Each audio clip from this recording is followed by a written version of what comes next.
Hello, everybody. Hello. How goes the Thursday for you folks? Sorry about missing yesterday. I seems to be the par for the course lately. I just can't sleep worth a damn. So it kind of felt like crap most of the day yesterday, so took that day off. Last night, finally got some half decent sleep. Feeling pretty good. Started a little bit later than normal because I want to see if I can get more people available to knock out this stuff. If you missed my little thought process I did on, what was it, Tuesday? I kind of had a little bit of an argument with myself over where to press forward with 4.1, 4.2, 4.3, etc. or to sit it aside and knock out Omega and Alexander, because I knew Omega was going to be super important. I knew Omega was going to be super important. I didn't think Alexander was going to be that important until I went back and saw the little FanFest clip of one Koji Fox saying, hey, go do this old content just to get a refresher. And apparently Alexander's one of them. So here we are.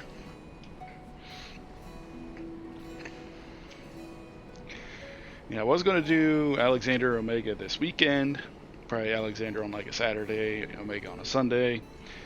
I don't trust myself to get done with 4.1, 2, and 3 on Thursday and Friday.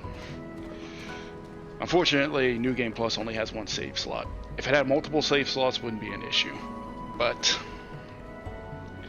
such is life.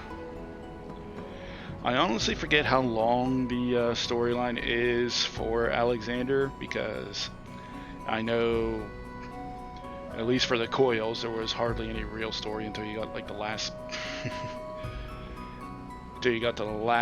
turn of each section. Like turn 5 I think had a decent chunk, turn 9 had a decent chunk, and then 12 and 13 had theirs. Where I think, if I remember right, Alexander, Omega, and then even in Shadowbringers with the Eden stuff, it's a whole thing.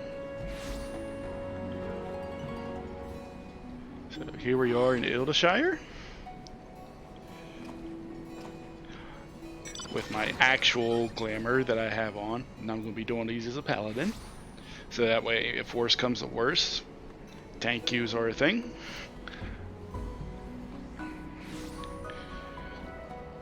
So, without further ado,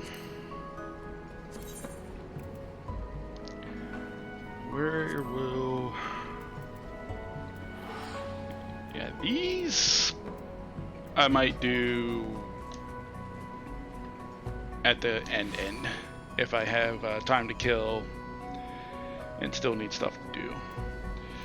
Like, we're obviously going to do these. This one's going to be tricky because of how its story plays out, and it gets kind of awkward past 5.3.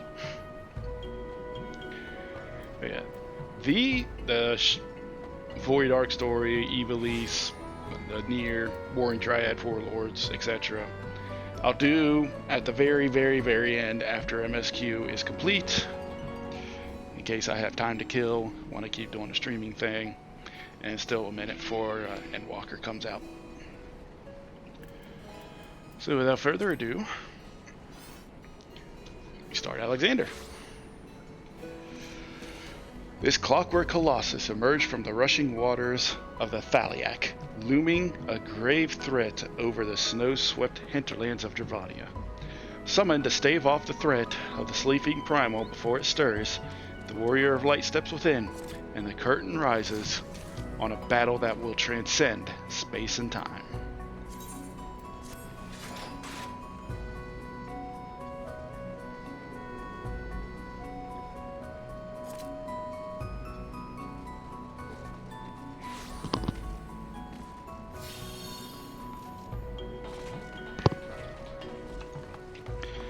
I just need to remember to do Goppy voices.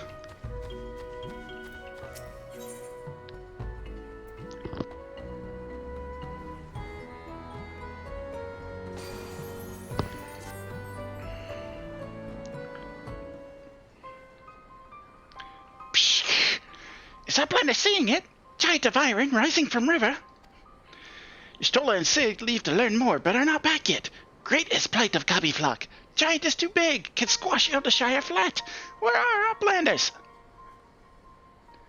Calm yourself, Slowfix.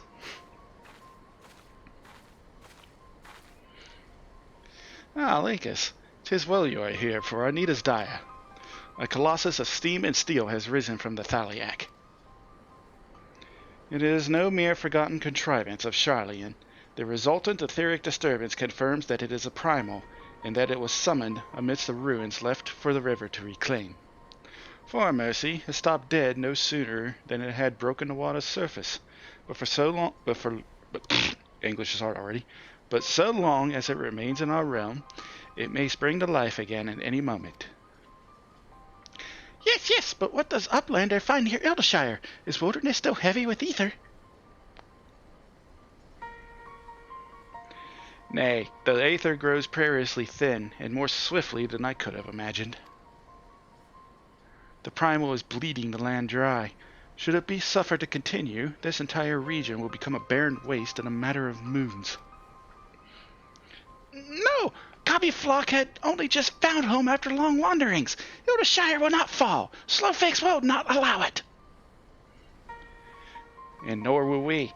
I have already spoken with Alphino, and he concurs that we Scions of the Seventh Dawn must do all in our power to eliminate the threat. Yet given its size, I deem it wise to attack from two fronts.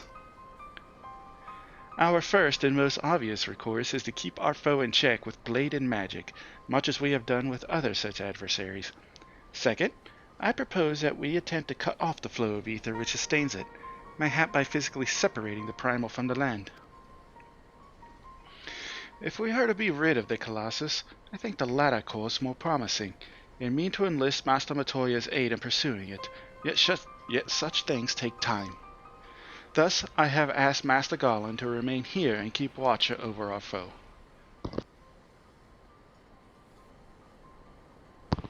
Given its apparently mechanical nature, his expertise should prove invaluable to you. To you, I say, for I would leave the fate of Eldershire in your hands. Should the primal chance to stir ere my return, you are to join Sid in repelling it. An inevitable task, but one for which you are singularly qualified.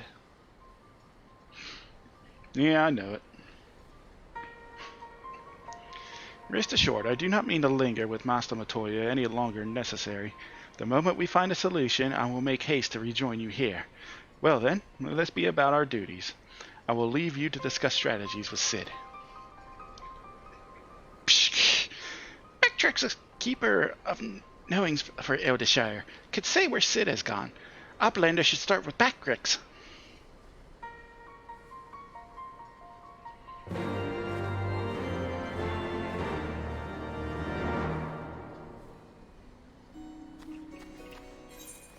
You are there. Also need to adjust my map.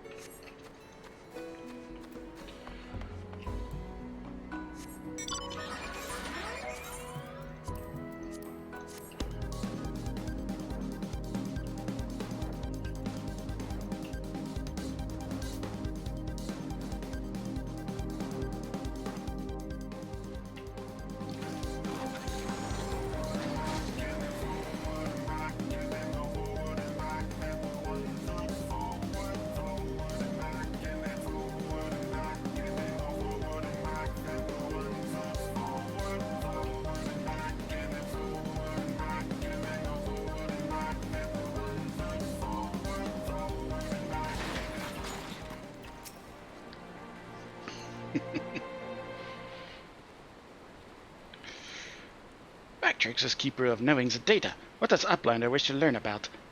Uplander comes in search of Sid, yes? I do. My thanks for sharing your knowings, Backtrix. These Illuminati are indeed most hostile. Ah, Linkus, old friend. You haven't seen Stola, have you? Yeah, she's off to Master Matoya's. Drain of all ether in a matter of mere moons. 7 hells. How much power does that thing need? Too much, plainly. Well, it sounds as if we have an urgent dismantling job on our hands. What Backrix has been telling me, the Illuminati are most likely culprits.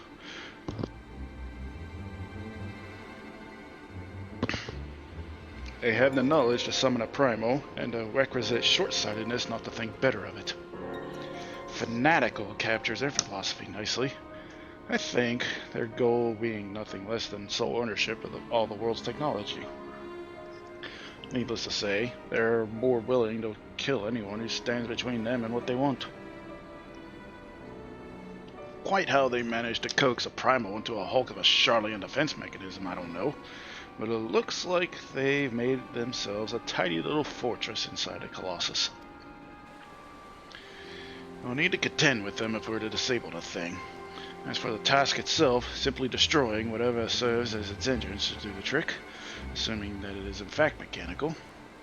But before all that, we'll need to find a way in through yet another bloody barrier. Psh! Barrier is not new. Rose up 3 years ago after ground made shivery shakes. Ruin was freed from riverbed then. Round Rocks was there, saw with our 2 eyes. Round Rocks? Sorry, who is...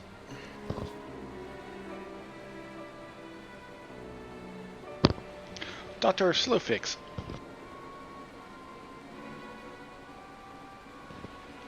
Apologies, I got issues.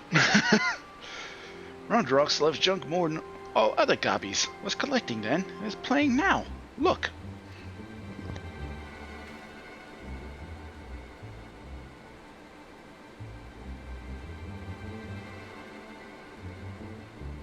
Shiny junks and sparkly rocks, bitty bobs and rally cogs. I'm sorry for interrupting, Round Rocks, but I need to ask you a question. When the ground shook 3 years ago, did something come bobbing up to the river's surface?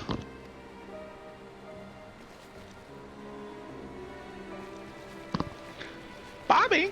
Nothing bobbed, silly Uplander. Ground makes shivery shakes when giant whirligogs stood. The magic came up, walls came up too. So it wasn't the tremor that freed the Colossus. It was the Colossus which caused the tremor. Are you absolutely certain you saw it rise from the waters, young one?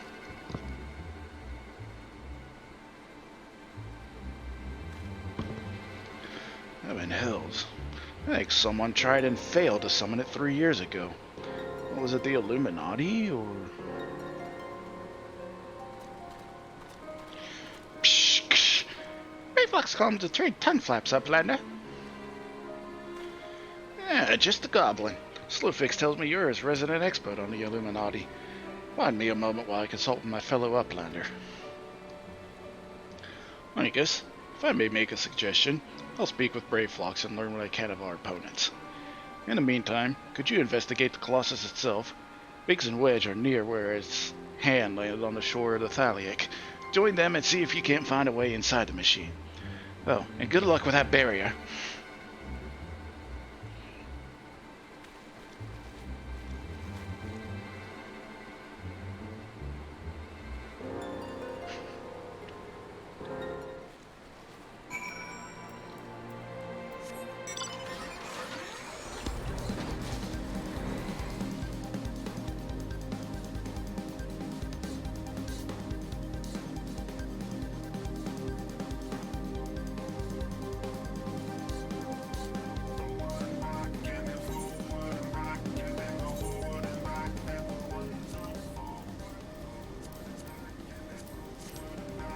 Nose on.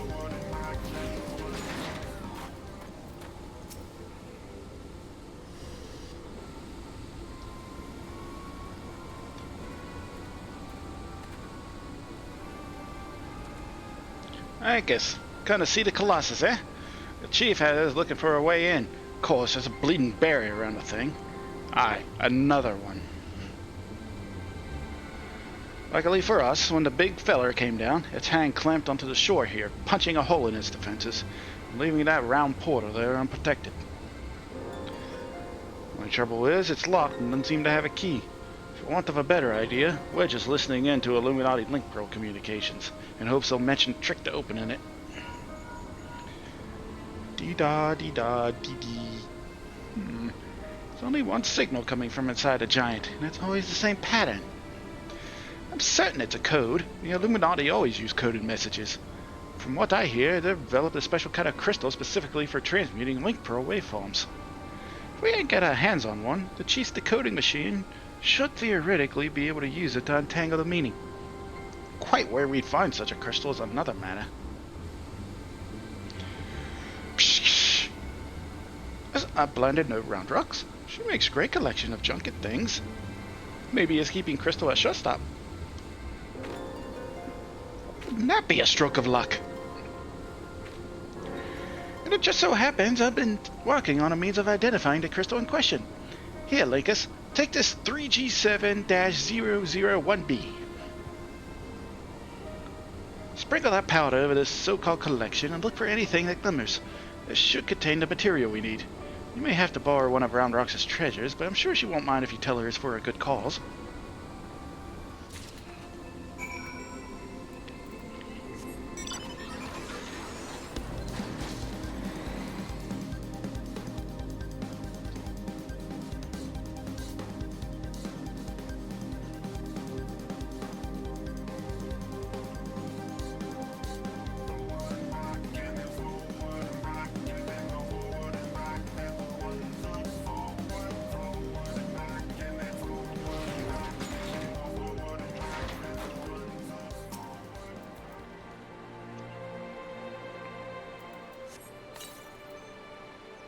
Amongst the jumble of bits and bobs, you spy a faintly glimmering stone.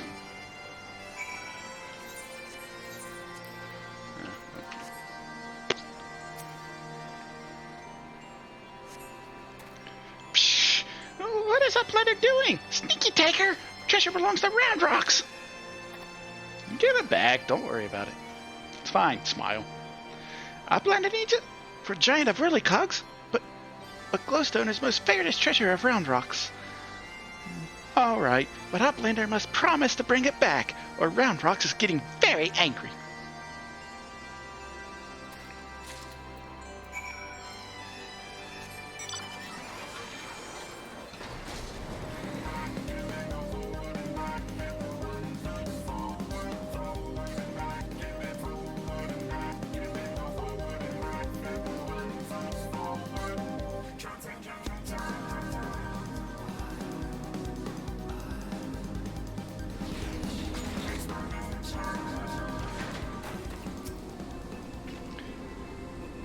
Linkus, no burns I see. Oh, no reason. Tell me, did the 3G7-001B reveal anything? At this, shiny rock. Thank you. And now you have my word that I'll give this bound to Round Rocks and I've finished with it. Now, let's take a listen to what the Illuminati are really saying.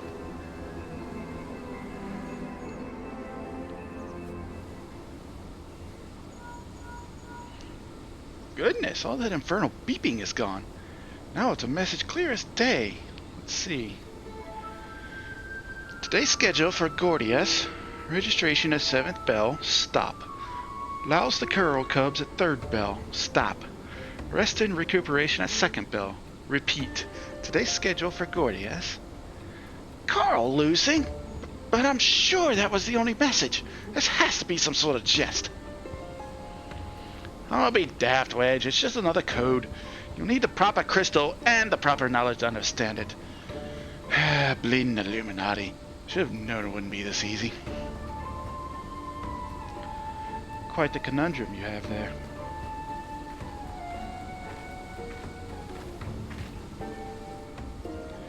But it's your lucky day. I'll crack the code, assuming we can come to a little arrangement. I'm a treasure hunter by trade, and there's a certain something I want inside the giant. I help you get inside, you help me get out with it. A fair deal, no? It name's Mide, by the way. Charmed, I'm sure. Are aware that the interior is almost certainly swarming with Illuminati, yes? Why do you think I came to you? Your strength in numbers, friend. Best we join forces, huh? Now, the words you intercepted are largely gibberish, but paired with the numbers, well, you see, 7, stop, 3, stop, 2, wasn't it? You, the big one. See the pipes atop the hatch? There ought to be a valve up there with a handy wheel. Imagine it's a clock, and try turning it right to 7, left to 3, and then back to 2.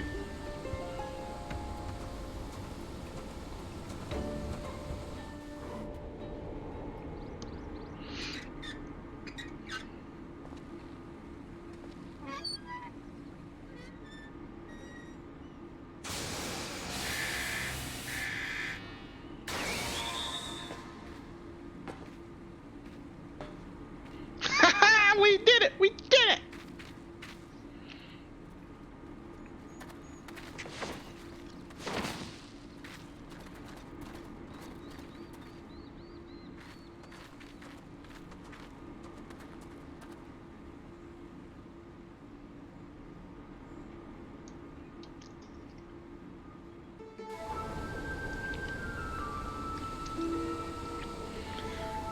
So the Illuminati have been announcing the way to enter the Colossus all along. Strange. Well done for cracking the code anyway. I had less success, sadly. I'm afraid Blade Fox knows little more than we do about the Illuminati's plan on the Primal. Come, things aren't all that bad. Things aren't as bad as all that. We found a way inside the machine. We'll just have to learn about it as we go.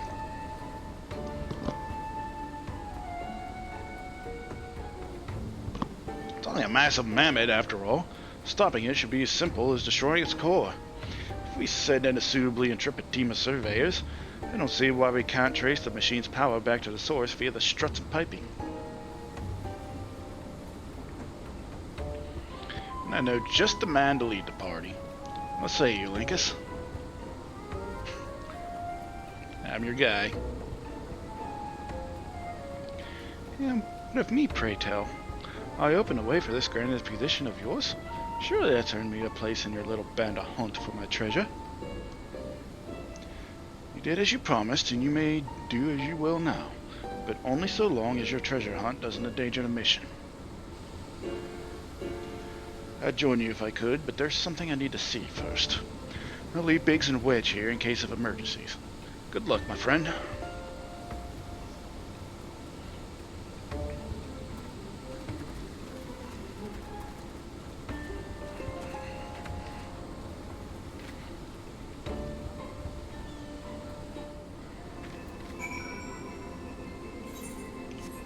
I'm gonna make this big real second because I need to look, see if certain folks are on or not.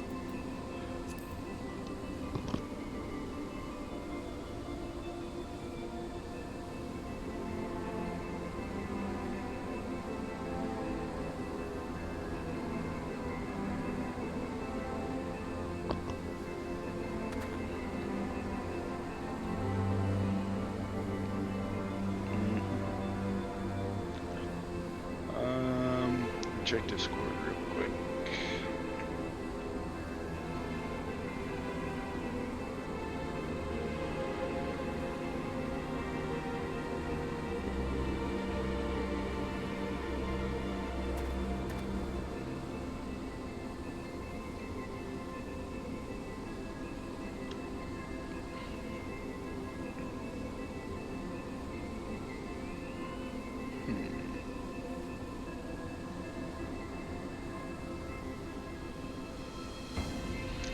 Not online yet.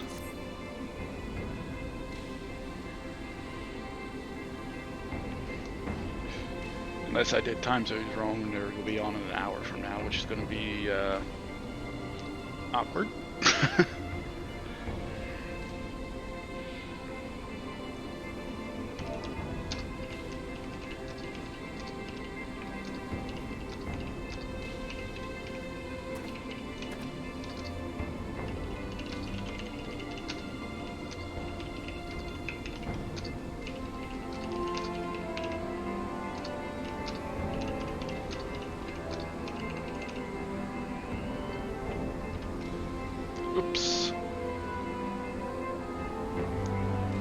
did not mean to bring that up. But thankfully, picture blocked it.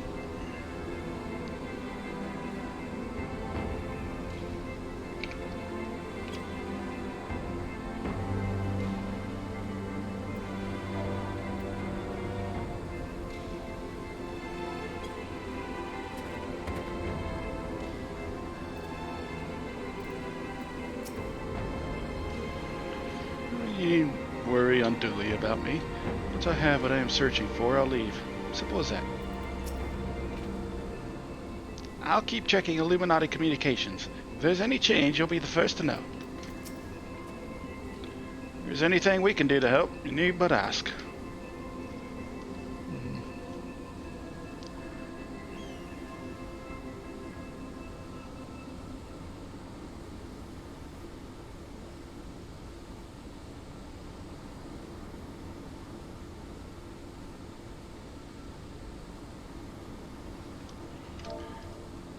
In this place.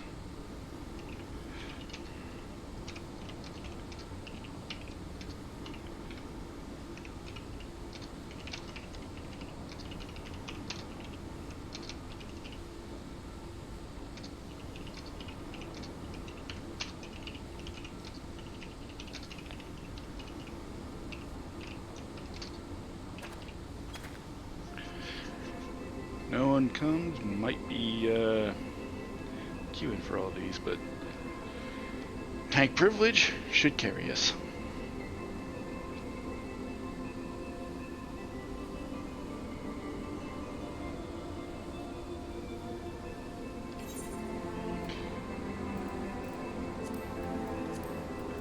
It is a red.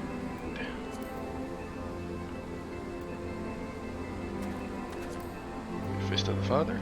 Yep. Since the Charlian Exodus, a structure has stood steady against the flow of the Thaliac River. Now the Illuminati have summoned a primal around this rustling ruin, a terrible colossus of steam and metal. Steel screamed against steel when it rose from the waters, and it drank deep of the land's ether before grinding again to a halt. The voices of Ildashire cry out, asking for aid ere their homes are crushed under the weight of iron. You must lead a band of valiant adventurers into the Machina, and discover how to destroy the core, lest the giant screeches again to life and bleeds all the realm dry.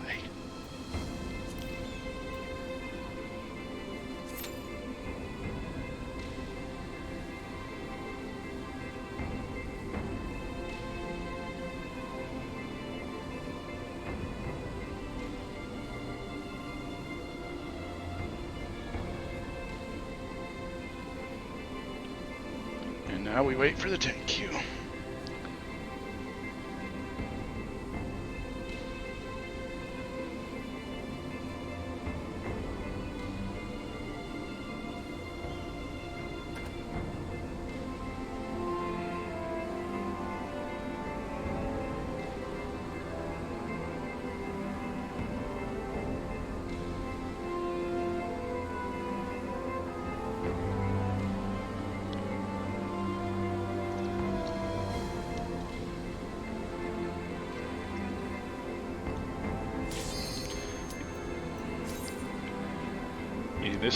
This one gets rolled a lot in the random, so I figured at least the first 4 will probably go quick. After that, it might start tapering off.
I just let them do their thing.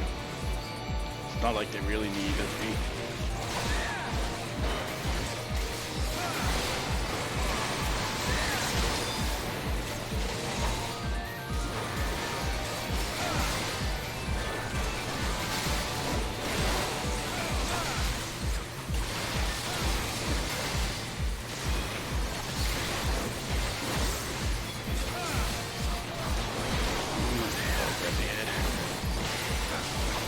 Or not.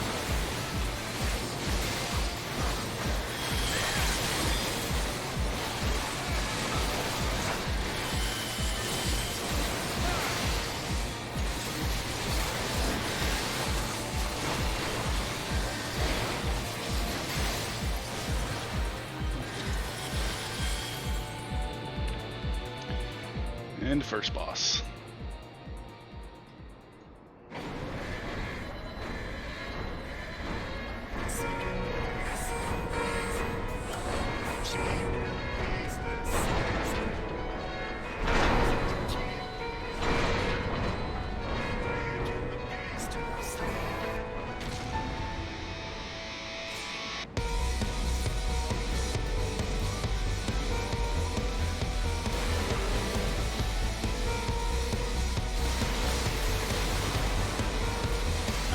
I don't have enough dash yet. I'm a paladin.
First wing now.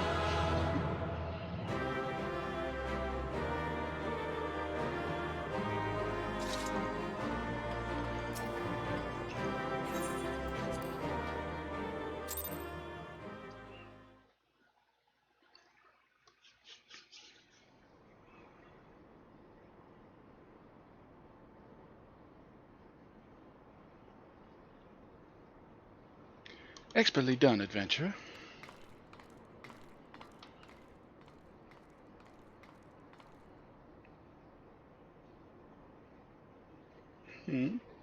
Well, what have we here?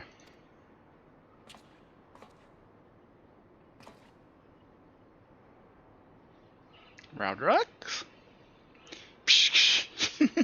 Sorry, round rocks cannot stay away. So many new treasures here. Treasures? Oh, you mean the odd bits and bobs? Well, little one, these machina are yours to take, and some of them are rather beautiful, I must admit. Uplander could tell pretty machines from ugly, just like round rocks.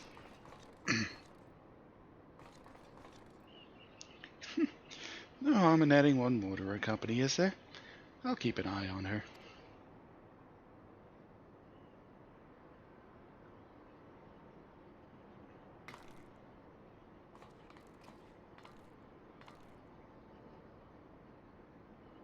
Damn it.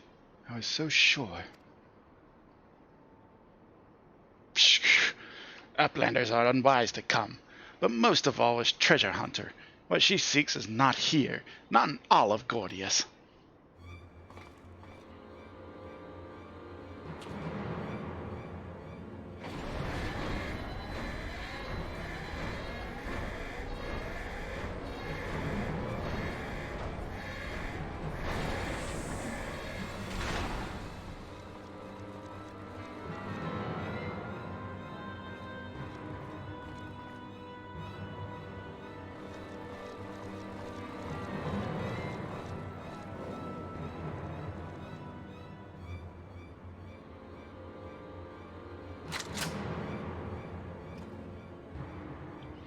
as I live and breathe. Quick thinks all thoughts, master of the Illuminati.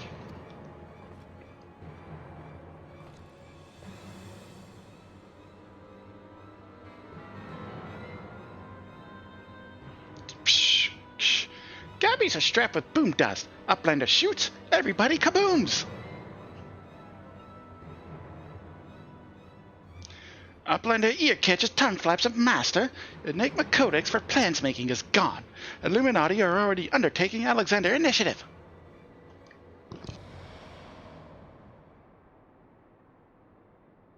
Psh, foolish Gabi. Seekers are kept silent. Tongue flaps never traded with outsiders. Has Quick Thinks not ordered so many times? Master, forgive noise-making of empty head. Gabi did not think. Please, Gabi will take any punishment, just not worse one.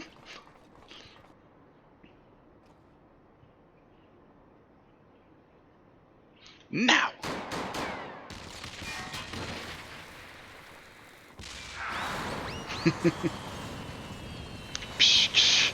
What? Uplander is shooting Gabbies? Boom dust does not outbump the hunters. Blood! Uplander blood for fallen Gabi Kent. I think now would be a good time to leave. Yep. Psh. Uplander, what is Enigma Codex? Treasure?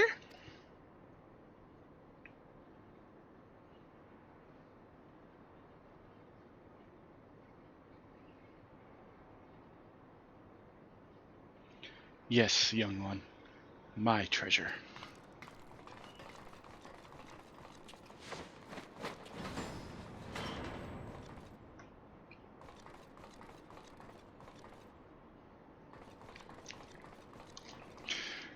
Yeah, Gabbies didn't think that one through. Strap themselves with explosives. Yeah, good idea. But you might want to stand closer. Alright, let me see real quick.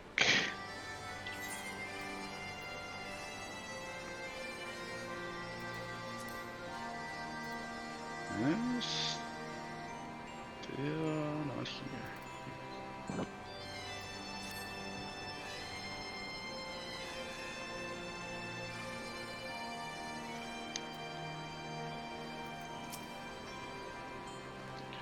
Bleeding hells, face to face with the head of the Illuminati, eh? Sounds like you had quite an adventure. And this Alexander initiative has got me wondering. You reckon it might be the giant's name? No sign of the corridor, eh? Well, we'll just have to look further in. I'll let the chief know anyway. He'll be happy to hear Mayday at Round Rock's safe too. Those two hadn't stopped talking about machines since they got back. I can't say I've ever thought of junk as pretty, but to each their own.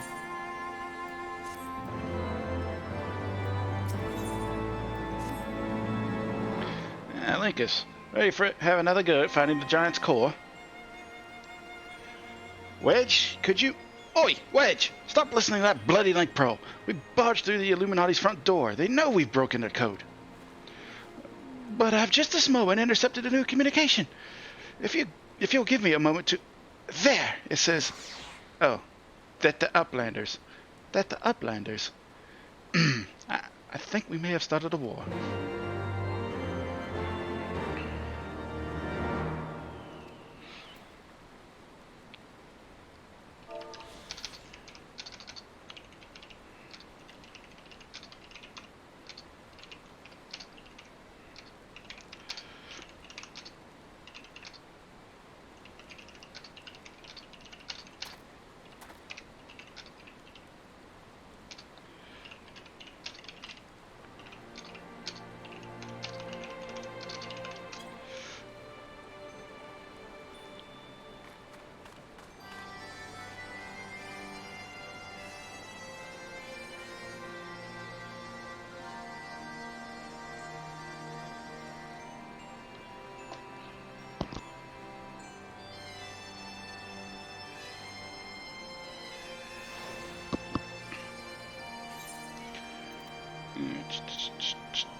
Alright, to Alexander II, the Cuff of the Father.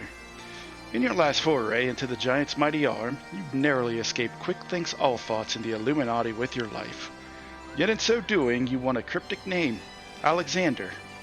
Whatever this may be, your path leads into the gloom of Gordius. March onward with courage, for it is only in the darkness that you can learn how to stop the Iron Colossus.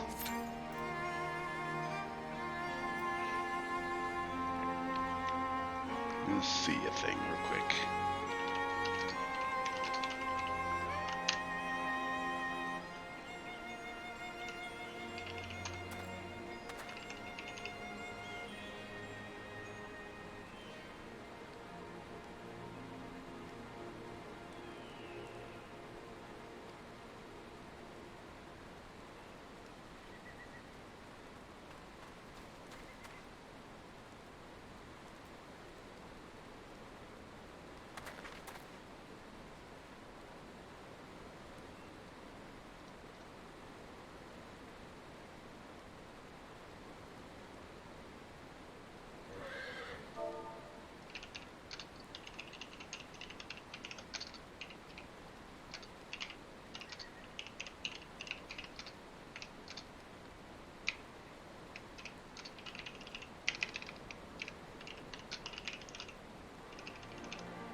One new person at least.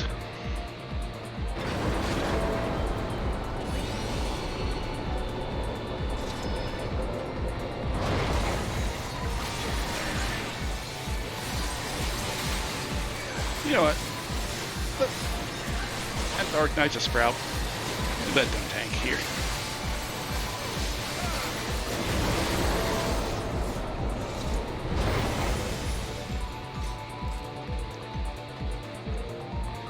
Until we get to the actual fight.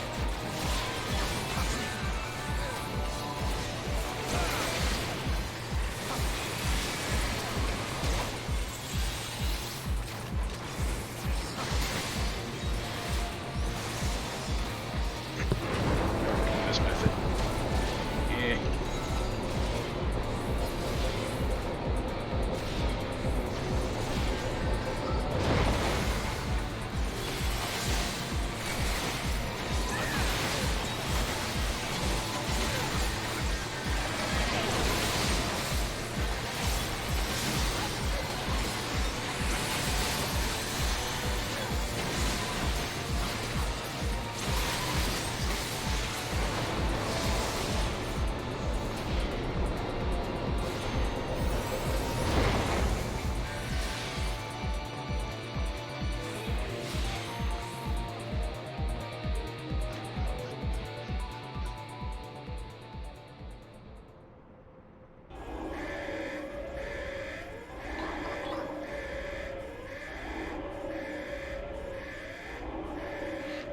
God bless. Wasn't even looking. Didn't even notice there was a text box.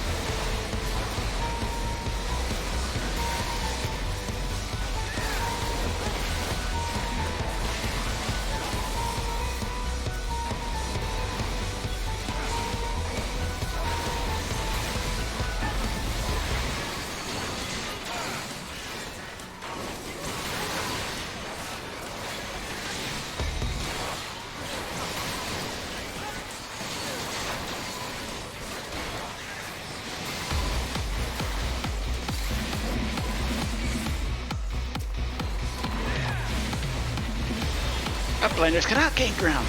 Rank Gabby bombs on Uplanders.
Gobbies and Uplanders are even matched.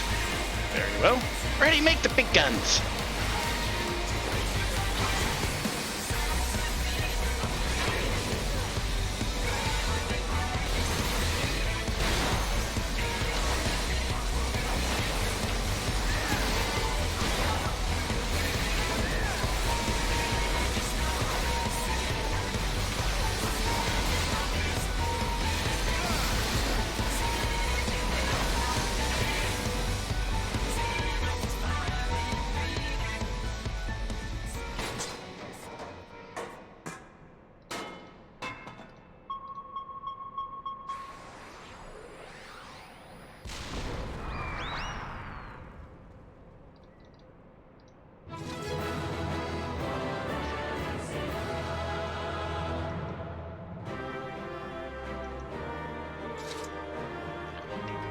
We did it.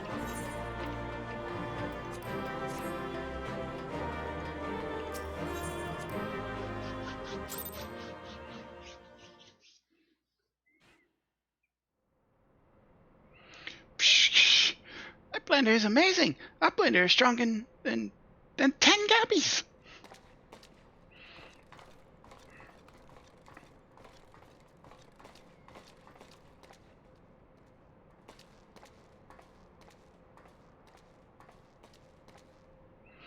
Ah, there you are, old friend. I was beginning to wonder if I'd ever find you. Biggs's account left something to be desired, so I thought it best to see the interior with my own eyes.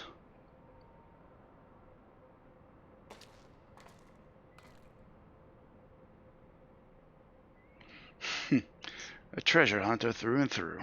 Tell me, what exactly do you hope to find here? Ever heard of the Enigma Codex? It's a book of ideas written some 100 years past. The life's work of one of the greatest technologists ever to draw breath. Within its pages are found myriad wonders, from designs for machina that could operate ceaselessly for centuries to novel ways of culturing cheese. Even a fragment of the book could bring a king's ransom. But most remarkable of all other plans for a walking citadel was to be a beacon of logic and reason for all the world. A walking citadel? 7 hells, we're standing in it, aren't we? The Illuminati's primal took its form from that idea, but I sense that none of this is news to you. You've read it then, this Enigma Codex?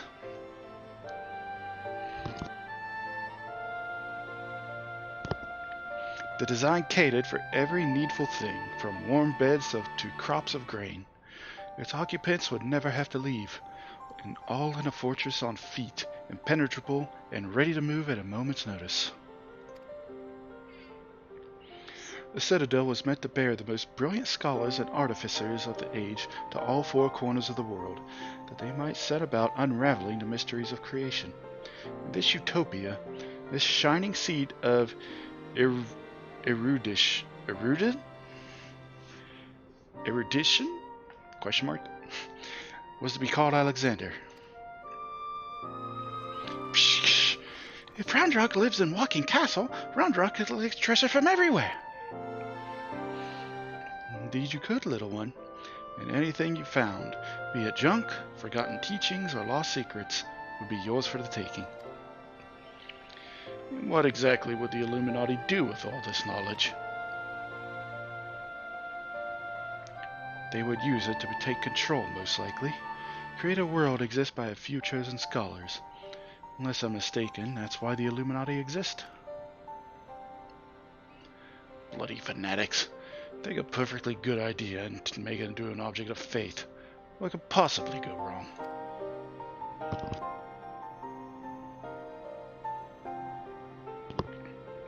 I can well imagine how people who have spent decades carrying their homes on their backs might crave a home that could carry them. How such a place could seem like a utopia. But we're not talking about a machine here. We're talking about a primal.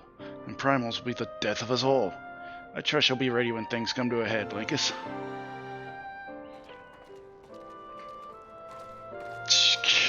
Utopia is happy place. Where there is junk aplenty, Roundrox is happy. Where is very happy place of Mide? Wherever he is.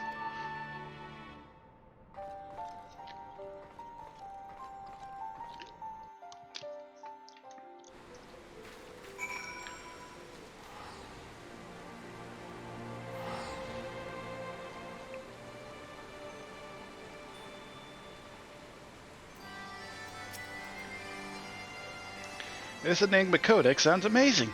A walking citadel is one thing, but a self-sustaining walking citadel? Genius!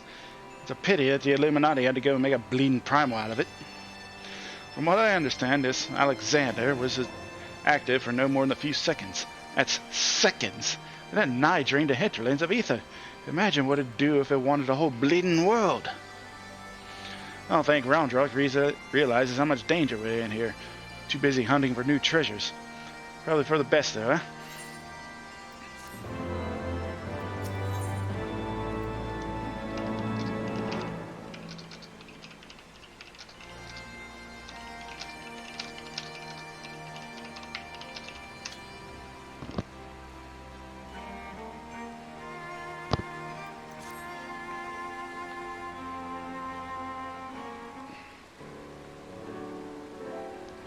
Got ourselves a problem, Linkus. But don't worry, Chief has a plan.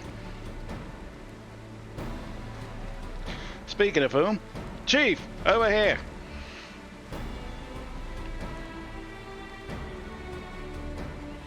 All present and correct, I see. Good. Something has been nagging at me for a while, Linkus, and I've finally realized what it is. It concerns the communications wedge intercepted. So, we know that the Illuminati have managed to establish a base inside the Colossus, meaning they must also have a way to pierce the magic barrier. Assuming that's the case, what need have they to use the only hatch which the barrier doesn't protect? And why go to the trouble of sending coded messages on how to unlock it? The answer? Spies. I believe the Illuminati have an agent outside the Colossus, most like in Hildeshire itself, who is using the hatch as a backdoor. Now, this agent will know we've broken their code and that the hatch is constantly watched, so he won't have been able to use it for some time. As such, he'll doubtless be desperate to re-establish contact with the inside. That's why I've cleared the area around the Giant's Hand. All we need to do now is watch and wait, and follow whoever makes a dash for the hatch.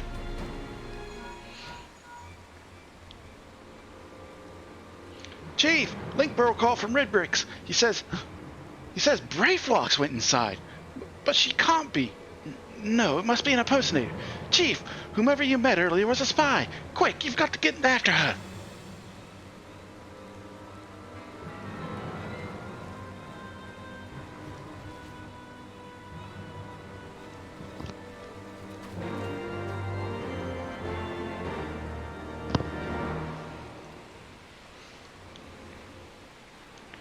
Alrighty, so...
Seeing if anyone in the FC wants to come, since people were interested in coming in for blue spells, but I don't know if anybody wants these ones or not.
There's one.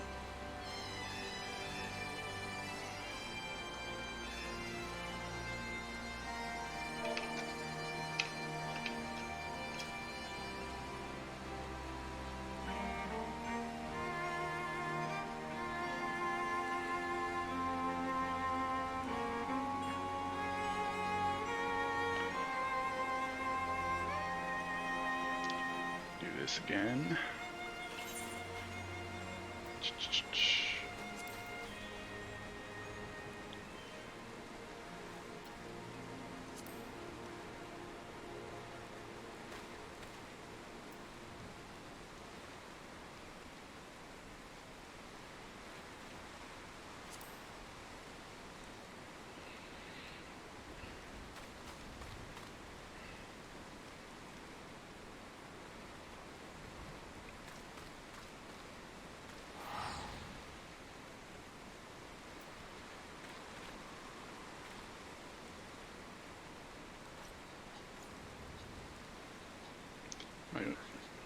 I have to make an actual like group.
I have to do an actual party group.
Made a party if anyone's out there wants to join in.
See if it fills. If it does, yay. If it doesn't, damn.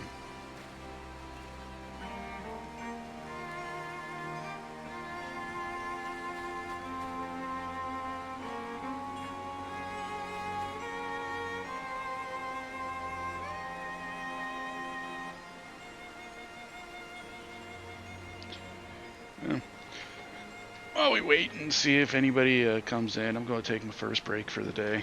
I'm not going to throw up iCam or anything like that. We'll just pop that up and be back in a couple of minutes. Get up, stretch legs, get some water, all that good stuff. Implore you folks to do the same. And we'll see if we can get some blue mage spells. Yeah. Be right back, folks.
Alright folks, we back.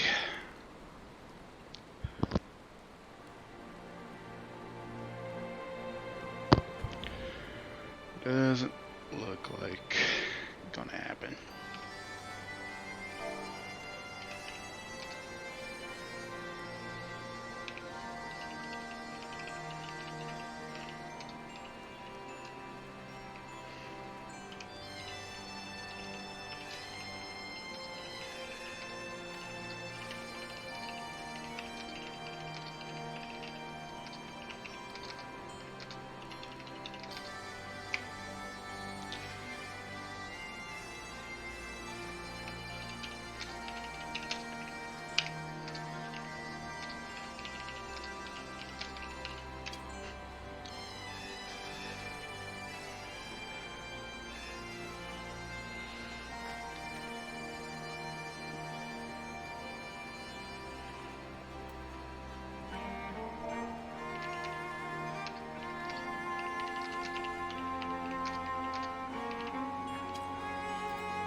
Oh.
Let me see, what are the other Alexander's called again?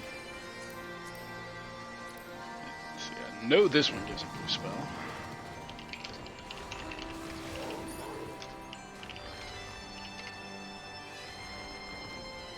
Yeah, that's a guaranteed spell.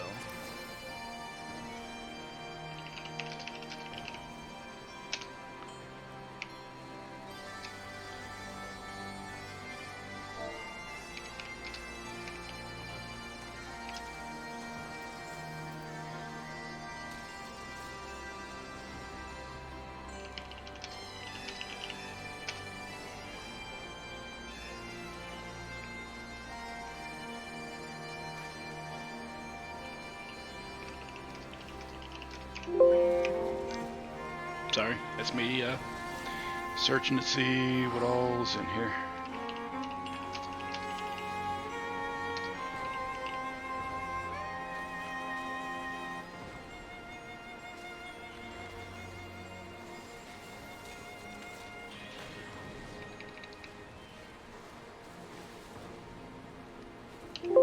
Oops.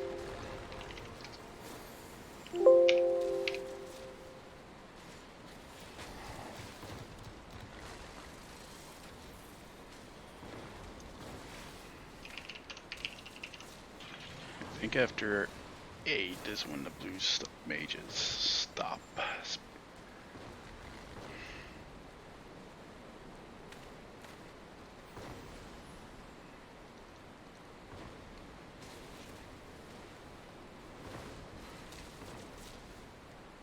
Yep, nope, there's one more.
Just need 3 more people.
hell my party even go? Oh, right there.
Still looking for 3 people.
There's 6.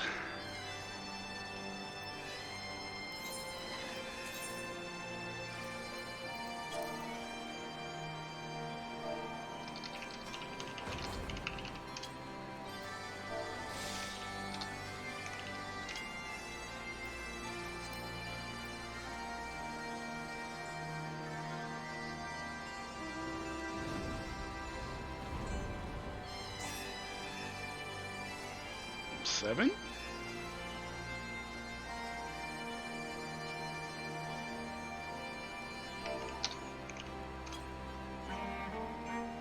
Just need 1 more.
Just need to give them the party finder. There he goes. Alright, we are good.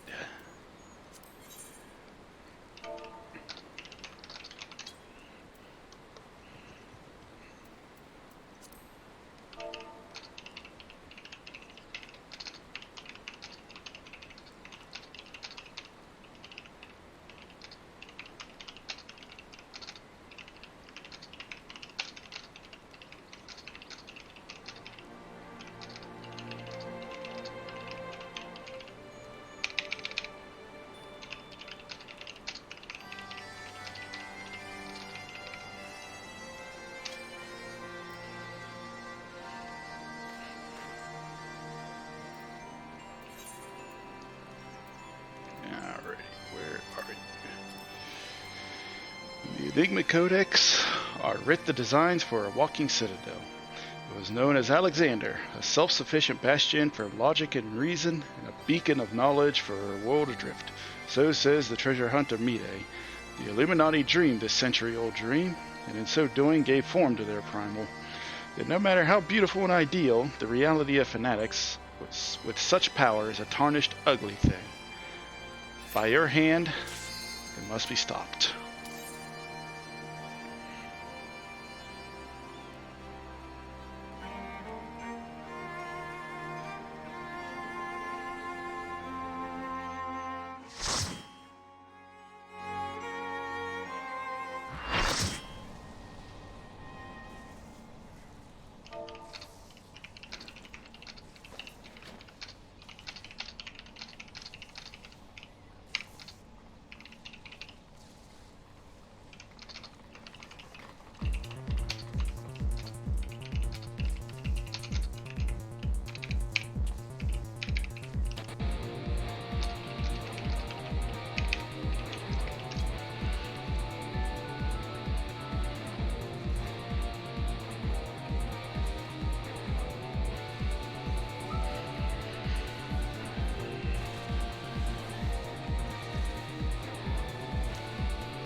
Now the breaker of pugs.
missiles back in release.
Got a little boost there.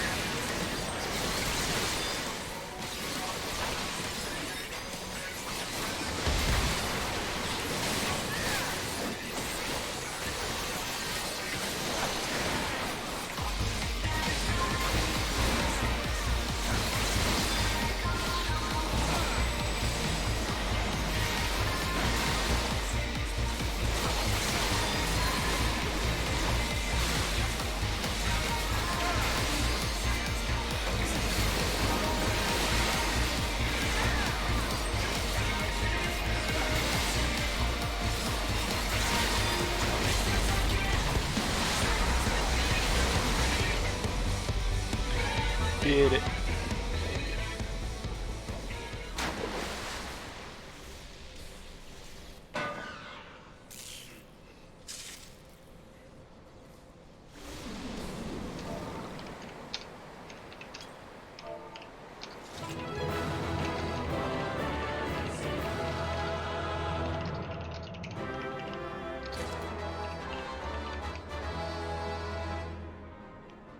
Oh, everybody left. Okay.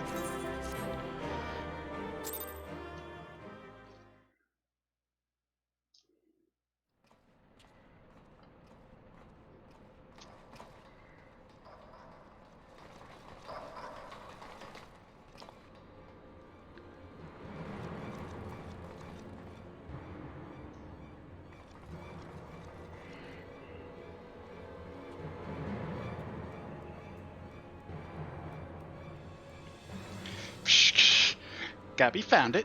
Good. Now he's a missing piece of its Illuminati. Oh.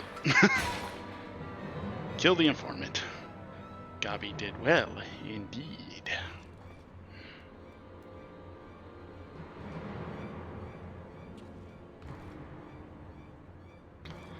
This is how you treat those who please you. Psh. Now the realm is in chaos. Broken. Machine with too many parts. But Illuminati plan need one thing. Missing piece to bring world order. Give world harmony. Make world perfect. And what of those who don't fit your vision of perfection? How many must die to pay for your utopia? Don't you see? You summon a goddamn primal and will devour the aether of every land you visit until Heidelin and everything on it is dead. Inside Fortress of Illuminati, Chosen will live on. If inferior on outside die for progress, so be it. This is the cost of seeking for knowings. Hells take you in your damn seeking. Wise uplanders find happiness in Illuminati rule. Unwise uplanders, utopia does not need.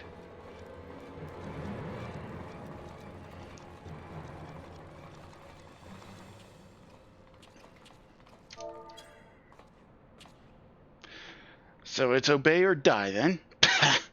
The whole concept is grotesque. No, Sid. Like the rest of the ideas set out in the Enigma Codex, Alexander is wonderful in itself, perfect even.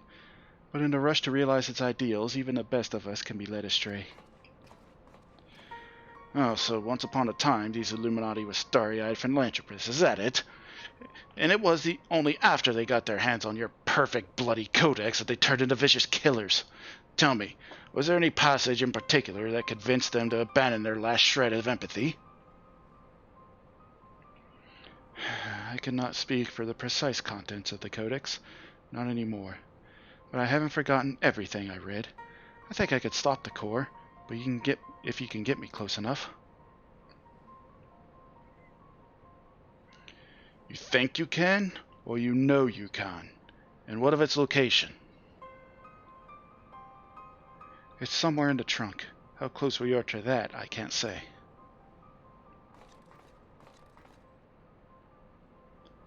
Psh, Round Rocks can say 2 paces of Round Rocks are 1 yalm, so by count of Round Rocks, just a whirligig giant is only a little further. Ha! Clever girl. You've been measuring how far we come from the start.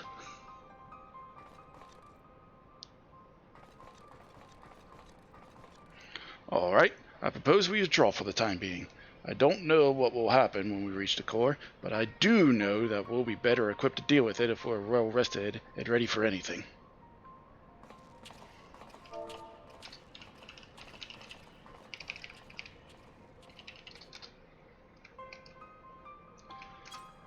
All should be well enough.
Just figuring some stuff out here in chat, and then we'll probably go into A4. No one should have the power to choose who lives and who dies. The idea is too vile, too insidious to be left unchallenged.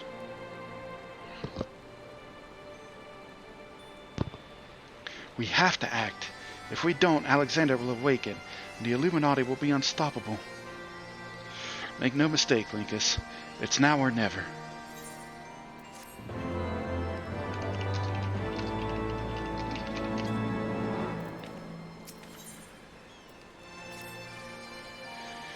I think I have the knowledge required to shut down a giant's core. But if I'm to reach it, I'll need you to lend me your strength. Wait, really? The Illuminati's latest message is, well, let's just say it's unsuitable for polite company. I should be much obliged if you teach those privy-mouthed savages some manners, Linkus.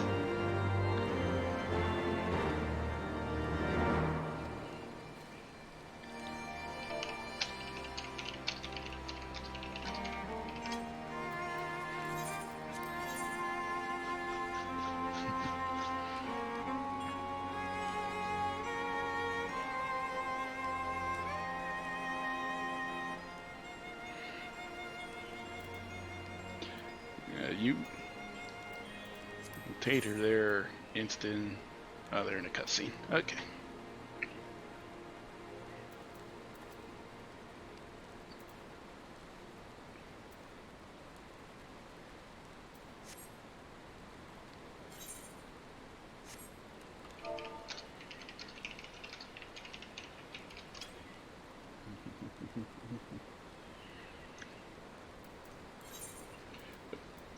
Wrong thing. Alright. Alexander 4. The Illuminati would see the lofty ideals of the Enigma Codex turned into warped elitism and have their primal play host to their chosen few. From within its walls, they could control the world with cold logic and crush opposition with the fist of iron. With your eyes open to the Goblin Scholar's true ambitions, you must make your way further past the pumping pistons and grinding gears of the Colossus. Can you and your comrades destroy the core within? Or will you fail and allow your foes to wreak havoc across the realm?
Wanted it.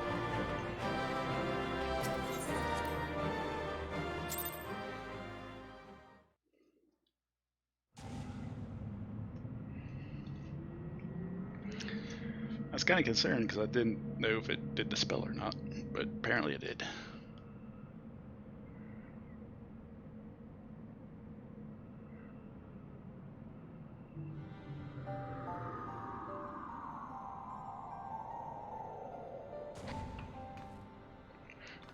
We're here, and none the worse for wear. So if you need another pair of hands, just say the word.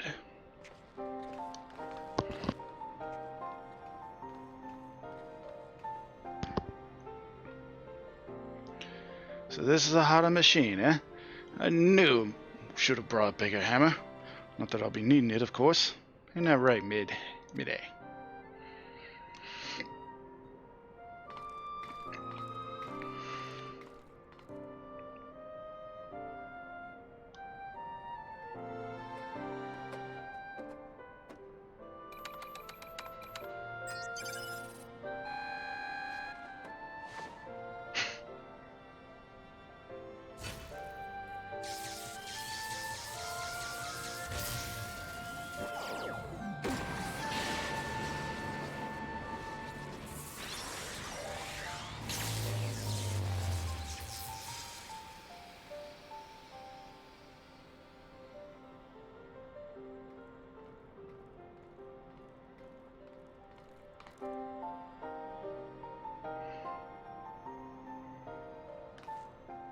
Look!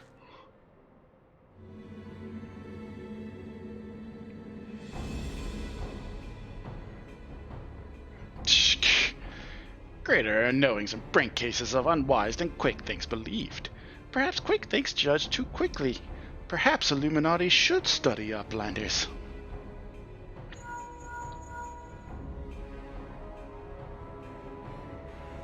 It is before eyes of Gabi. Good. Do not fail. Illuminati have no use for failing Gabis.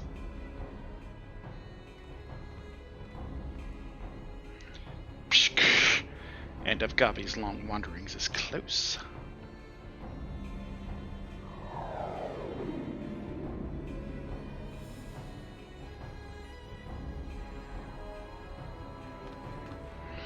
Something isn't right. Something isn't right at all.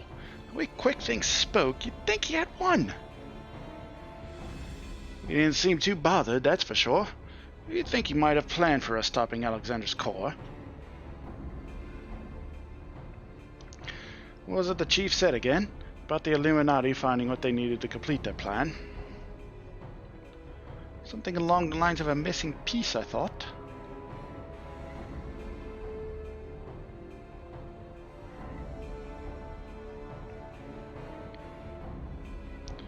And what if Quick thinks his honor guard? The two dolts who were ever at his side. Why aren't they here? The Illuminati must surely have known we were coming. What could be more important than protecting their leader? You don't think he sent them to Ildershire, do you? While our backs were turned like. That would be... Come on!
passed off lead to one of the folks in there, so that way they can just grab one person because they want to do A8 and get their spell out of there.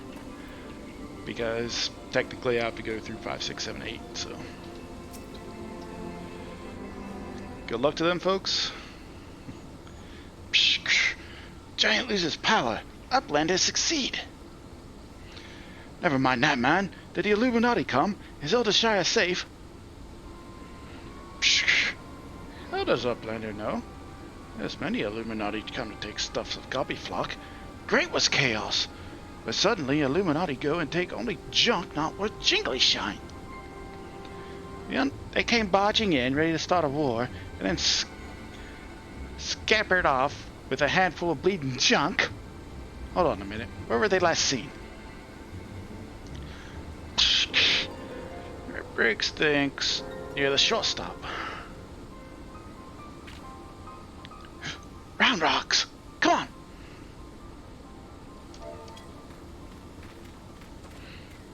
I'll go and find the chief. He'll know what to do.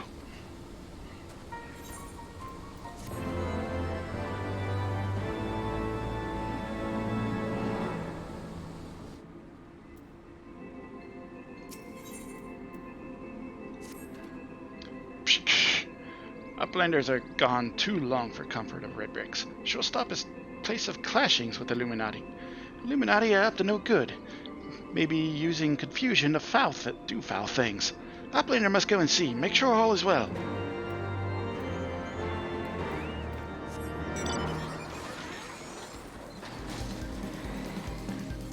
Let's see if they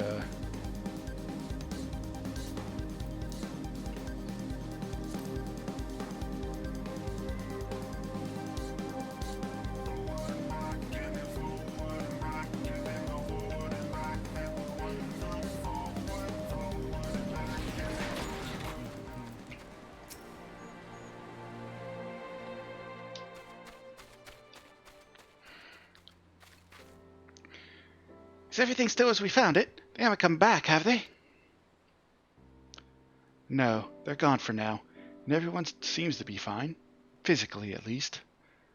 But Round Rocks...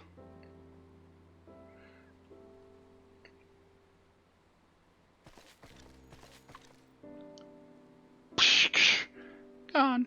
All gone. Poor thing. The Illuminati took everything. I'm just glad she was off collecting trinkets with Backricks when they came. I daren't think what might have happened had she been here.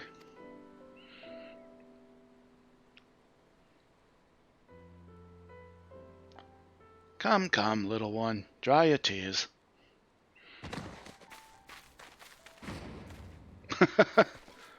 That's a dead goblin.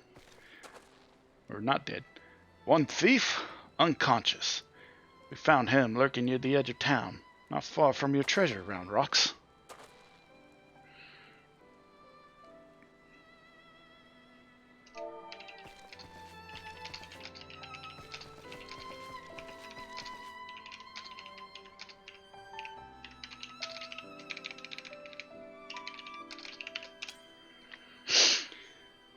Uplander brings treasures home! Thanks to Uplander! Many, many thanks! It was all Biggs, little one. I had a feeling a few soldiers might be lurking around, waiting to ambush us. But this is what we stumbled onto when we went to look.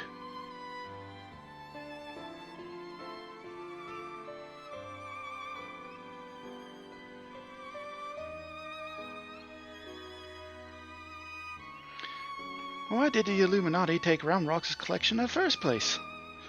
Surely that can't have been their goal.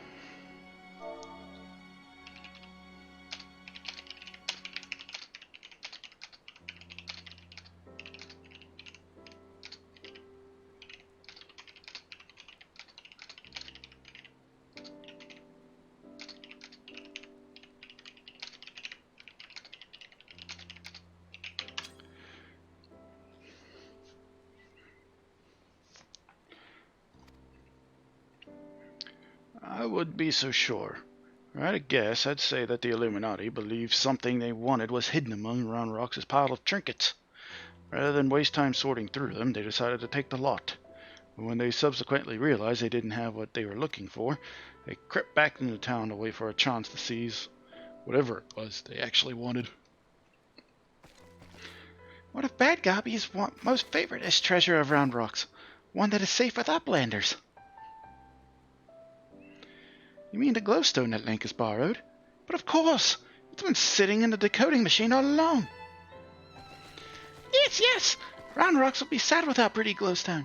It is special treasure from near old castle. Rusty one that was left by Uplanders from before. Wait, what do you mean before? Round Rocks, were you near the Charlian ruins when the metal giant first appeared?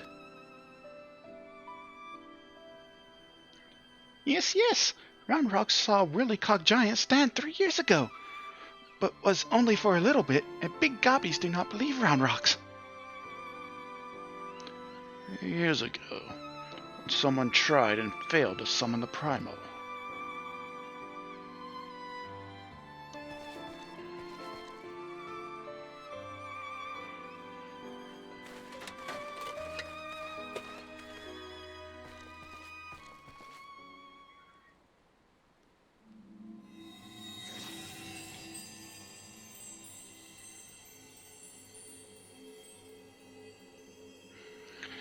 A fragment of the Codex, of all the places in the realm.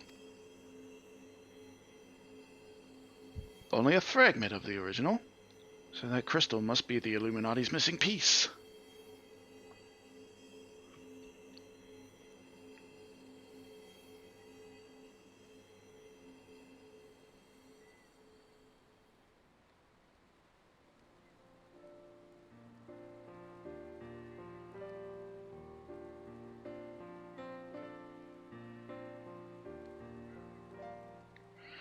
We may have stopped their primal and taken their prize, but our foes are not about to admit defeat. They'll be back, and out for blood like as not. Well, we've got you, Linkus, and I'm sure you'll be ready for the onslaught when it comes. Might I suggest you make merry till then? All for like 10 seconds.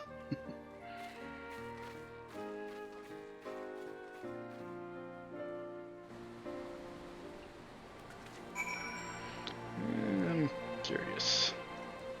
One sec.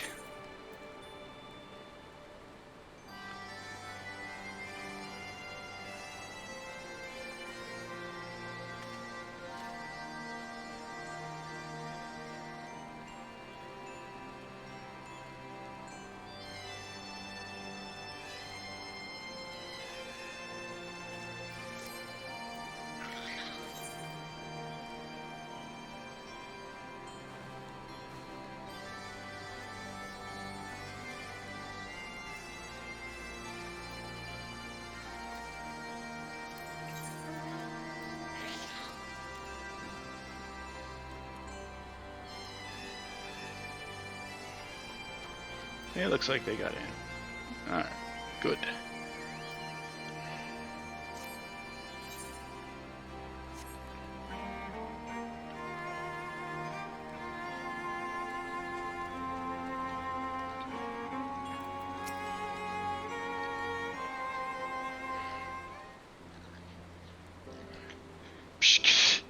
Round Rocks is happy.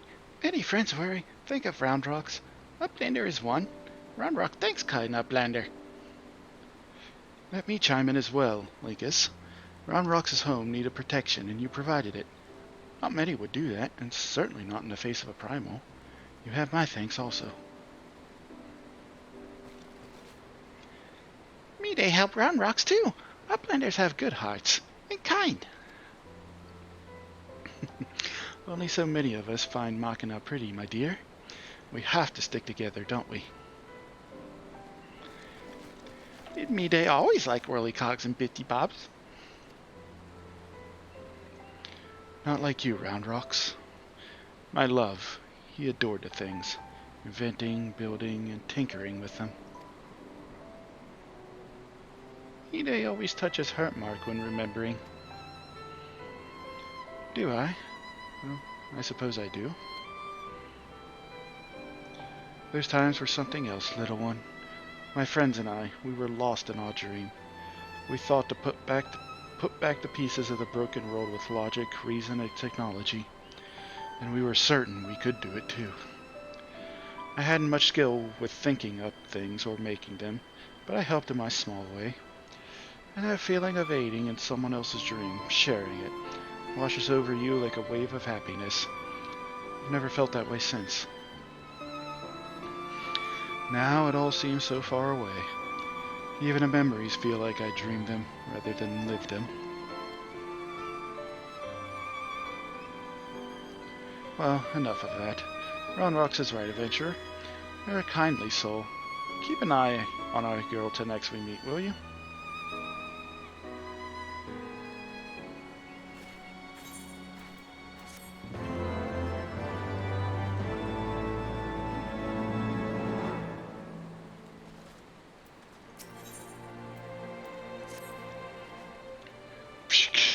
Ronrox thinks long and hard on what to do with precious glowstone.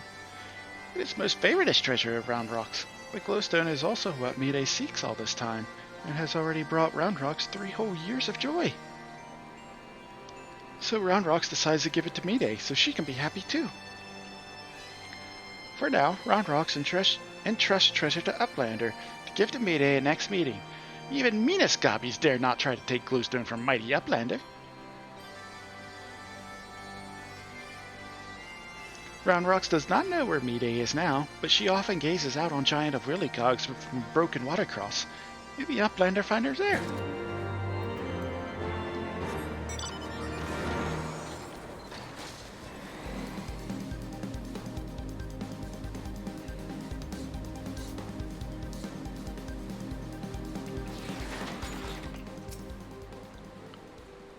From afar, that mass of steel has a certain majesty, does it not? But something tells me you didn't come here to share the view. What is it? Roundrox wants me to give you this fragment. Roundrox needs to give me the Codex fragment. I could possibly accept. She values that stone over the rest of her treasures combined.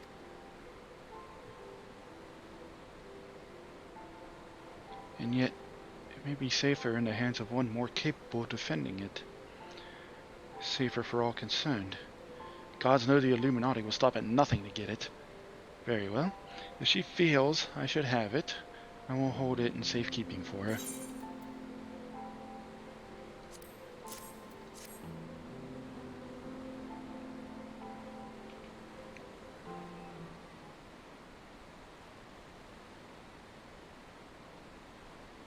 Yes, it is of no more use to me than any other rock. You doubtless recall the moment when Roundrox first revealed the Codex fragment to us, yes?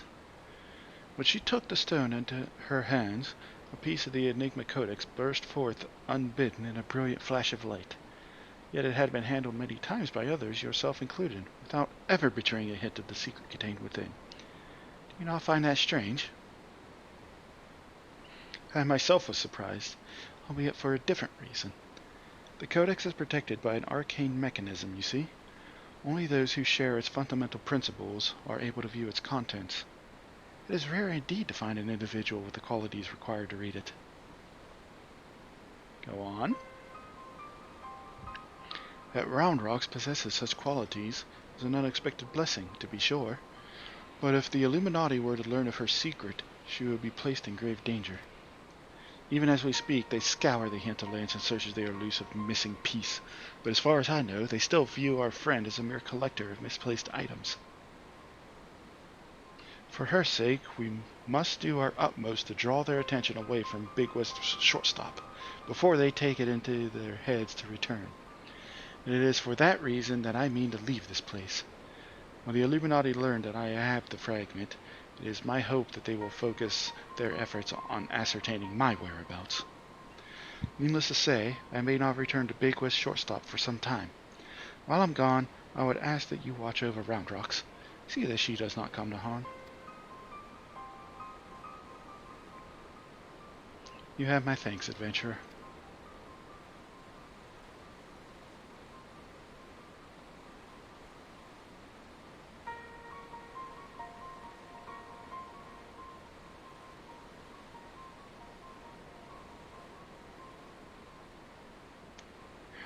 As I thought, I am no longer worthy.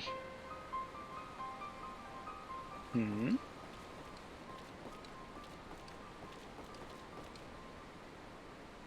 Psh, psh. Which searches for Uplander with much urgency. Uplander must return to Big West shortstop at once.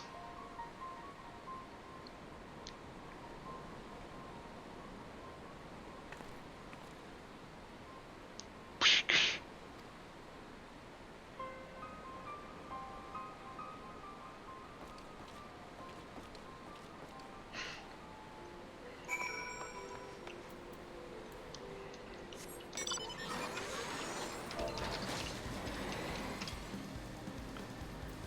Hey, those guys got their J kick. Nice. Also,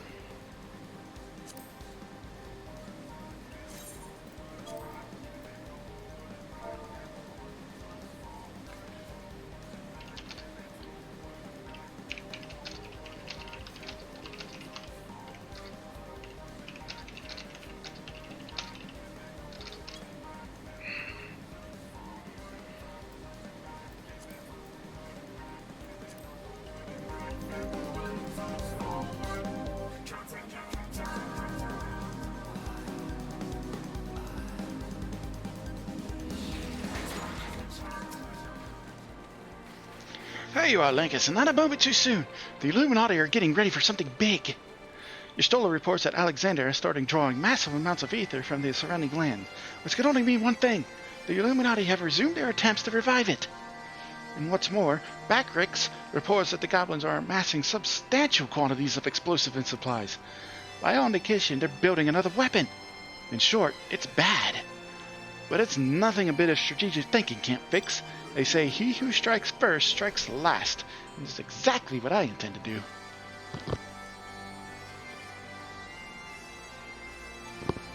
I've devised a plan which should allow us to take the Illuminati unawares, and I'd like you to spearhead the assault. Our rendezvous point is to the south, on the cliffs overlooking the Thaliac. Biggs has gone ahead to scout the area. We shall await your arrival there.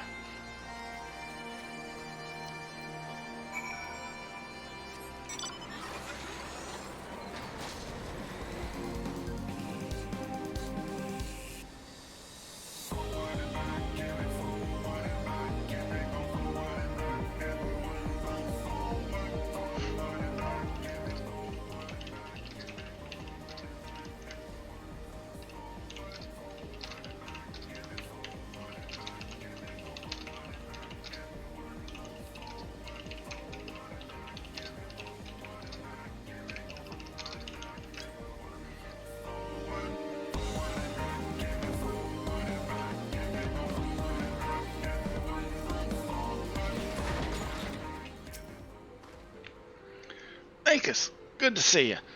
I take it Wedge told you the situation. You ready to hit the Illuminati where it hurts? Yep, let's go. That's what I like to hear. The chief will be here soon, and then we can get things underway.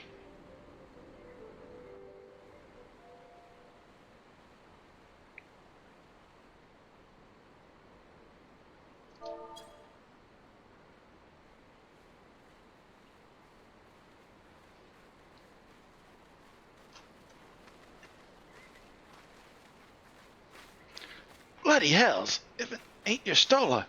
No one told me you were coming. An etheric disturbance of this scale demands my personal attention. Judging by the marked fall in ambient ether concentrations, the situation is far graver than previously assumed. And you are certain that steel monstrosity is to blame?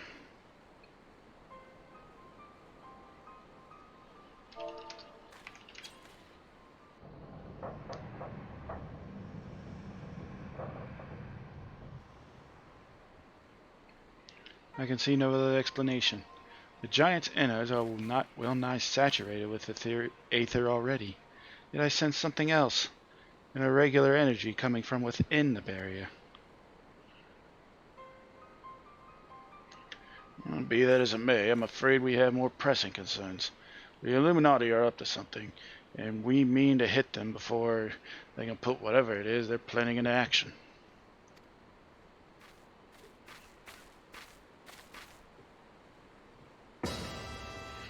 To which end, allow me to introduce my newest and perhaps most astounding invention, the Electro Jammer 3, first of its kind.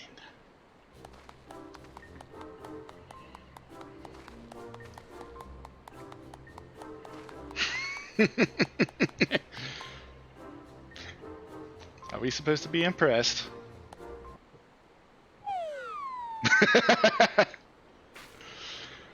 Speeches of astonishment, I see.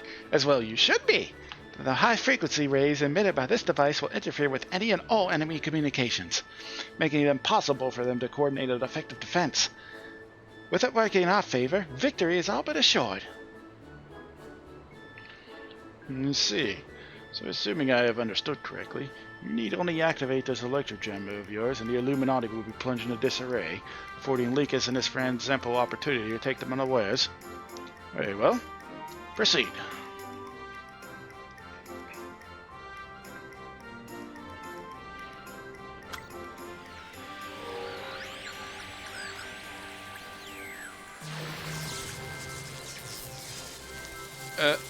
Wedge? Is this supposed to happen?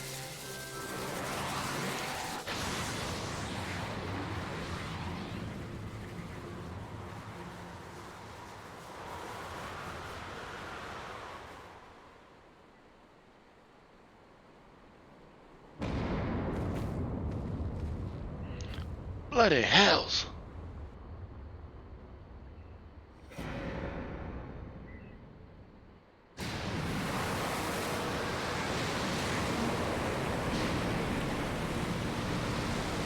I think all you did was piss it off.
You've woken it up. Nay, only the left arm stirs. Could the waves emitted by your device have disturbed something within the barrier, Wedge?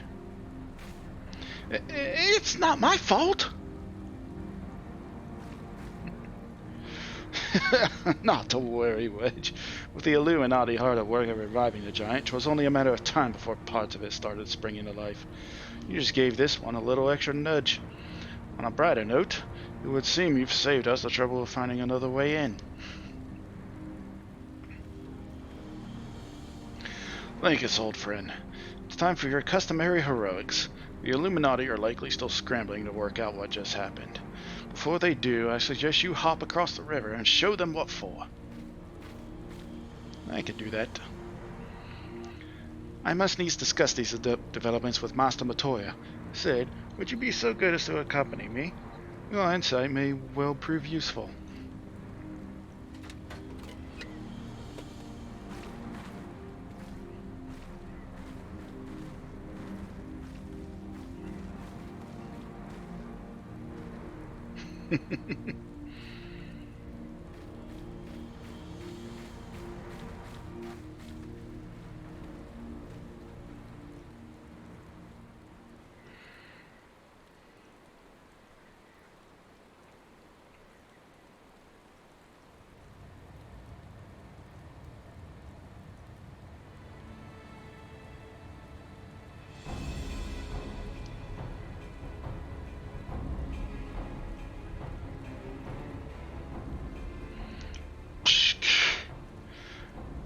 Another course stirs to life. The future unfolds exactly as expected. Exactly as written.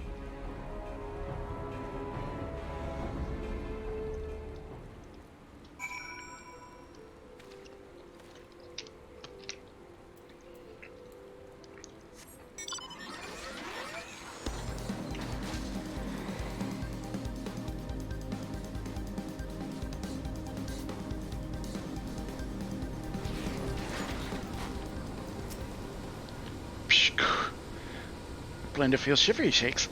I'm a steel challenge, wide open, and no Illuminati in sight. So we go into the Fist of the Sun.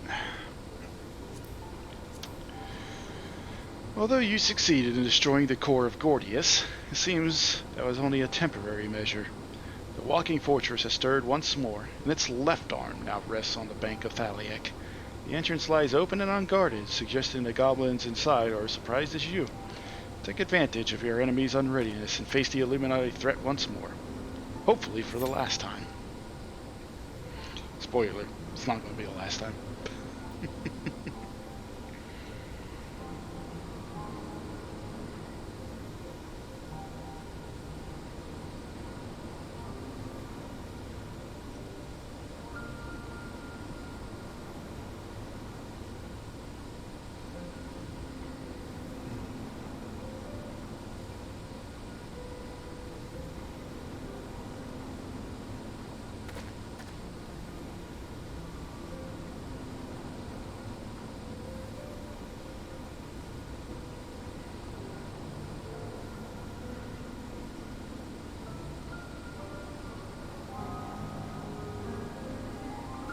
It does give me some time to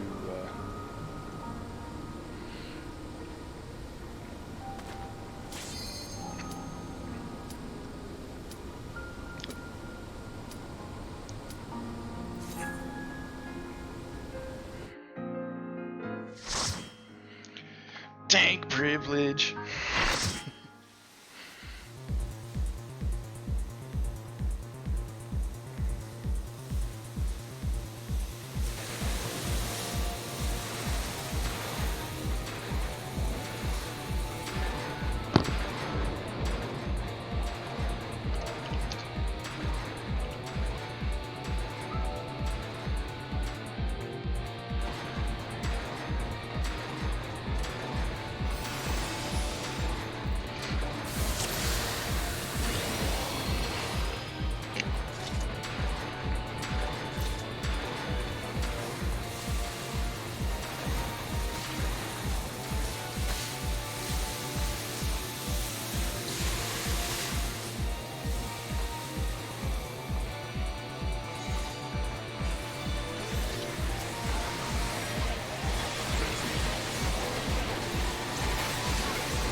One Gabi.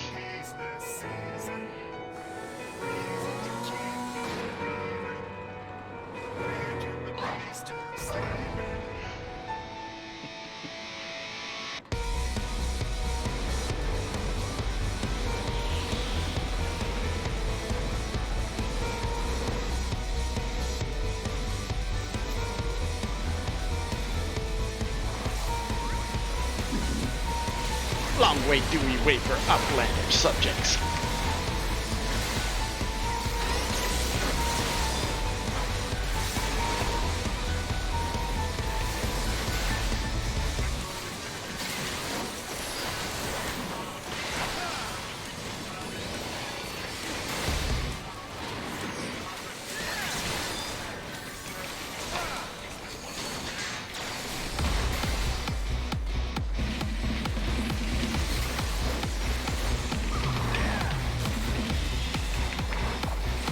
Must have more complex in.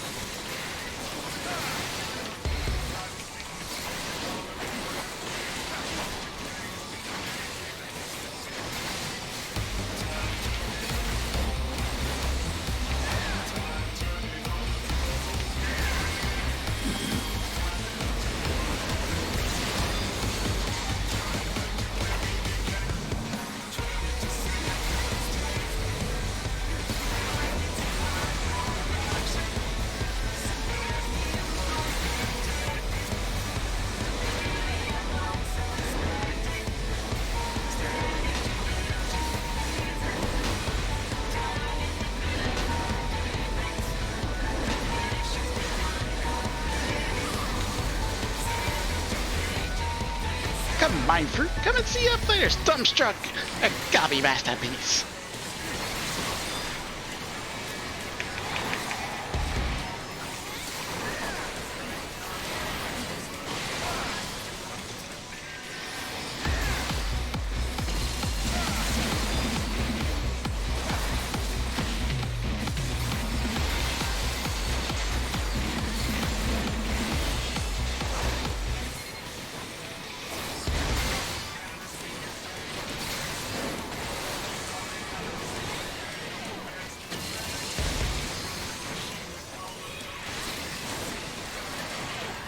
Bump it, drum, but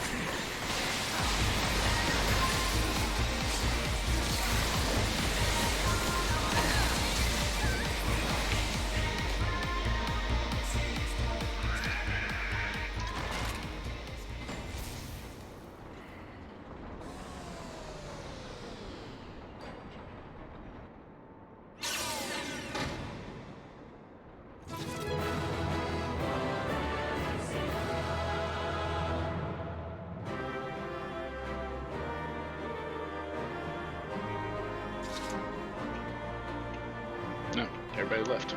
Okay. I'll take all score.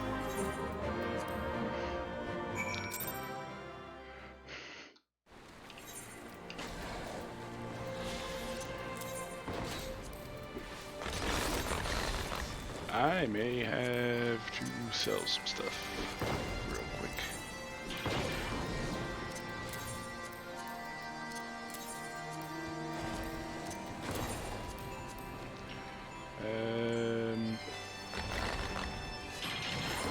Not a person to sell stuff here, is there? No.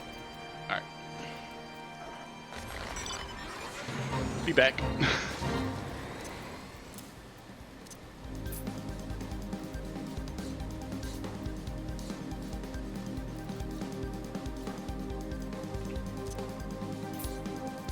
That'll sell.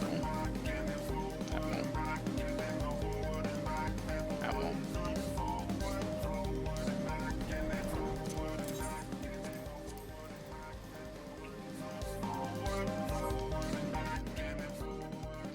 Be right back.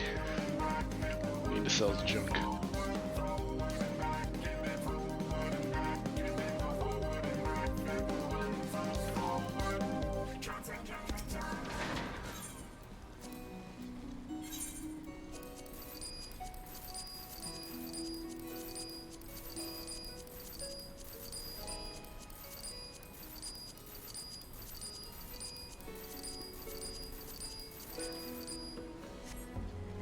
Okay.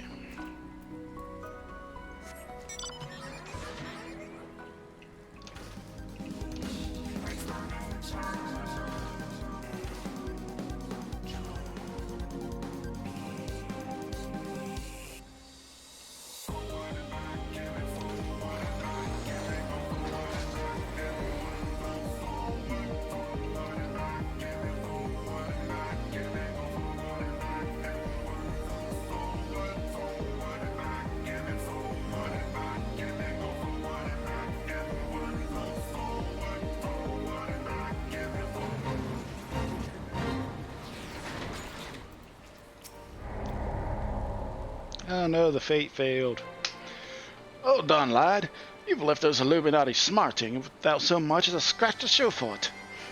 Now, I'm sure you'd like to finish them off, and we would too, if truth be told. I'm sorry to say we have a problem. While Wedge and I were out on patrol, we saw something, you see? A meeting between Midday and an enemy. What?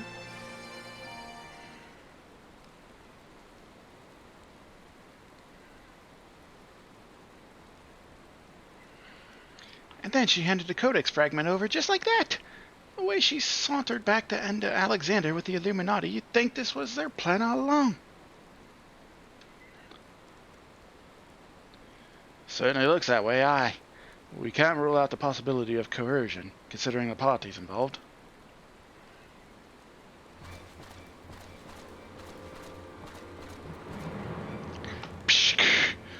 Foolish uplanders. Treasure Hunter was happy to give codex.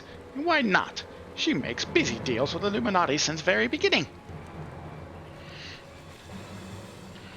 And now Illuminati hold all fragments of the Enigma Codex. Treasure Hunter betrays Uplander's trust and forfeits their future in so doing.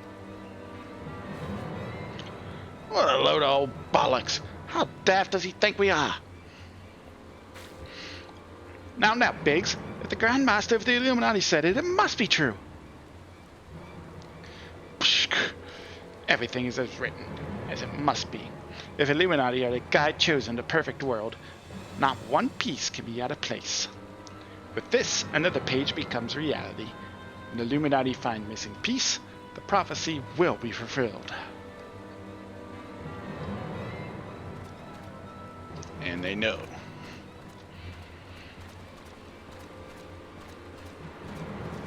Goodness me, that goblin has the faintest idea how Uplander's minds work.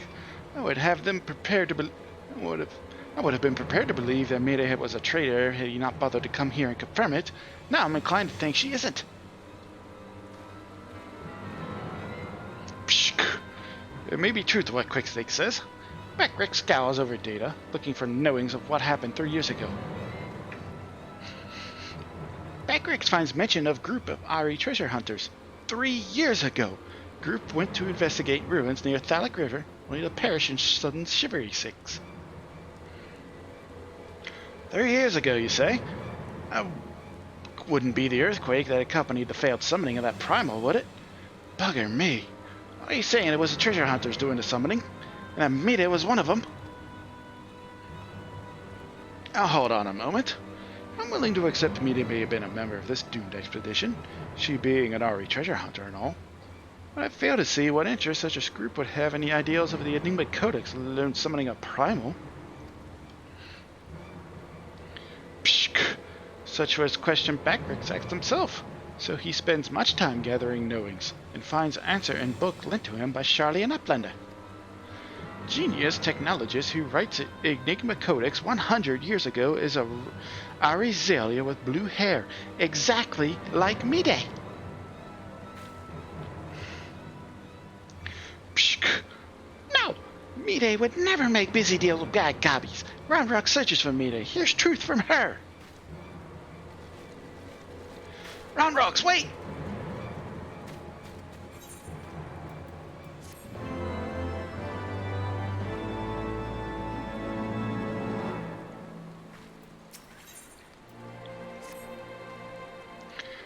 If you're worried about Round Rocks, don't be. Wedge won't let her come to any harm. Truth be told, I'm more worried about the business with Mayday.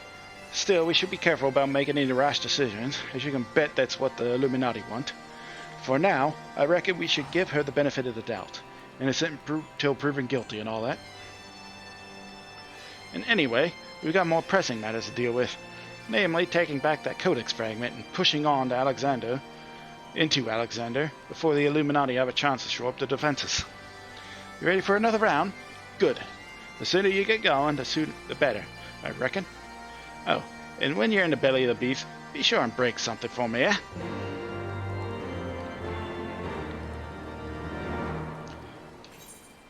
On to A6. Upon returning from Midas, you learn that Mayday surrendered the precious fragment of the Enigma Codex to the Illuminati, and that she was in fact a surviving member of a group of Aura that failed to summon Alexander 3 years ago.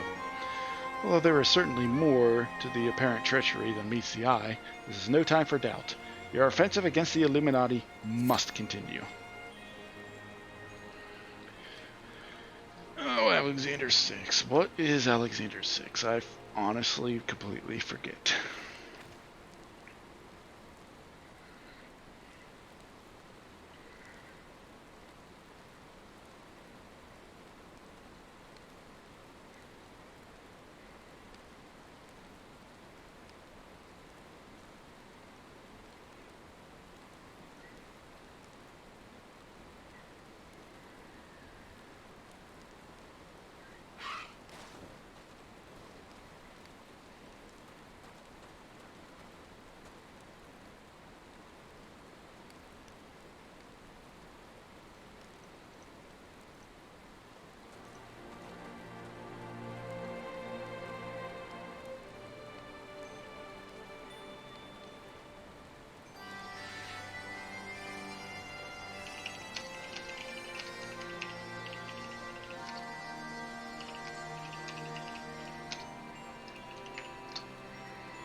Yay, them tank privileges.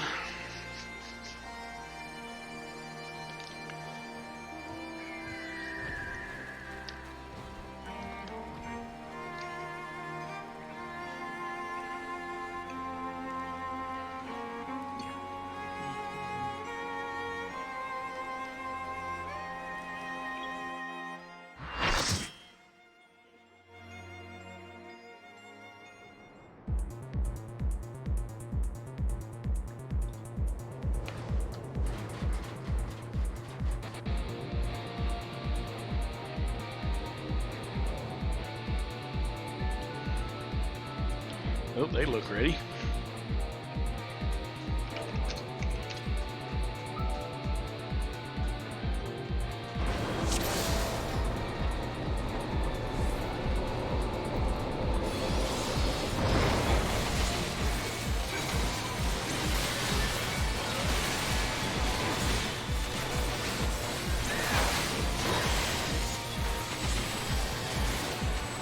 Oh, I get a bonus tag up forward. What?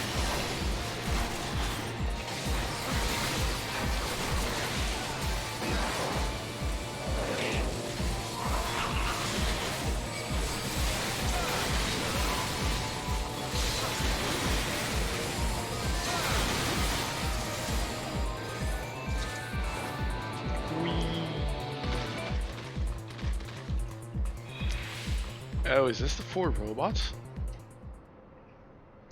That I don't not remember any of their mechanics, so this is going to be fun.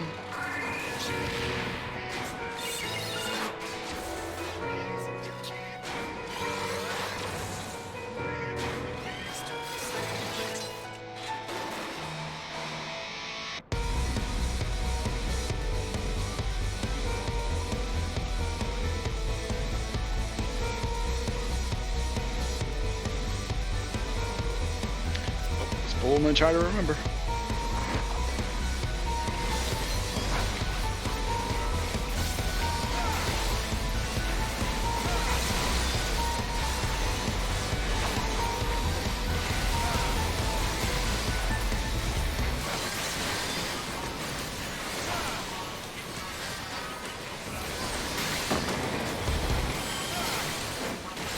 Oh shit.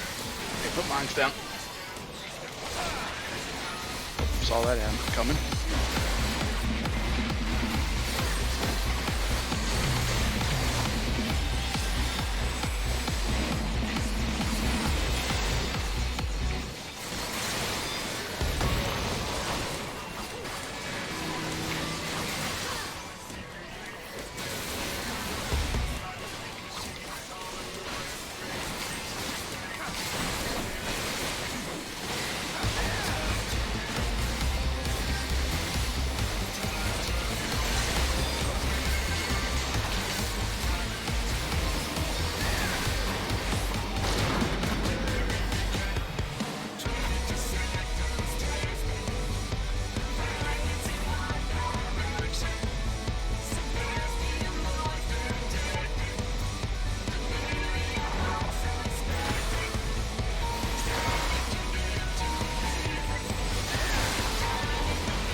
Does that go after the off tank?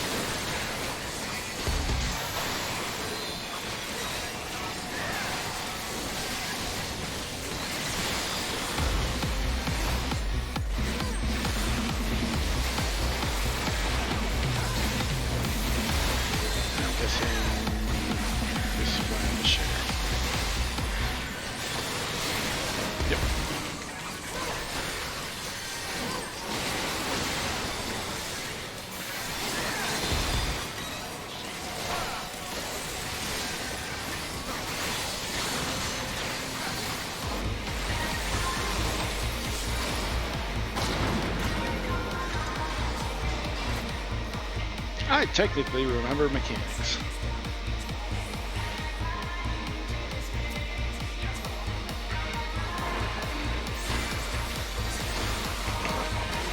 There you go.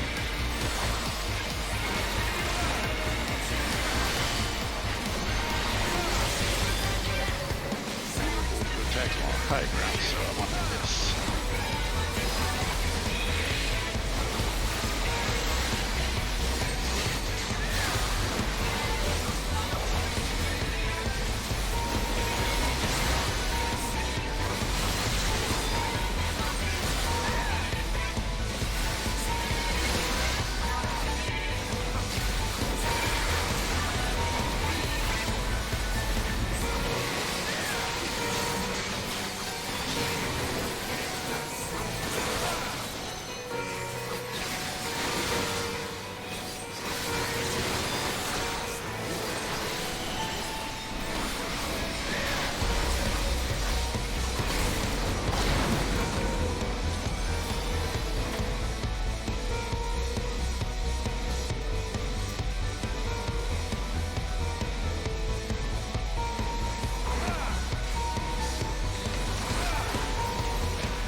Oh, I didn't notice that until it was way too late.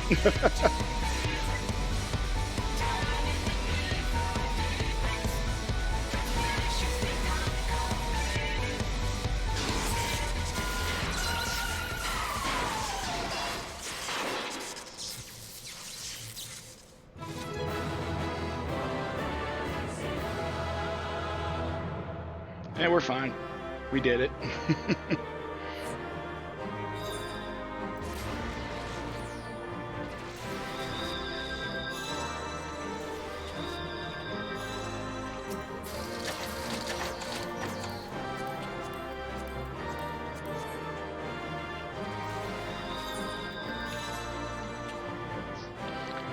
Stick around.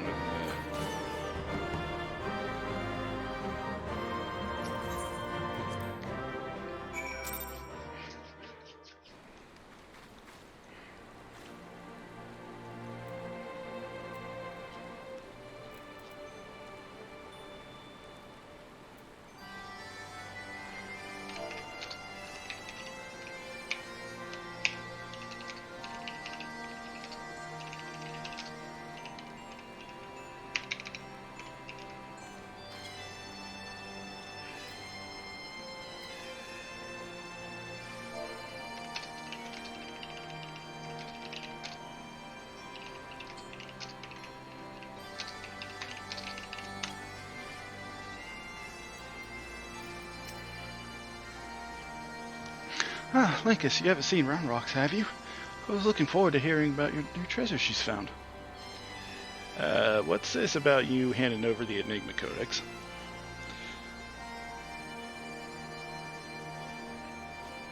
I see.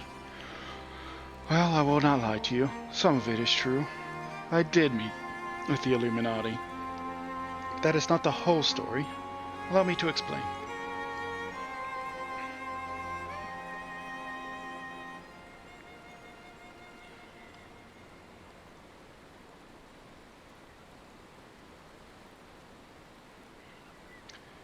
You're saying you handed over the Codex fragment to stop the Illuminati from coming here and taking it? Yes, but the fragment I handed over to them was not but a stone picked from a pile of rubble. The true Codex fragment is here, safe and sound.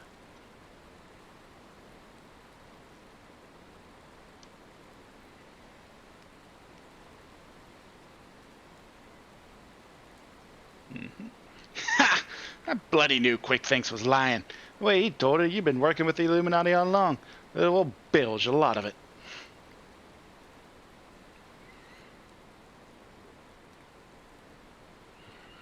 I am afraid not. Quick Thinks told you true. In fact, it was I who first taught the goblins how to summon the primal. I meant only to use them for my own ends, of course, much as I did you.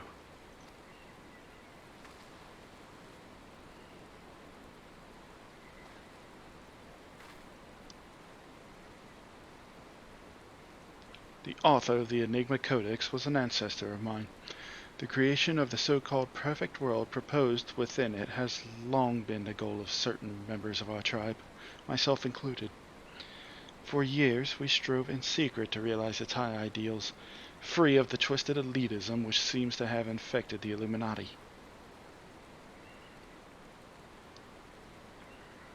During that time, there was one who served as our leader, a man who made us believe that our perfect world was within reach, a man with whom I fell in love.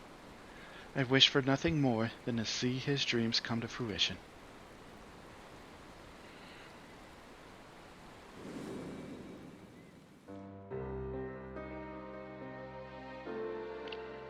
So blind was my devotion, I agreed to help him summon a primal without a second thought.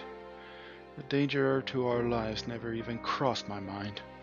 But on that day, 3 years ago, I came to know the folly of our mission.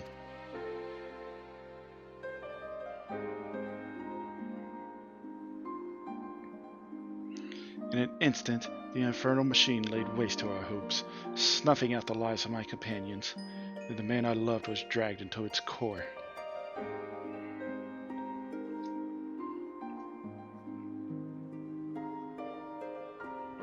In a last desperate attempt to make right our mistake, I called forth a barrier with which to seal Alexander.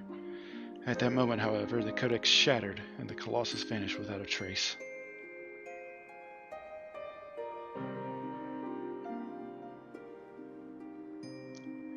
When the dust settled, I found myself surrounded by the broken fragments of the codex, the cold, accusing remnants of our dream of a perfect world.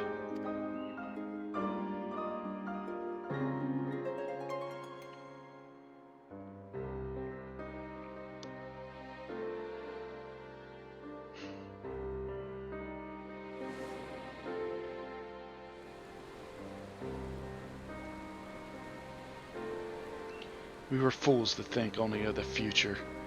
I did not realize it until my friends were gone. But the time we spent on our journey together, pursuing a hard dream, those moments were as precious as any paradise we could have hoped to build. It's a sad old tale, I'll give you that. But it doesn't explain why you had the Illuminati summon the primal, or why you had us help you infiltrate it. After everything you've been through, you can't seriously think any good will come of reviving Alexander. You all but said it as much as yourself.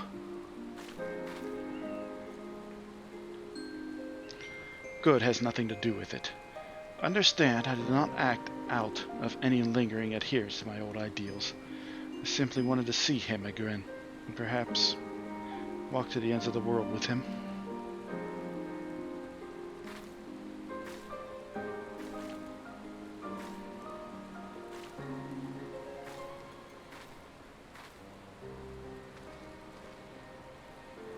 Him?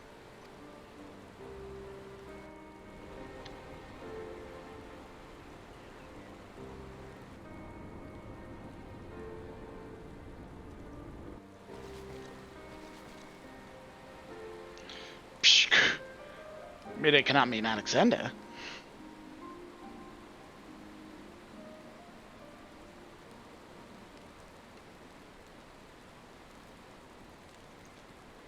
Not Alexander itself, but the soul I believe still resides within.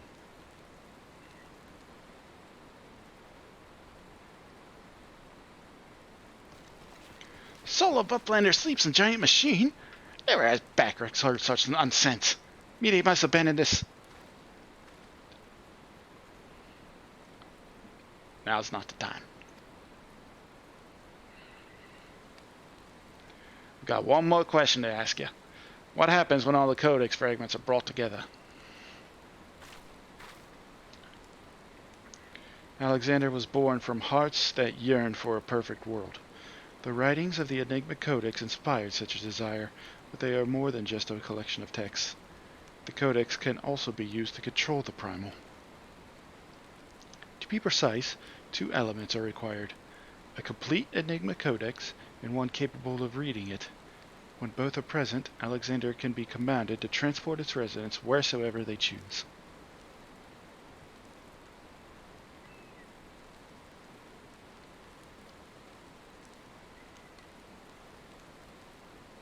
I myself was once able to read the Codex, but those days are long gone.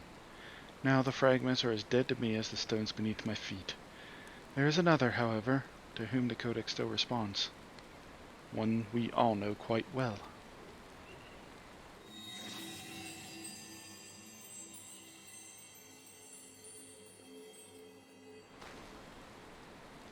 What?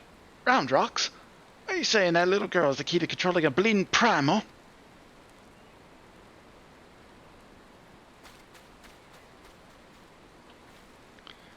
And now she's probably gone. Round rocks! Round rocks has been captured!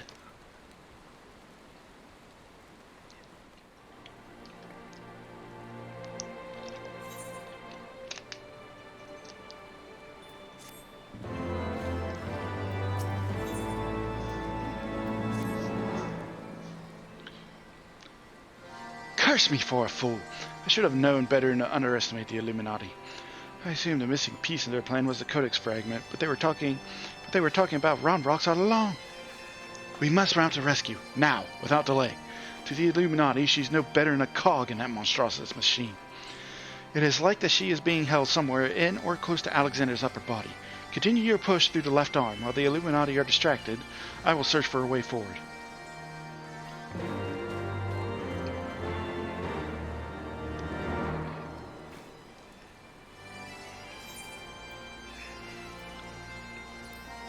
Arm of the Sun.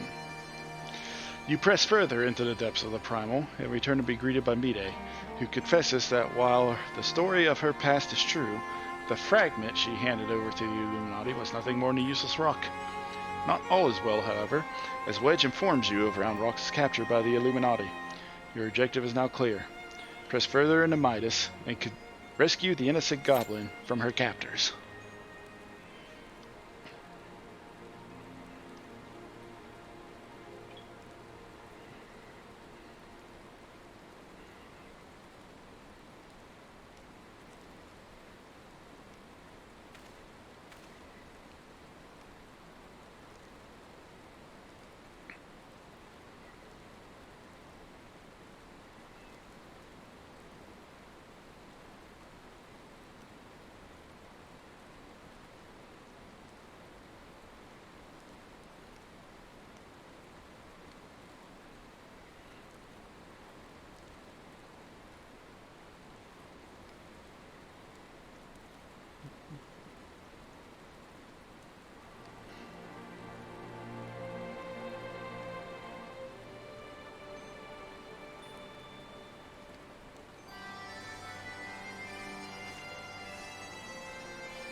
Scumbag tank waiting on the queue.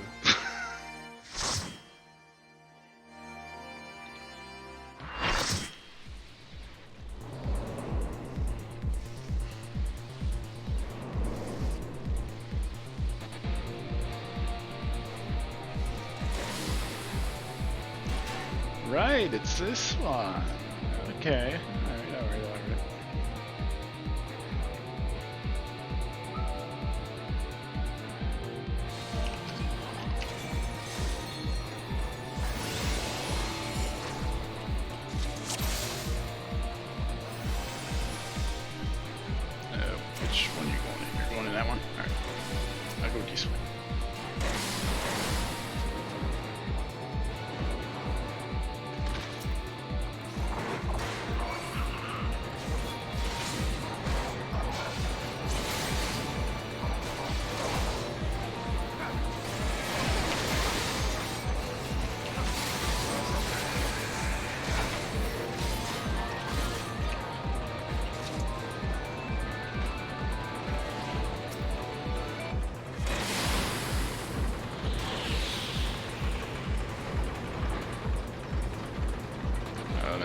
Both tanks went on the same side.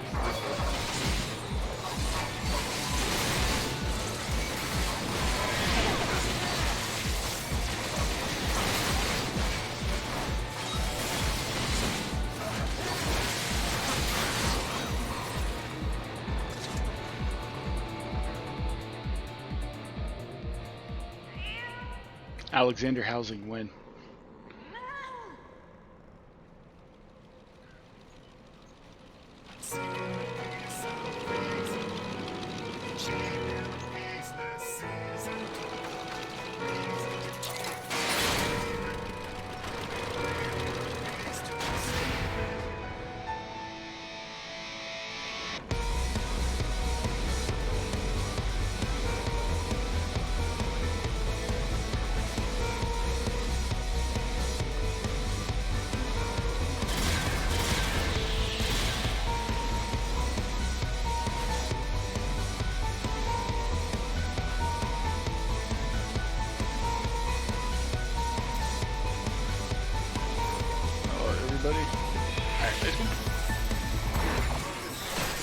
Uplanders, welcome to public execution. There's no tail turn for Godflyer X.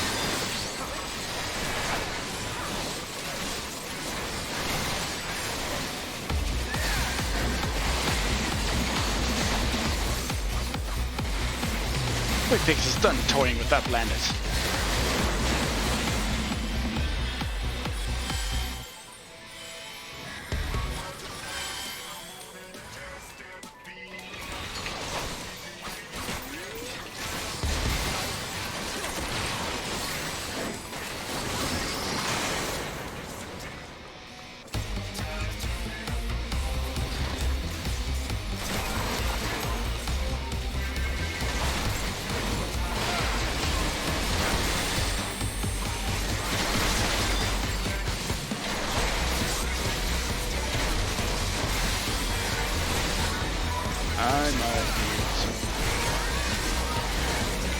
You take it.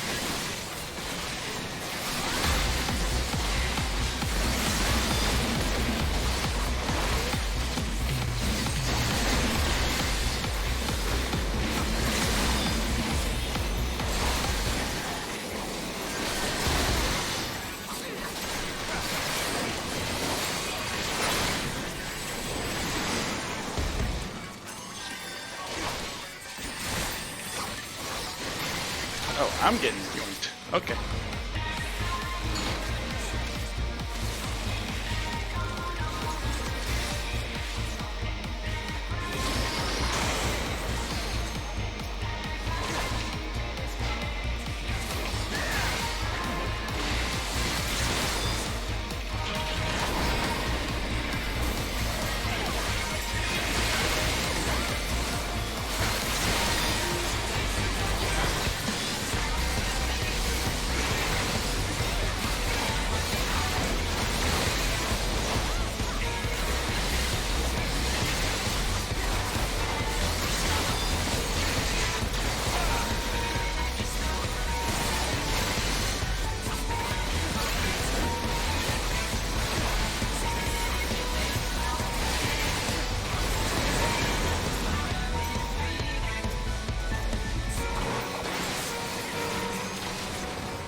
Get out of here, quick things.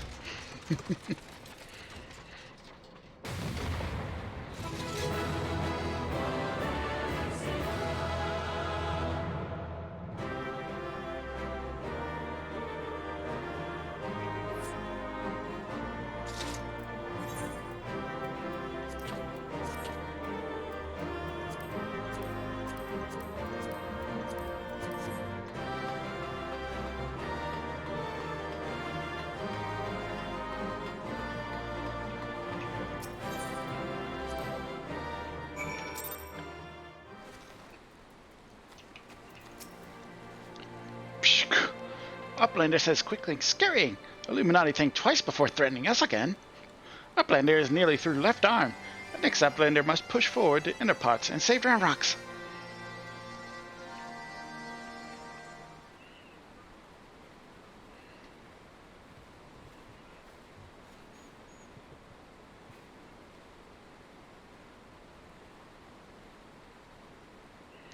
Congratulations on your victory over Quick Things.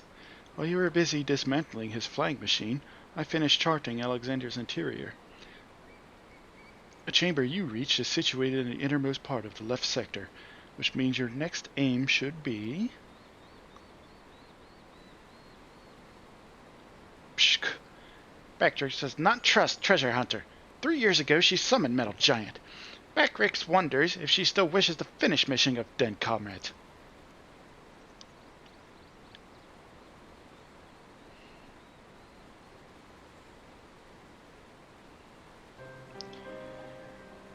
I do not blame you for doubting me.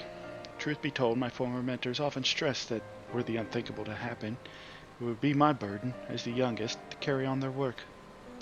But building the Codex's perfect world was their dream, not mine. I only borrowed it. As long as I was with those I held dear, I could happily have devoted myself to any cause. Seeing their passion, their joy, that was what filled me with the resolve, and it was that which drove me to collect the pieces of the Codex. All their talk of learning and reason, of justice and perfection, meant little to me in itself. I sometimes wonder why I was able to read the Enigma Codex in the first place. Mayhap it was because my youthful mind was as a blank slate, receptive to any ideal, if put convincingly enough. In the end, of course, it didn't matter. The Primal took my friends' passion, their joy, and their idealism, and ground them in the dust. Though I survived, my commitment to the cause did not. Put simply, I had no need for a perfect world without them to share it. So believe me when I tell you that I did not seek Alexander's return to realize the dreams of the dead. I only wish to see him again. Meaning your leader.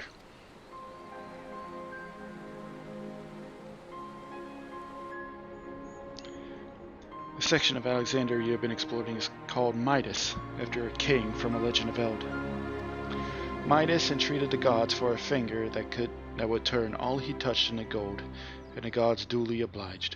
But in his carelessness, he transformed the one he loved most in the world into a lifeless golden statue. And thus the thing he coveted became his undoing. So it was with me and mine. Had we but paused for a moment to consider the means, and not simply the end, mayhap my friends would still be alive. But we did not, and they are gone. But my one remaining wish is simple, to speak with the man I love once more. If I could do that, I would be satisfied.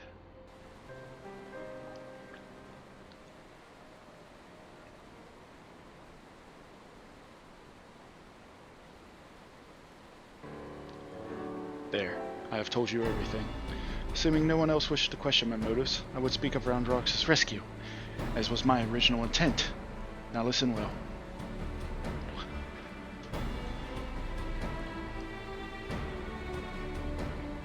Alexander is divided into 3 main sections, each powered by an independent core. You have already fought your way through the innermost part of Midas, the left arm. The core lies only a little way beyond, but you may be sure that the Illuminati would have deployed the bulk of their forces to defend it.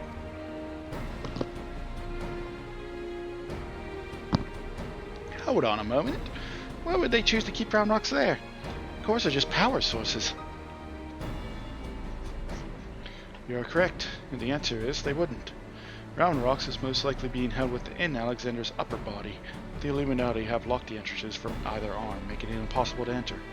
Our only choice is to stop the core, and in so doing, stop Alexander.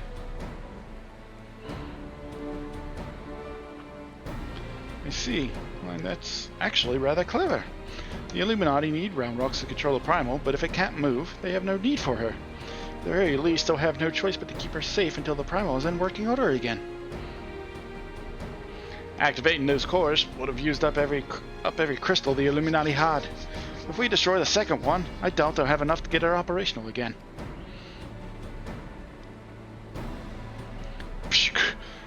Do Uplanders truly think Metal Giant can be toppled?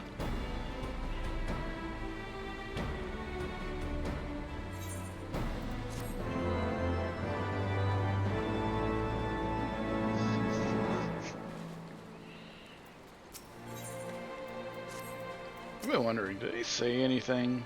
Really?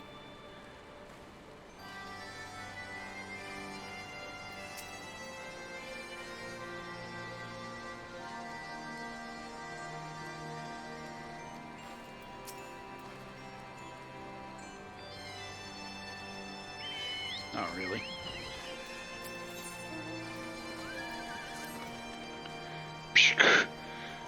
Treasure Hunter truly believes Soul of Lost Love sleeps in Metal Giant. Madness. But Backrix does not doubt resolve to rescue Roundrocks. Go with me to deep into Midas and deactivate Second Core, but do not underestimate Illuminati. Day and night they bring supplies in the Steel Fortress. Backrix suspects Illuminati are tinker-making new weapons.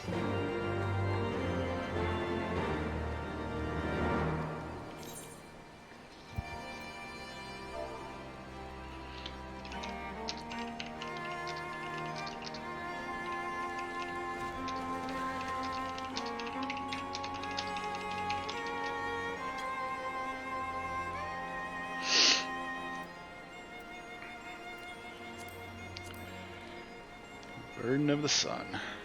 You have delved into the deepest parts of Midas, and its power source lies but a short distance ahead. For the sake of Ildeshire and Round Rocks, you must disable the core before Alexander awakes to wreak havoc on the realm. Your allies stand at the ready. Steel yourselves to break through the Illuminati's last line of defense.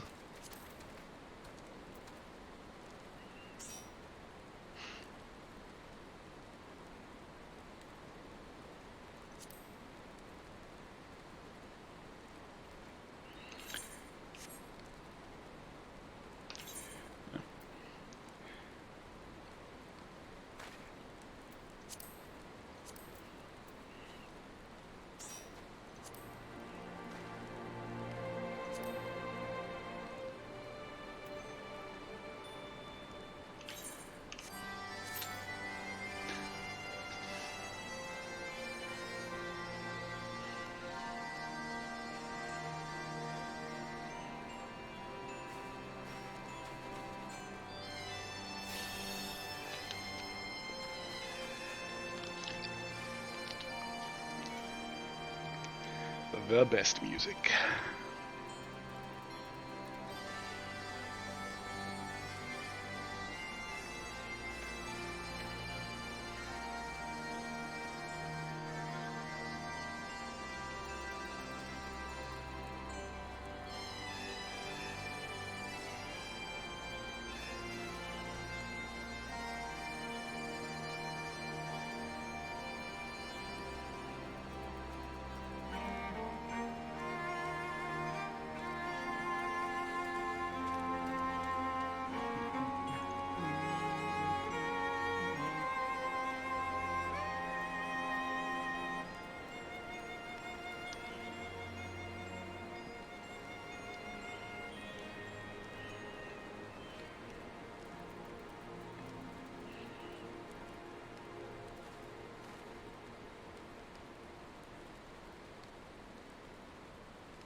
Then notice another person said they want to jump in.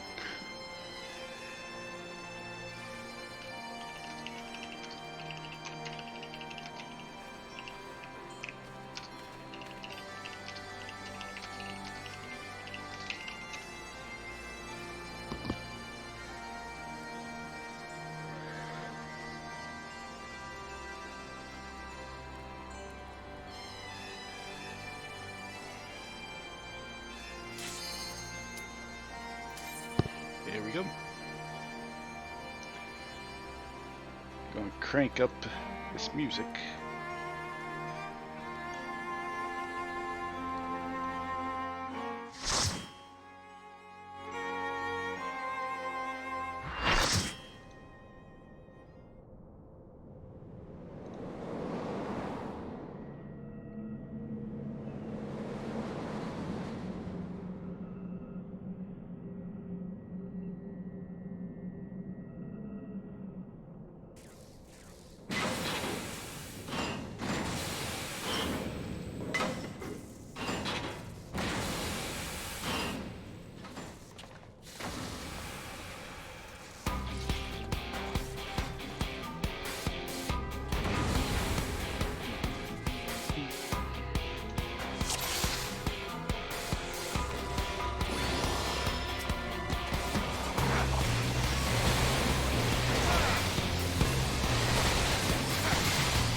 The second core, I do believe. One that, once that's out of commission, Alexander won't be going anywhere.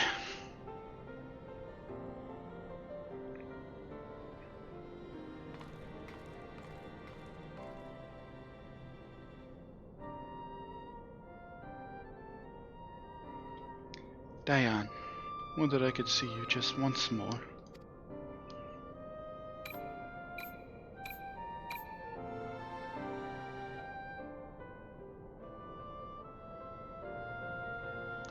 Farewell, my love.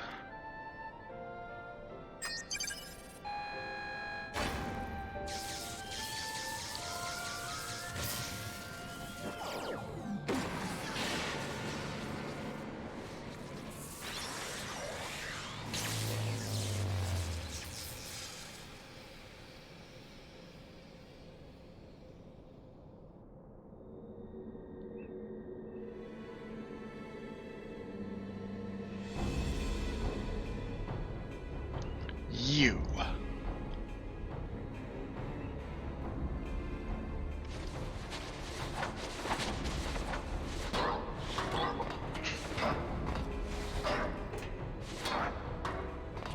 They're literally headbanging as they come in.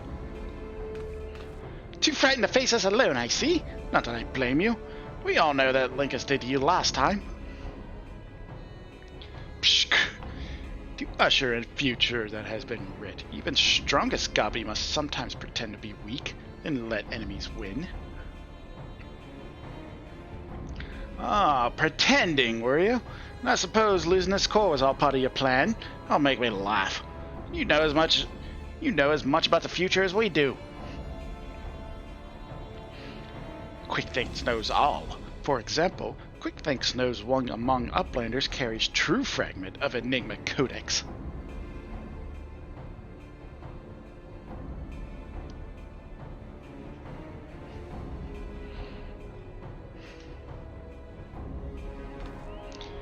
Seems the game is up, Biggs. There's no hiding the truth from QuickThinks. Very well, I admit it. I have the fragment, but I won't be handing it over to the likes of you.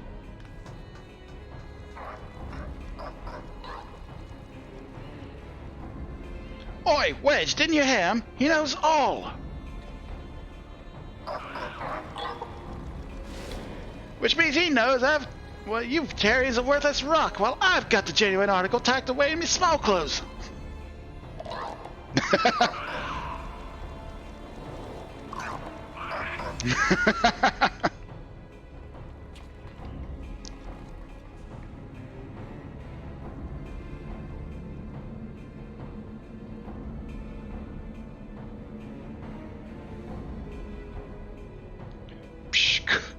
QuickThinks already knows conclusion of Uplander's childhood games.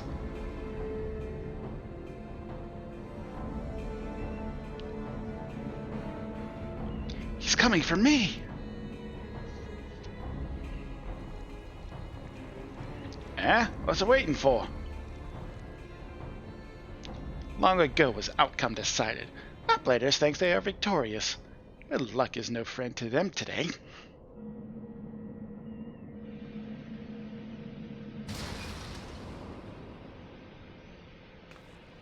What?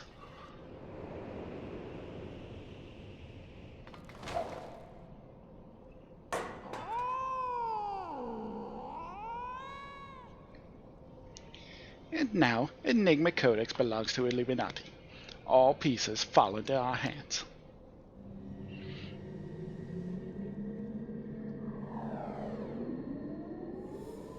And then it rolls off.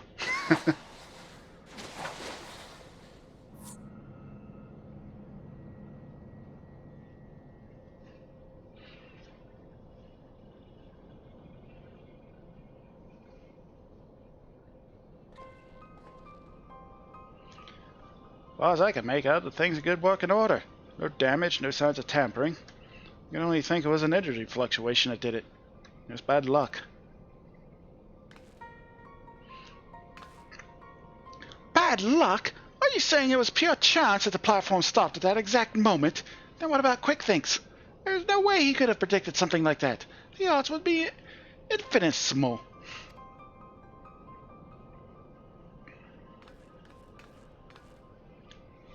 Well, however he did it, the fact remains that he did. But that doesn't mean we have to stand for it. When someone takes something from you, you just have to take it back.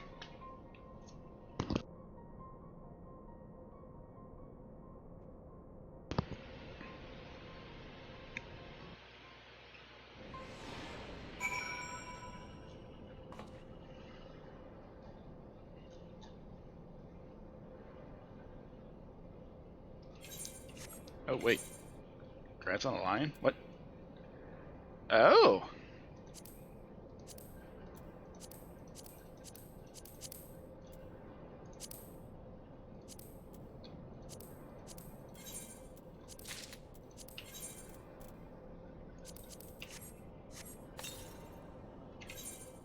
I got a war lion.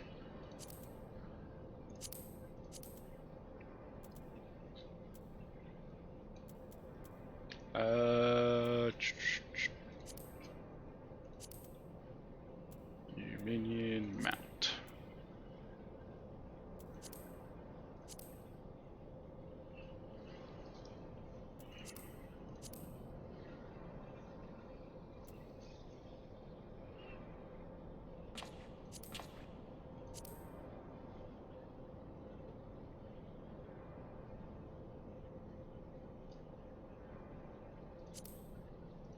Damn, warrior's kind of slacking there.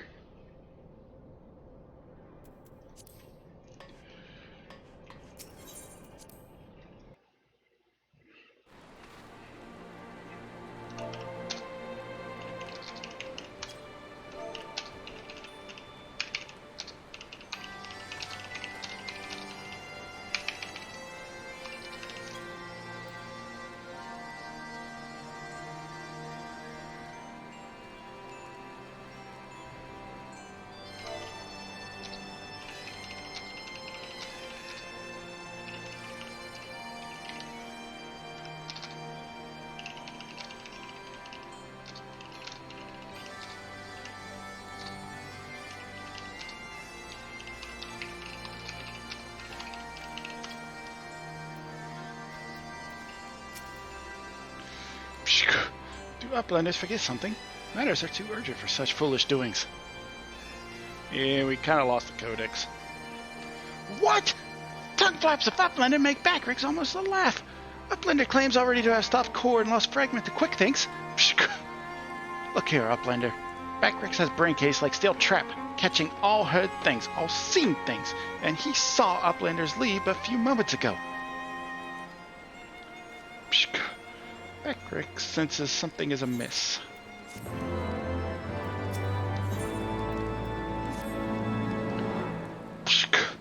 Backrix is certain that Uplanders left for Metal Giant only moments before returning. He watches Uplanders disappear over horizon with own two eyes. But it is impossible to return so soon if Uplander's tale is true. Why Treasure Hunter also makes such claims? Backrix does not know. Go, Uplander. Trade tongue flaps with Mide, and together think of explanation.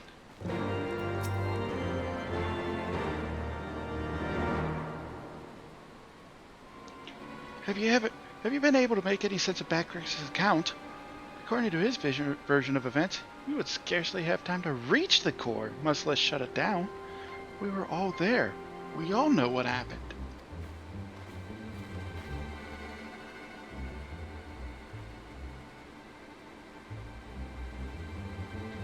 I sure he's not just confused. Maybe we got lost in all that data of his if I got the time.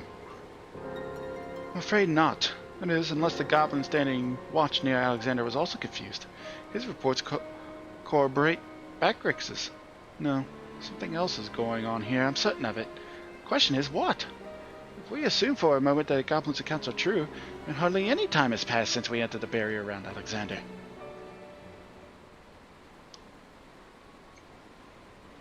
Time stopped? Impossible.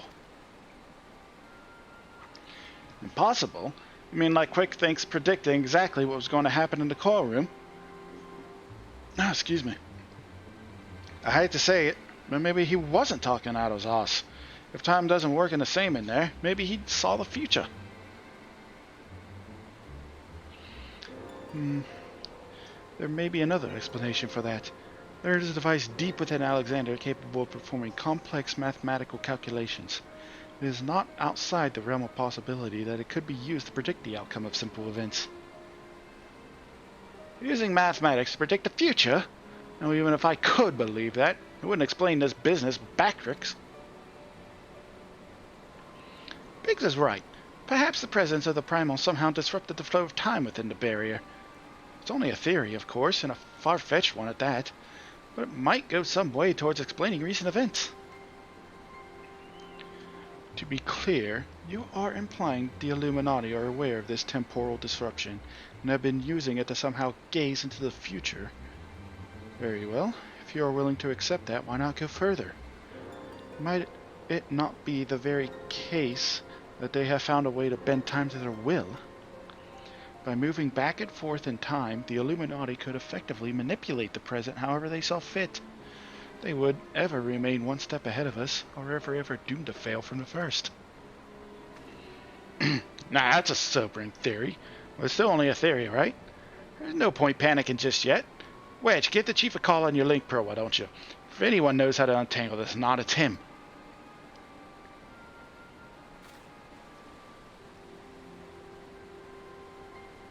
Chief, it's me. It's about Alexander. We noticed something strange about time inside the Primal. What? No, not our time inside the Primal. The time. I mean time itself. Well, Chief, it might be best if you just came here. Aye, we'll wait your arrival.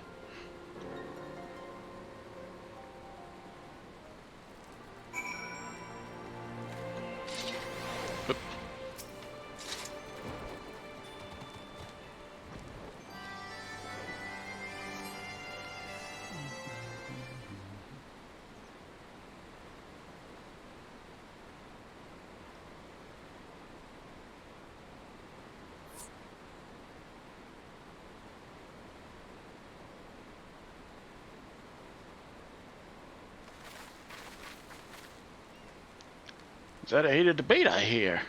Boys, you started without me.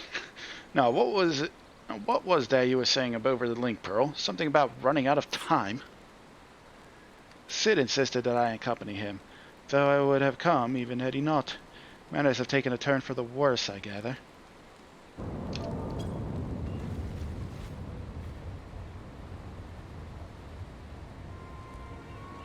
You could say that again.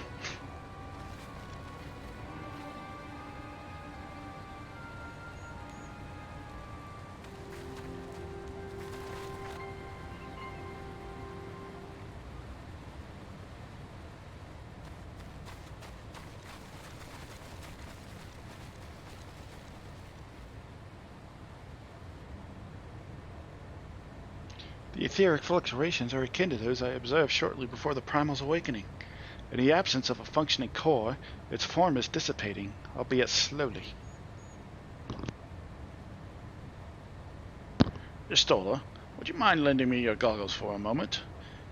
Can't hurt to have a second opinion.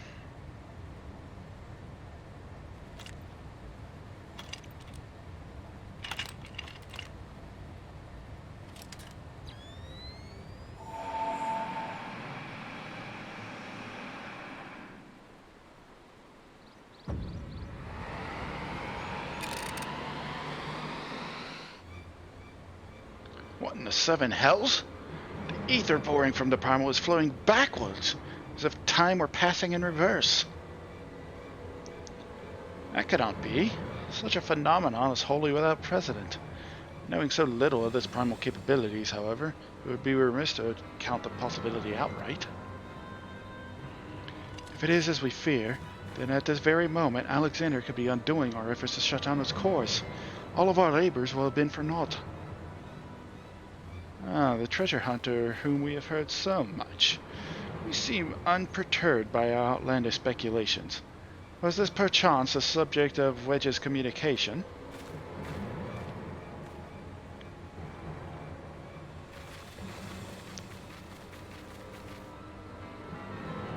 Gods help us. If there is any truth to this, it won't matter how many cores we disable. The Illuminati will simply undo any damage we cause. And what do we do, Chief? How do we even begin to fight something like that?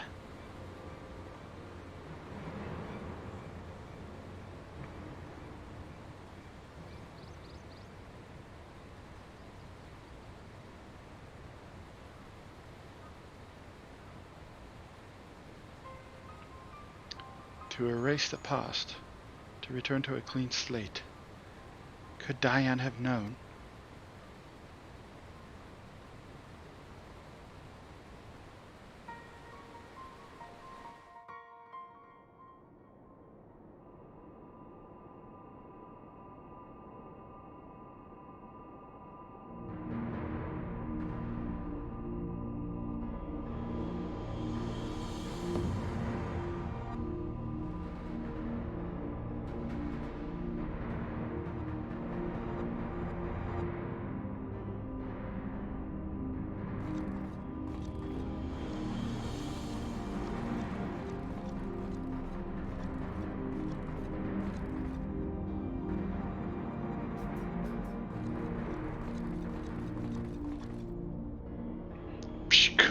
Preparations for restoration of Enigma Codex are complete. Calculations show margin of error for future readings is 0.03%.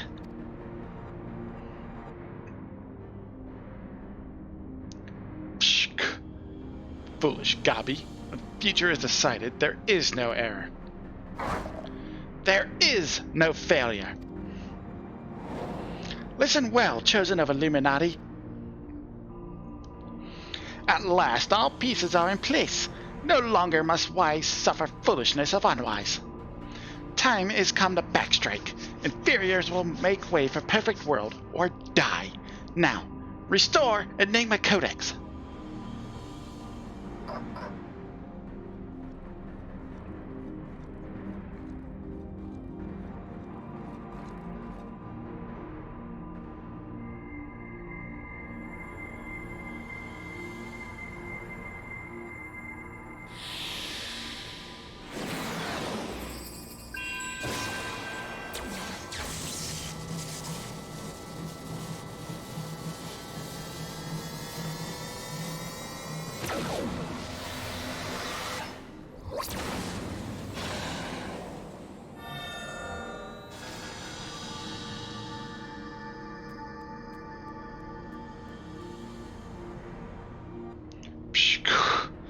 Now is Alexander Illuminati's to control.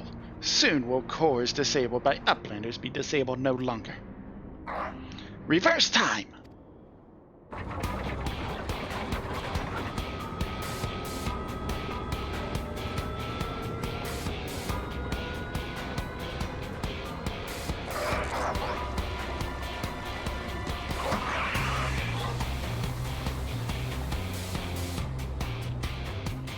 Once power flows the third core, Alexander will be fully operational, and with third core will his true potential awaken.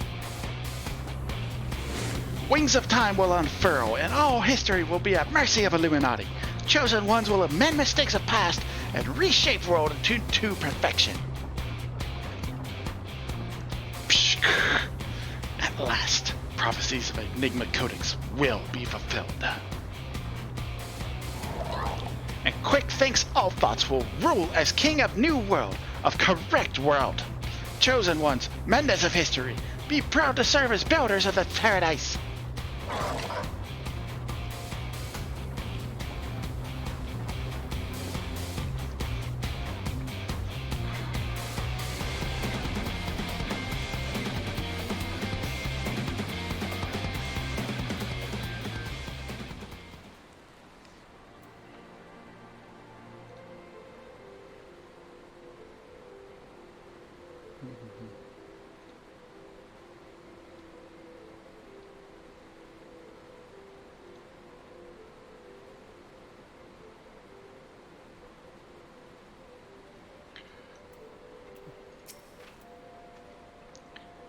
Your Stola and the Chief have returned to Matoya's cave.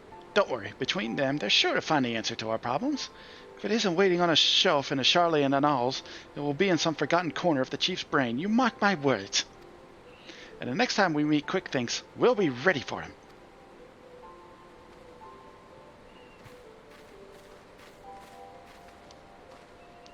Adventurer, there's something I would like to discuss with you, but mayhap it would be best to wait until we're safely back at the shortstop. I will see you there.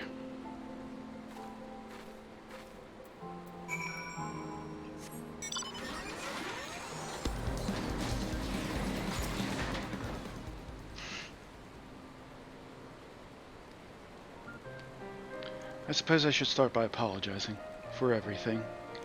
Were it not for me, the Illuminati would never have summoned that infernal machine, or gained the means to control it.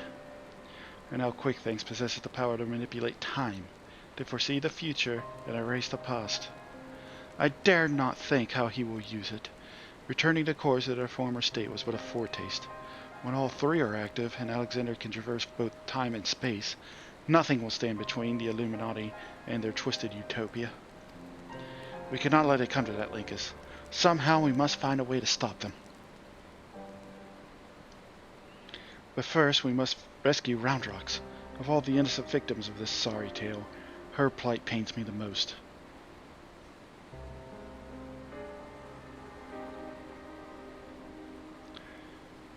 Shortstop just isn't the same without her. I hope someone will keep her treasure safe until she returns.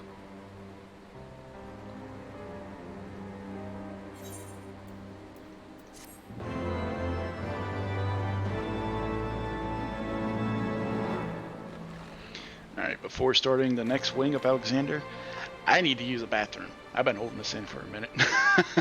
So I'm going to BRB, grab some more water, stretch up, use bathroom, all that good stuff. I implore you folks out there to do the same.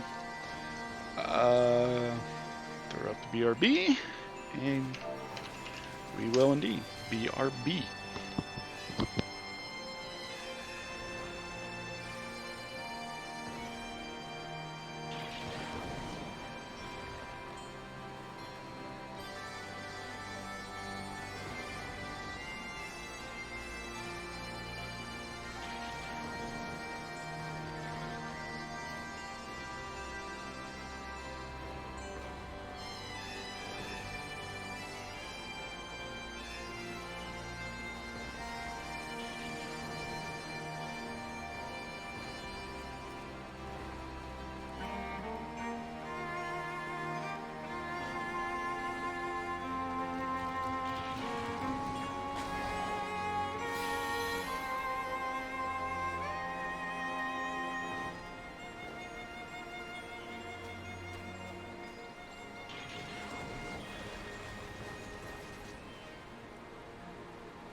I don't know what the hell's going on there, but they're having a good time at least. We back, folks. Welcome back.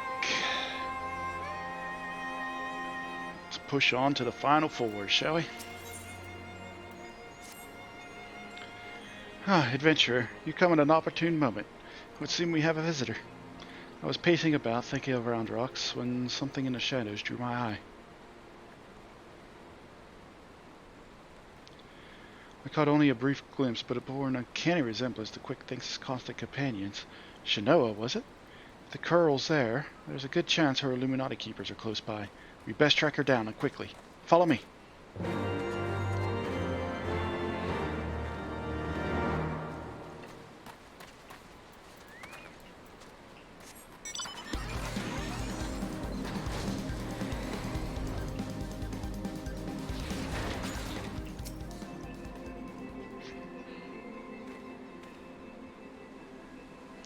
Just as I thought. Is Shanoa? Or is it? One Curl kitten looks as much the same as another, and she doesn't seem to have brought any of her friends. Over there.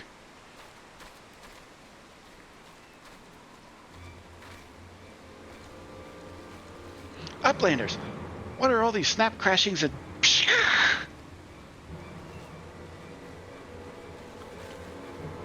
Illuminati spy, sent by Quick Things to observe our movements, like us not.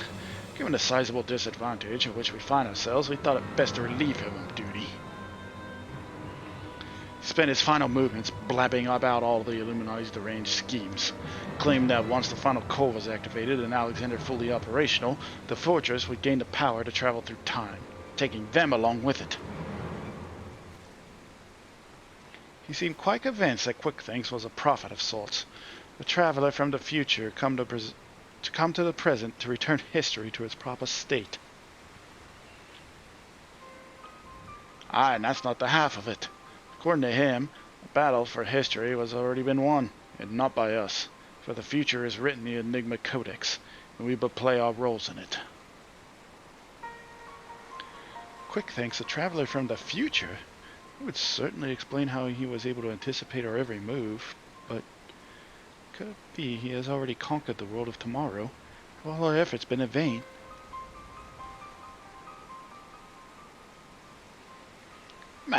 Tongue flaps of crazed Illuminati make brain case hurt.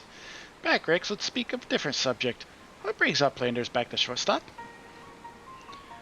Having settled upon a plan of action, Sid and I were in the process of making our final preparations with Master Matoya when this kitten scampered in, mewling as if to beckon us.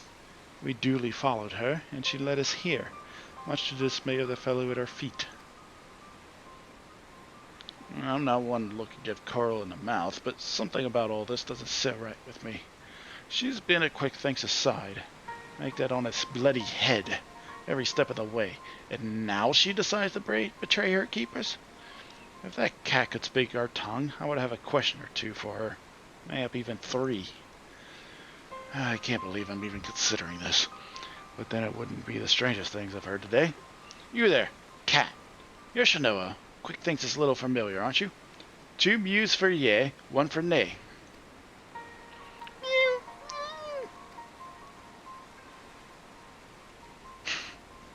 Did she truly? Do you want to go home?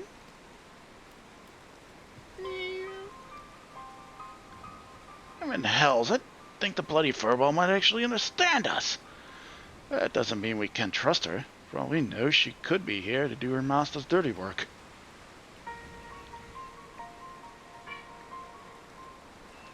A moment, Uplanders. Tongue flaps of Round Rock come back to break... Let me try that line again. A moment, Uplanders. Tongue flaps of Round Rocks come to Backrick's brain case. 3 years ago, when Round Rocks found Codex Splinterstone, Round Rock says Black Curl Child is there, onlooking. Backrick thinks nothing of this then, but now...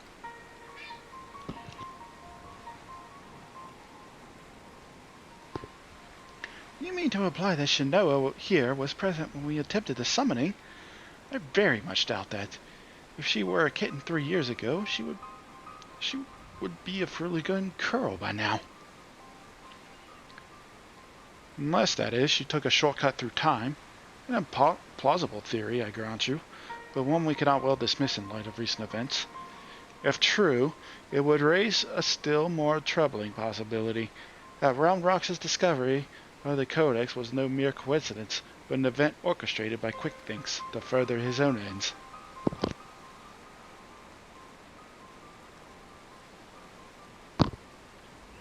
Oh, this just gets better and better. Look, whatever is going on here, we're not like to find out by standing around talking. We need to delve deeper into that fortress. And as luck would have it, Wedge claims his latest invention will allow us to do just that. I've sent him and Biggs on ahead to the Maker's Quarter to perform the final tests. Meet them there when you are ready. I'll join you as soon as my own preparations are complete. Alrighty.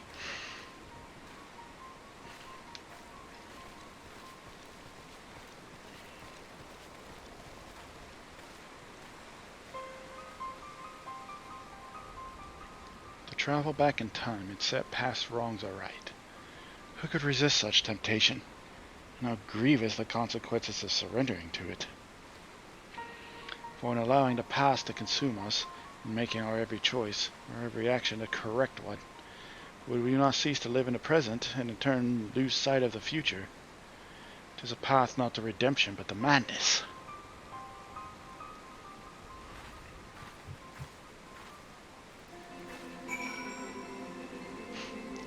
Yeah, you say that, but I'm pretty sure I'm not the only one by saying that there's a couple of things.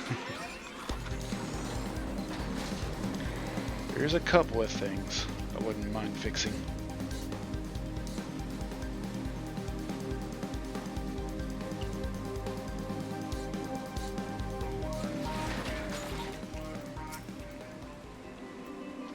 Ah, Linkus, all fired up and ready to go, are we? I'd best hurry up and brief you on the task at hand. In a nutshell, we'll be attacking the Primal on two fronts. As we speak, your Stoll is leading an attempt to cut off the Primal source of ether. Our job, meanwhile, will be to head into the belly of the beast and rescue young Neuron Without her to view the Enigma Codex for him, the Illuminati won't be able to turn back time anymore, giving us a fighting chance of beating the bastards. The chief reckons that the shortest path is through the giant's great fat nugget. The only problem being that it's inside the barrier. Not to worry, though. Wedge's latest wonder will take care of that. He's dubbed it the BBG-2, which he tells me is short for Barrier Be Gone. Of course, the barrier doesn't just serve to keep folk out, it also keeps the Primal in. That's why Mida and her mates raised the bleeding thing in the first place. So the moment it goes down, there'll be nothing to stop the Colossus from running rampant, if it has a mind to. Which means we're going to need to move fast. The chief will take the Excelsior and as close as he can to Alexander's head, where you'll jump off and secure us away inside. Wasting no time, you'll then climb back aboard, and Wedge will re-engage the barrier. All before our metal friend even knows what's happening. Got it? Good, because we've got our work cut out for us. Let's get going.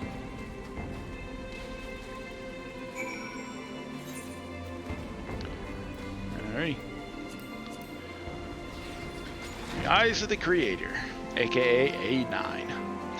Raised from the waters by the thrice-mad Illuminati, the steel colossus Alexander yet towers over the Thaliac, bleeding the hinterlands dry with a thirst for ether that will not be slaked. The time has come for action. As Yastola and Master Matroya seek to magically sever the Primal's death grip on the land, you will take to the skies with Sid in hopes of securing an ingress through the Colossus' mighty peat. The realm itself cries out for succor. Will you rise to answer its call?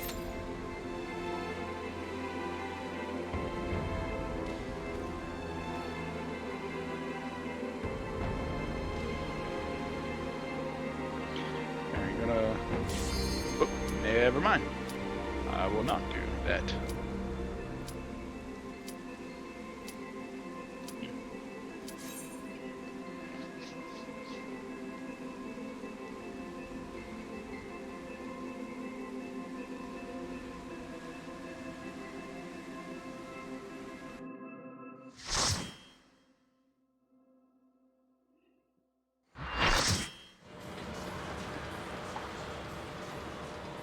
Alright, time to activate the barrier.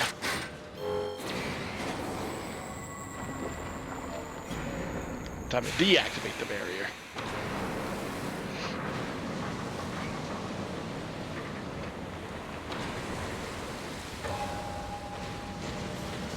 The smoke is too thick. Can't see a damn thing. You'll have to press on alone.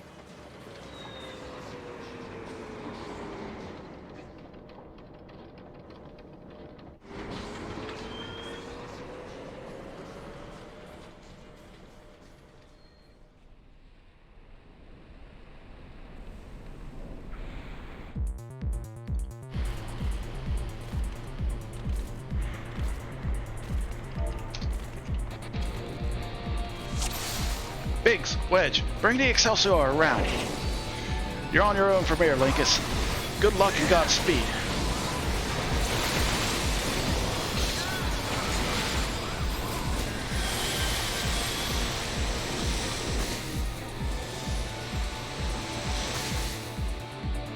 Whee.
Oh, you look cute.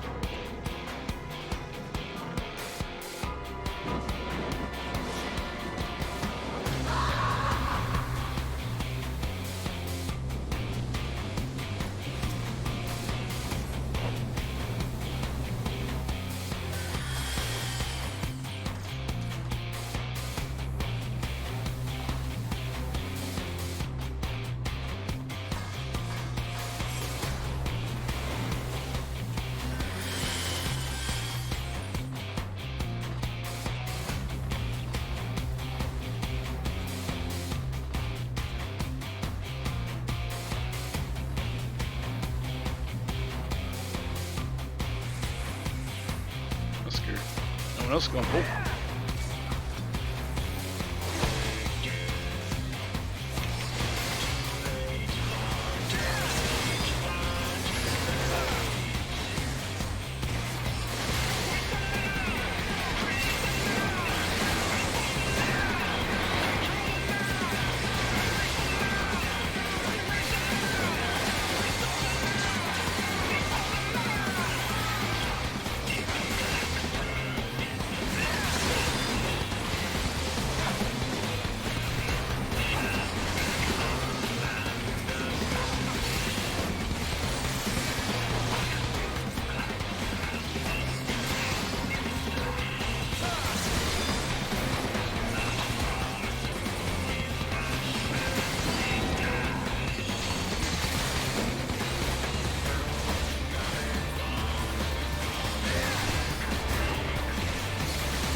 lot smoother than they normally do.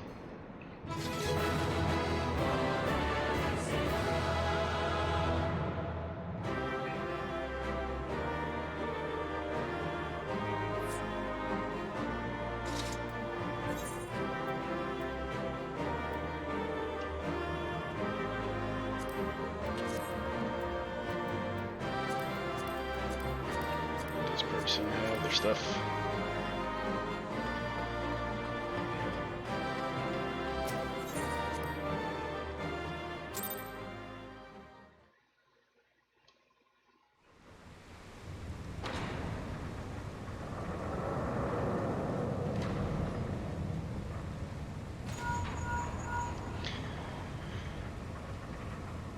Fine work, old friend.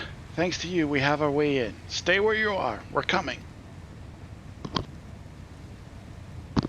But first, now that you're clear, we had best get that barrier back up before the big fellow gets restless.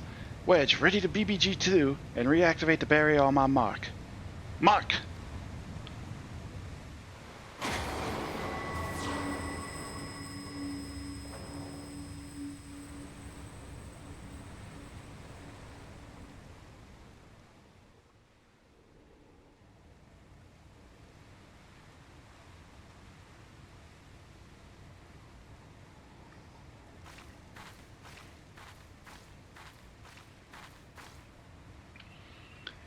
Excellent timing, Y'shtola. Linkus has done it. We have a clear path into the heart of the beast.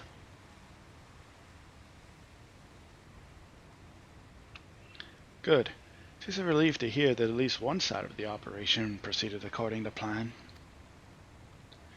The same may not be said of the other.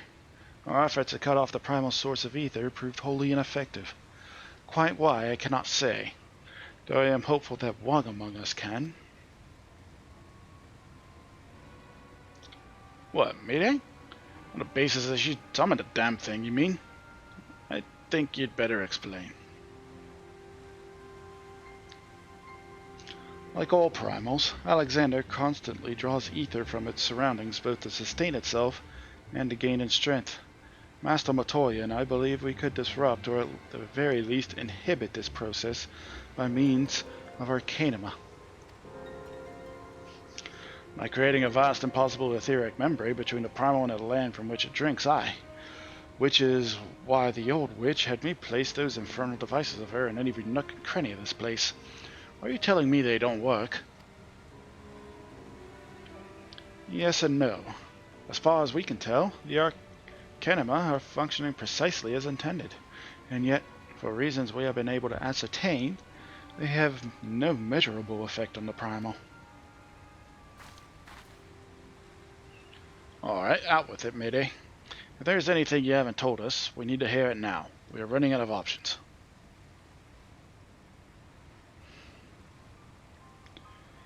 I fear it will not avail us, but very well. It all began with a curious encounter in my younger days. I was out playing on my own one day when a stranger appeared before me. He told me anything my heart wished for could be mine if I but heeded his words.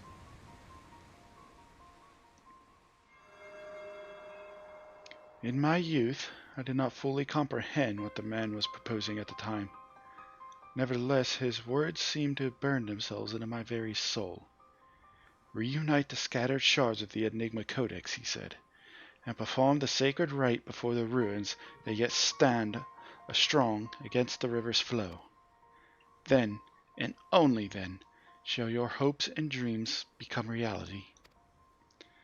With that, he handed me a relic, a horn with a tip of metal, which seemed so foreign as to hail from another world. It would serve as a catalyst for the summoning, he explained. A gift from your friend, Travanshire. And then he was gone.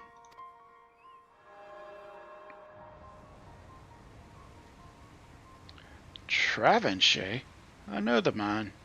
Our paths crossed during my time in Limsa, in the days before the calamity. I might have guessed that the Ascians had a hand in this.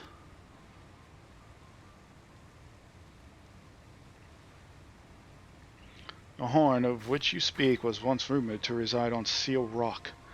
It is a lost relic of the ancients with the power to manipulate the etheric energy in the very air around us. The Scions have long pursued the horn, fearing the devastation that might ensue were an artifact of such power to fall into the wrong hands. Finally, I do begin to see. If I have the right of it, Alexander's Third Corps is using the horn to draw ether from far and wide. 'Tis little wonder our plan failed. Even without moving an ilm, the Primal possesses the means to drain not just this land of ether, but our very star. And our course is clear. If the old witch's magics won't avail us, we shall just have to get inside and dismantle the core the old-fashioned way. Indeed, and yet we must be wary. We have seen the course of time reversed once before. We may well see it again. Even should we succeed in destroying our target, there is naught to prevent the Illuminati from simply returning the stricken core to its previous state. Aye, they are free to turn back the clock, and again, the Primal growing stronger all the while. So what do we do then? We can't just give up.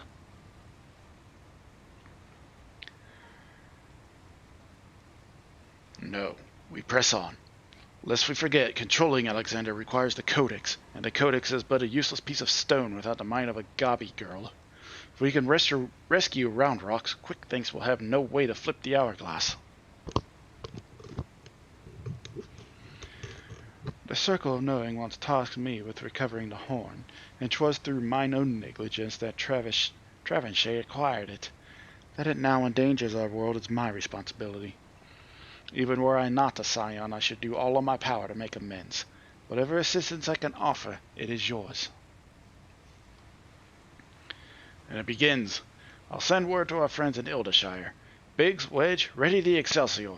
Linkus, prepare for departure. Let Operation Rescue Roundrock commence.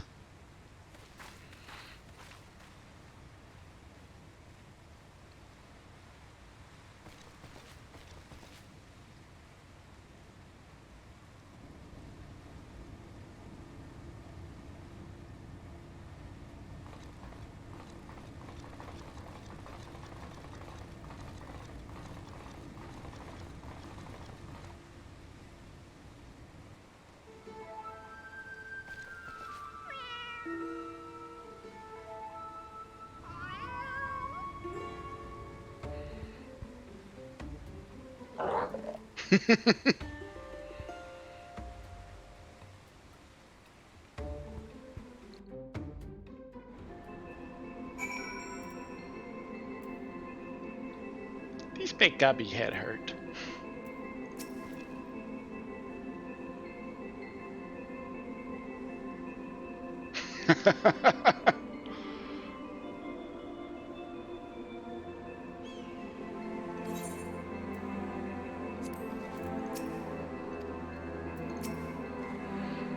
Them in hells. Wasn't enough that those Illuminati lunatics had a bleeding time machine, was it? No, it had to be a time machine with the power to destroy the whole bleeding world. I mean, I'm used to the future of Eorzea being at stake, but this is the future, past, and present all rolled into one. We have to get Round Rocks out of there before those gobbies can put any more of their crazy schemes in motion.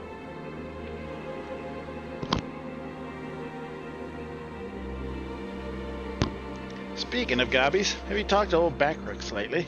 Turns out the kitten you met wasn't Chino after all, just a doppelganger. He's already taken the little furball back to the shortstop and given it a name. Schrödinger, or however you pronounce it. Anyway, I'm busy heading back that way myself. See you there, Linkus.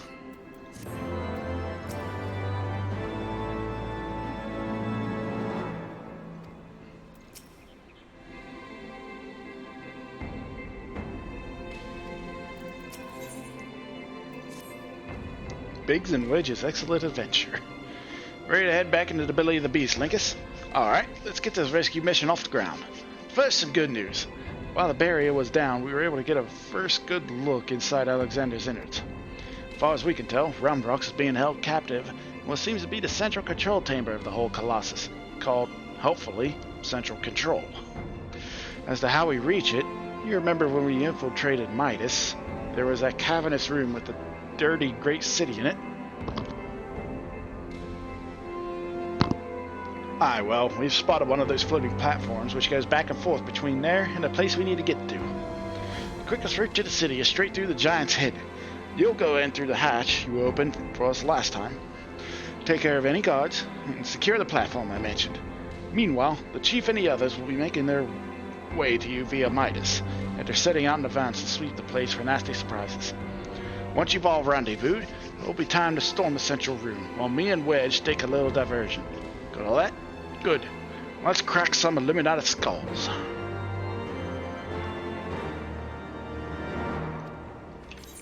To the breath of the Creator. History itself stands in the balance as the Steel Colossus is revealed to have the inconceivable power to transport its occupants through time and space. A power which the Illuminati are all too eager to use to rewrite the past and remake the future in their own twisted image. With time quite literally of the essence, you must find passage to the very heart of the Colossus, where the unfortunate Roundrow, the key to Quickfinks' dark plot, is being held captive. Once more unto the breach, warrior of light.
There it is.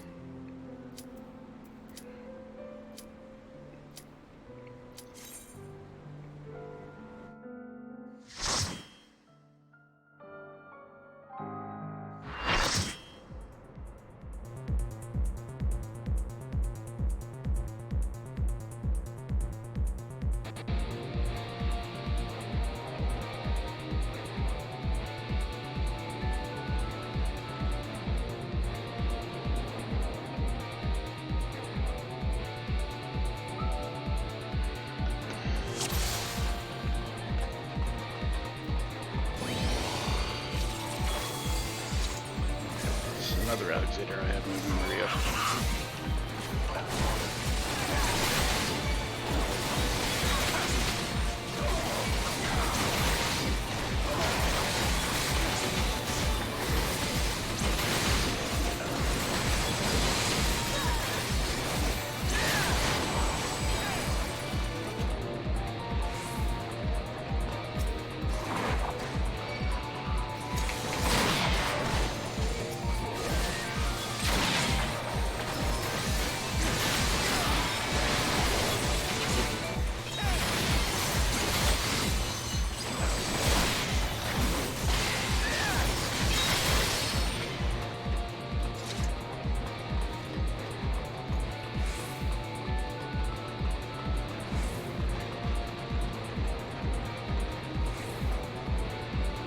So when can we?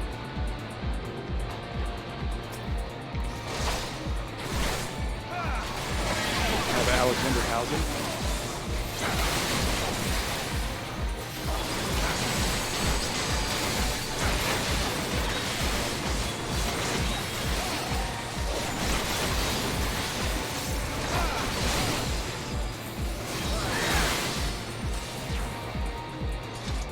I think that's literally the platform from A7.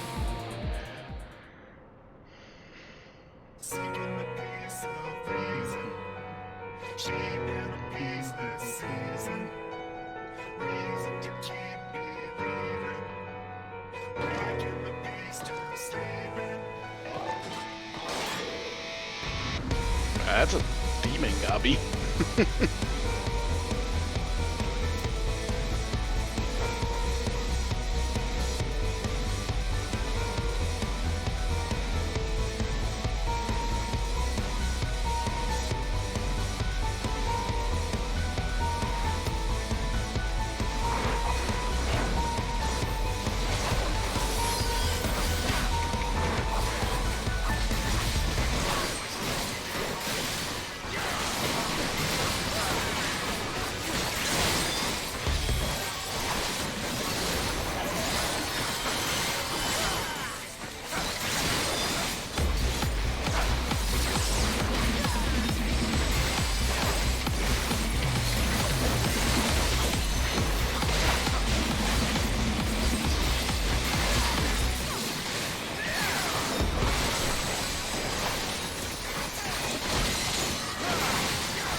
I technically remember this fight.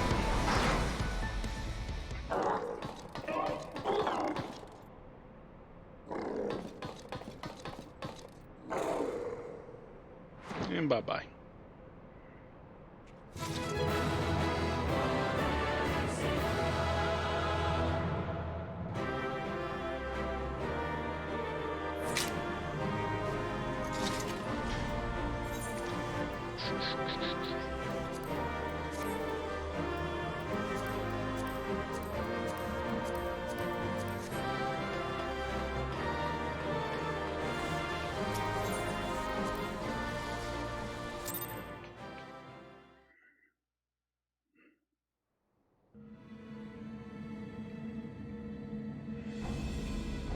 Excellent work, old friend.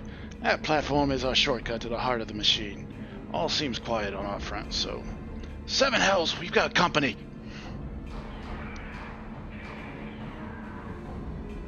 Oh, you did have company.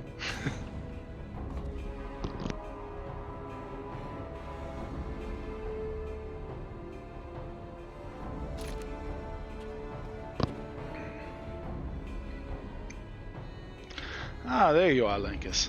We were met by a small welcoming party, but it was nothing we couldn't handle. Biggs and Wedge just contacted me as well. They're headed here as we speak. Round Rocks!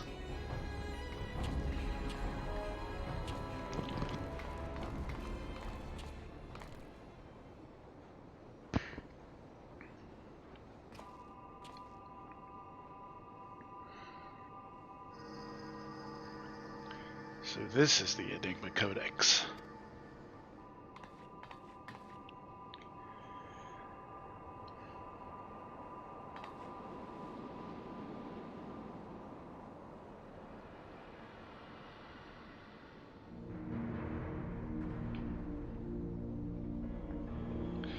And that must be the third and final core. 12 at Mercy. If you could but see the volume of aether issuing from it.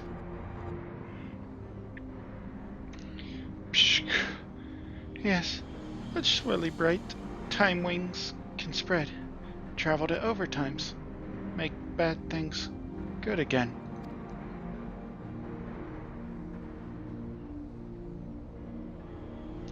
Could it be? Do we truly have the power to change the past? I could erase my mistakes. I could see him again. 3 years ago, Mayday lost Dear One. Mayday wants Dear One back, yes? Round Rocks helps Mayday. Round Rocks, no! You must save your strength! Mayday worries too much. Round Rocks is strong, Gabby. Uplanders, hold on to brain cases. Time wings, spread!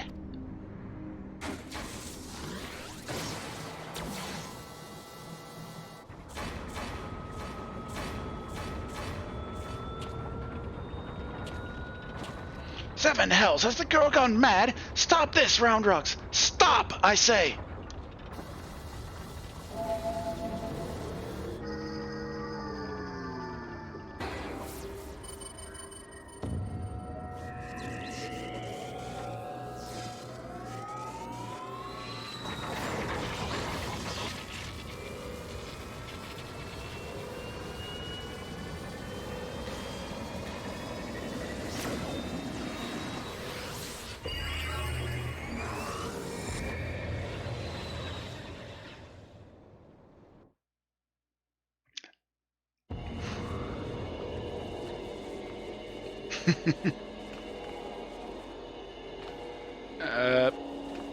Biggs?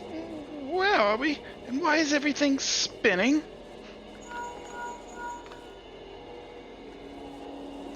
Biggs, Wedge, can you hear me? Round Rocks has engaged Alexander's time distortion mechanism. We're hurtling into the past.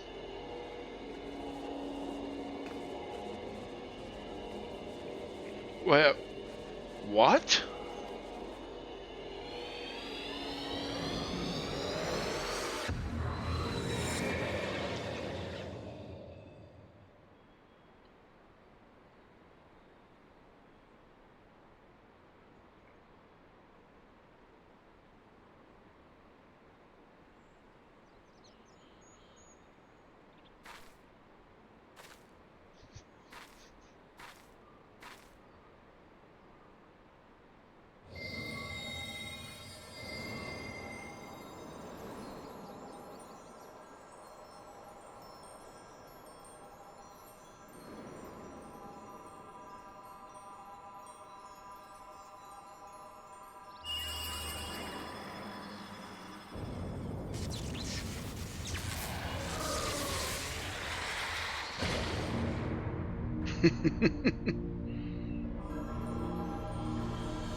Biggs, over here! You're not going to believe this!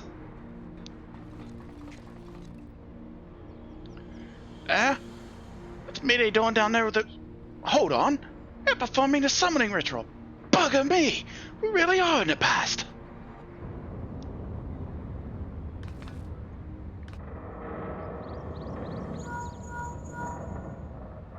What in the seven hells? Someone's taking control of the Colossus! Hold tight! I think it's about to go berserk!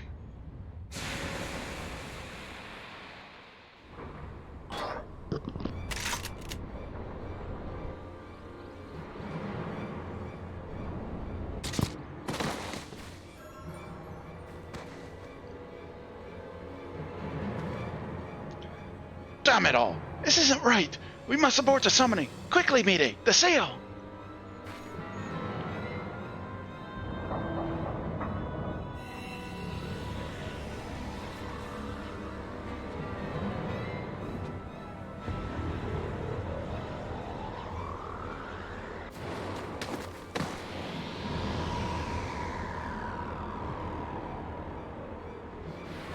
Diane!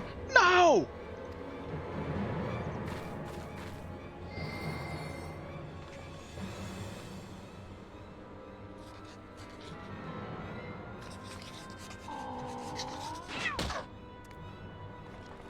Psh, what is Metal Mechanic Kitten doing?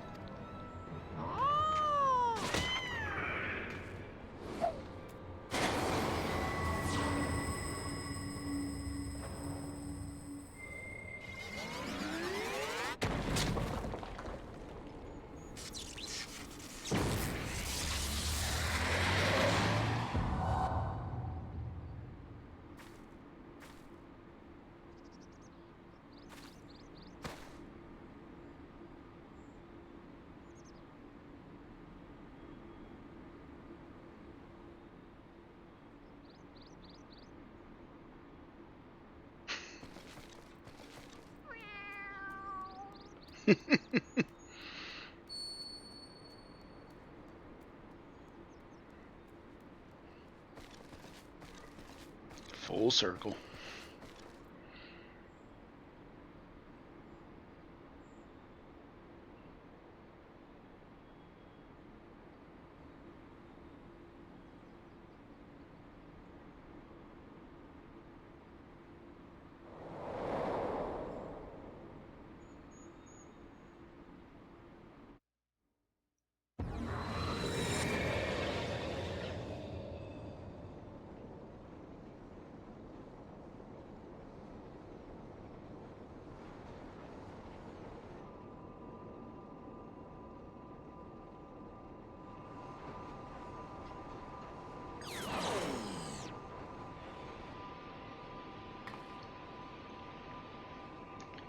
Twould seem we're back in our own time.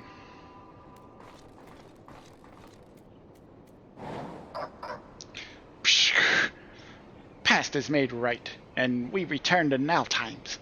Treasure hunters' friends die, as it is writ, as it must be. Uplanders serve quick thinks well today.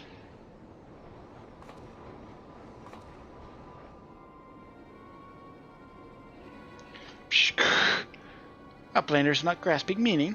Quick thinks breaks into bitty pieces, fitting Uplanders' tiny brain cases. Time is flat round shape. All things Uplanders and Gobbies did, are doing, and will do. Doings happen over and over and over again, for all times. So, when Mayday and her friends attempted to summon Alexander 3 years ago, what they actually saw was us traveling back in time. But that's madness.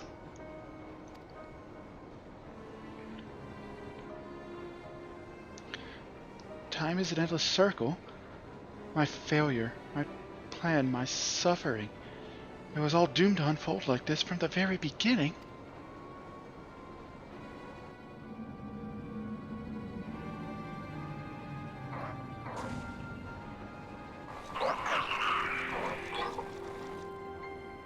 Let us away, quickly!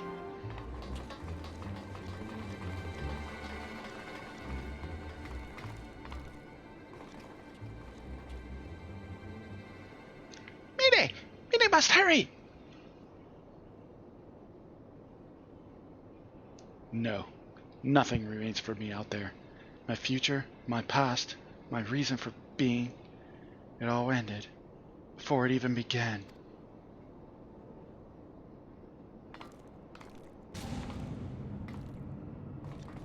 Mayday! Mayday!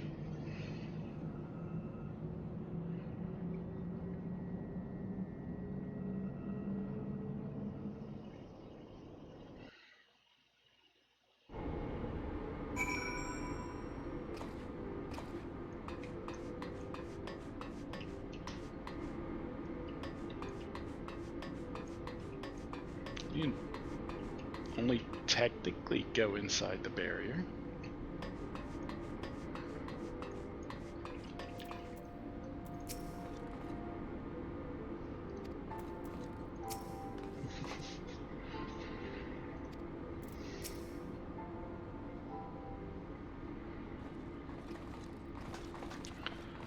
Chief, Estola, and Round Rocks.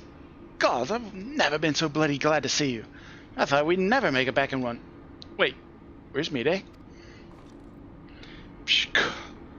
Mayday stays behind in Giant of Whirlycogs, all because of Round Rocks. Round Rocks must go back to Giant of Whirlycogs. Save Mayday! You leave that to us, child. Wedge, get Jessie on that link pearl and tell her to bring the Excelsior around.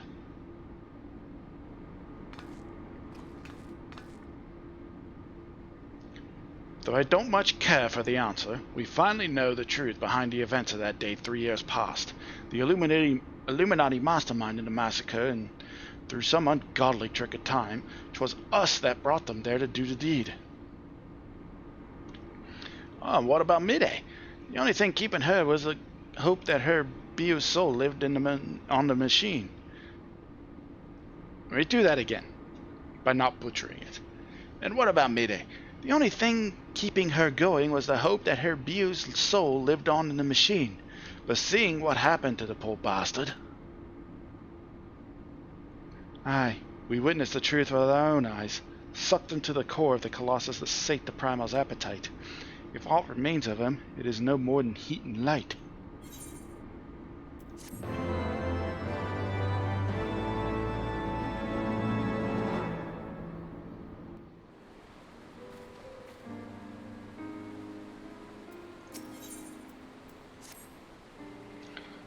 Quick Thanks says the future's already been wit, eh? Nah, now we're fighting a losing battle. Well, we've got a thing or two to say about that, don't we, Linkus? Round Rocks is safe with us, which means the Illuminati won't be turning back time on us anymore. And that's not all. Thanks to your efforts, we've got ourselves a straight path to the third and final core. Aye, the very heat of the Colossus. Put it out of action, the whole thing will grind to a halt. Let's go, Linkus. We'll show the Illuminati that the future is yet to be decided, and save Mayday while we're at it.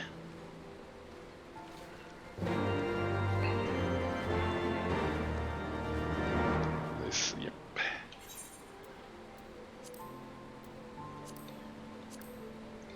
Heeding Round Rocks' innocent words, Alexander spreads forth its wings of time, swooping you and your bewildered companions 3 years into the past.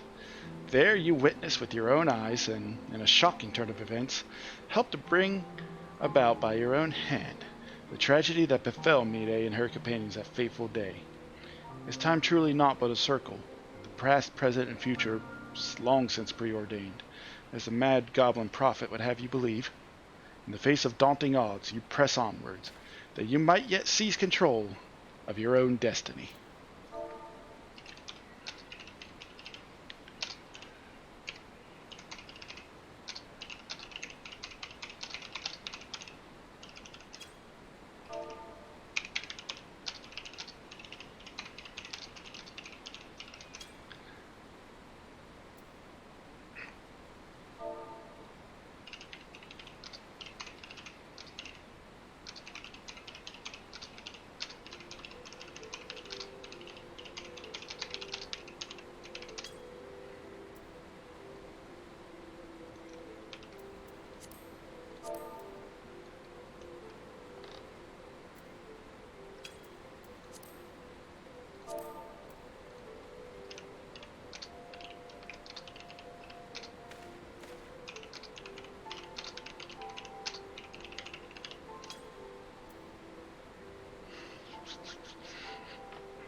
think we can grab a couple others just for the sightseeing memes.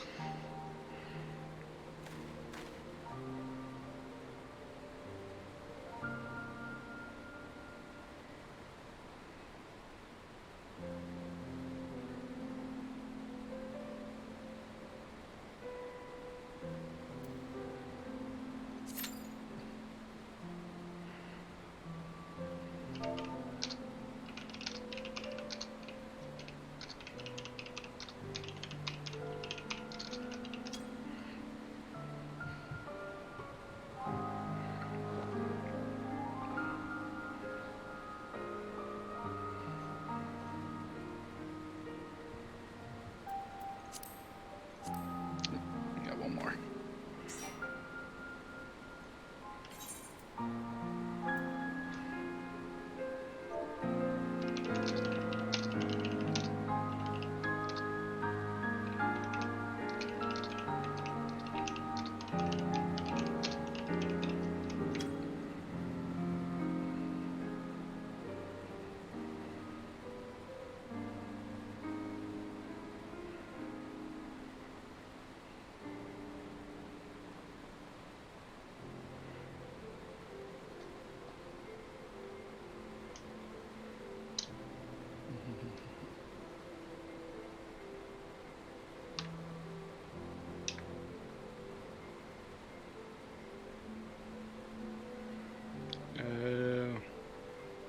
Got one that can gun, but they're mid-dungeon.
Well, guess while we wait for them, blow this up.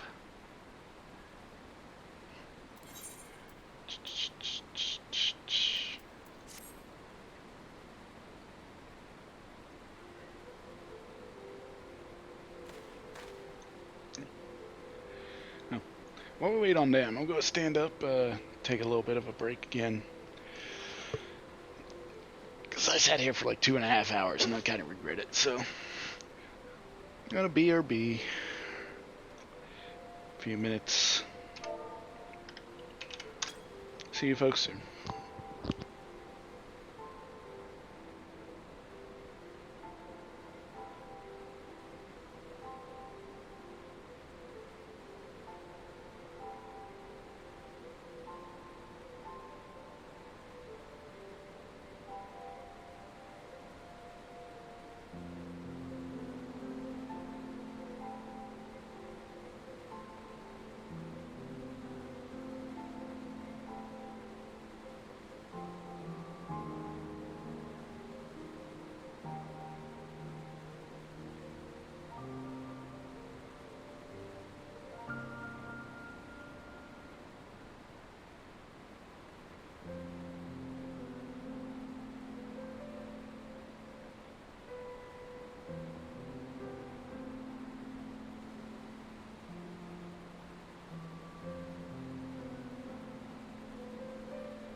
That's about the most hipster dragon I've ever seen.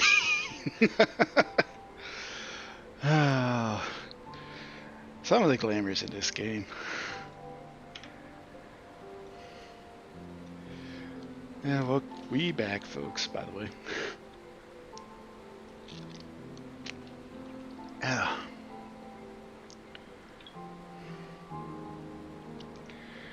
I just want to do one more thing real quick. So, I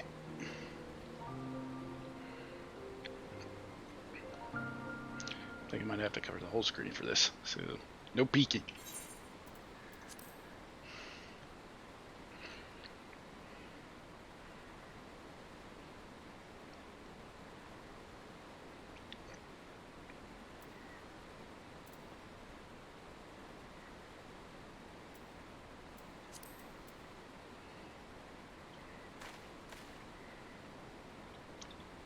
There are a lot more people than I thought that were on.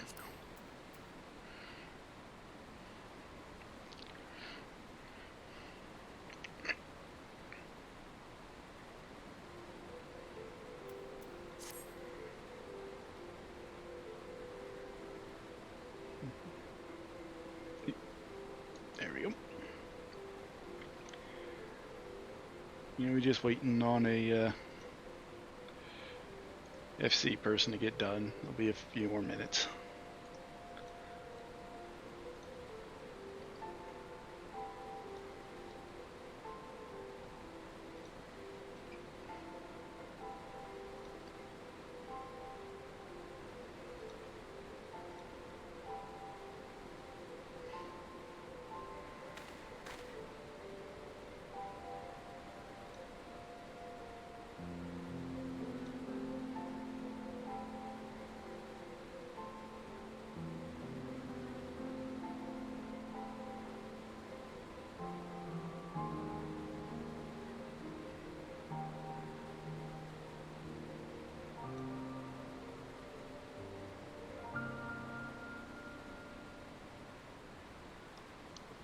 And we're just catching up on social media things and whatnot.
Yep, hey, they're out.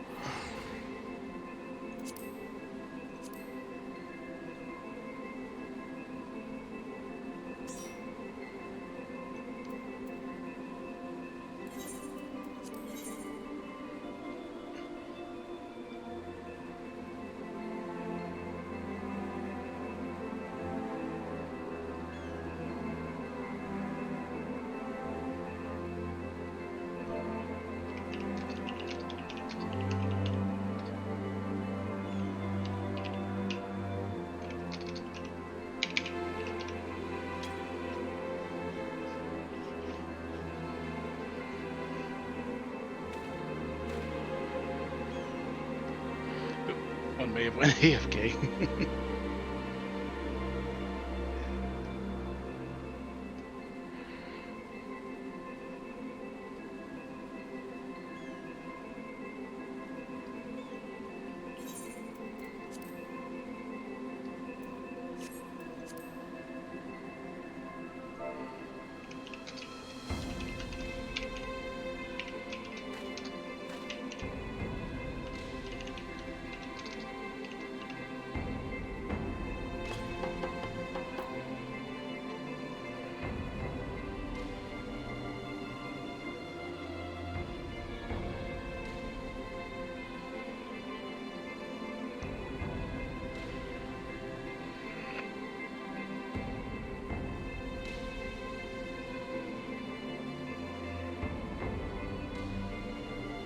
May have lost one.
Alright, so when we're ready, check.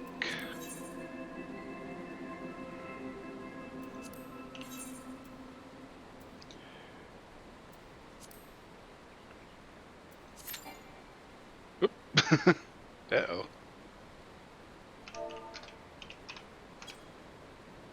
Someone doesn't have it.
That'd do it. Yeah, we figured it out.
things hurt hard. Hurt hard. Hit hard.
back at it.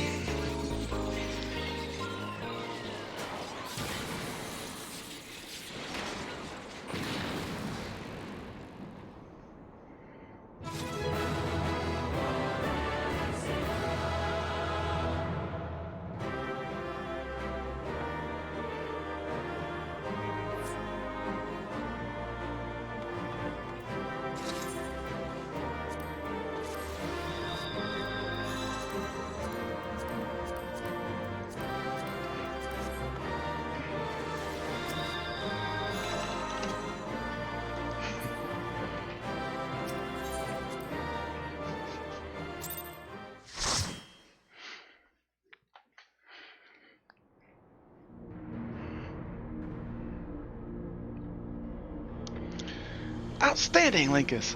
Another Illuminati creation reduced to scrap metal. Outrage at the mere sight of you is enough to send a Gavi scurrying back to the drawing board.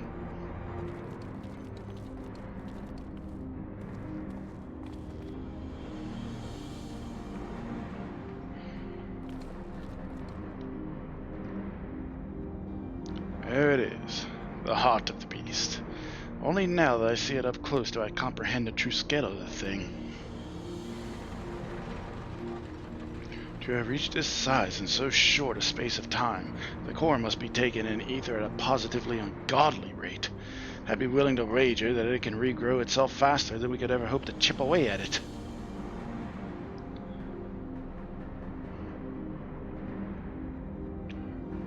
Which means we'll need to change tack. The central control room houses everything required to operate the Colossus. It's not inconceivable that it might offer us a way to regulate or even shut off the flow of ether of the core. Of course, any attempt to control Alexander is doomed to fail without the guidance of the Enigma Codex, and there is only one person alive who can access its secrets.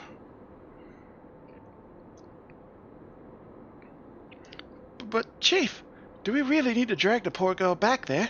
What if she falls into Illuminati hands again?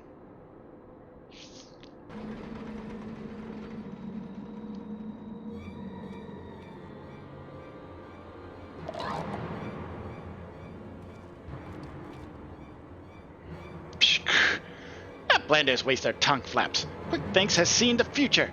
True future. And it ends badly for Outlanders. Very, very badly.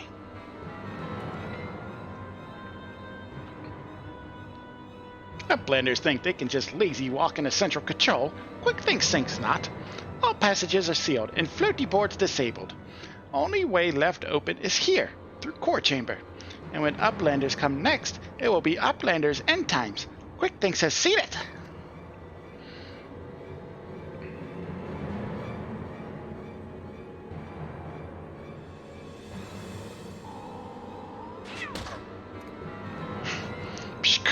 Badge Noah.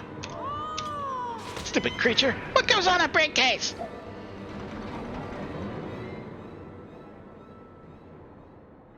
Oi, Wedge. Is it just me? Or are you getting the feeling we've all seen this happen before?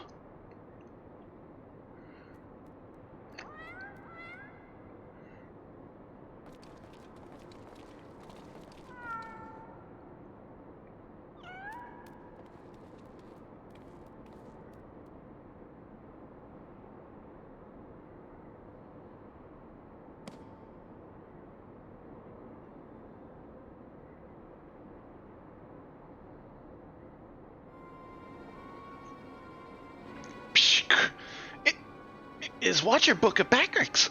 And look, writings end where Backrix leaves off, which Noah sends Watcher Book spinny falling from Backrix's fingers. What the? You mean to say the book Quick Things has been reading from all this time is your journal? The same journal that slipped from your hands when we traveled back in time? So that's how he was able to anticipate our every move. He's no prophet, just a gobby with delusions of grandeur and a diary from the future. So the glorious bleeding future he was always going on about, the one that was writ, was nothing but Backrix's record of the stuff we'd already seen.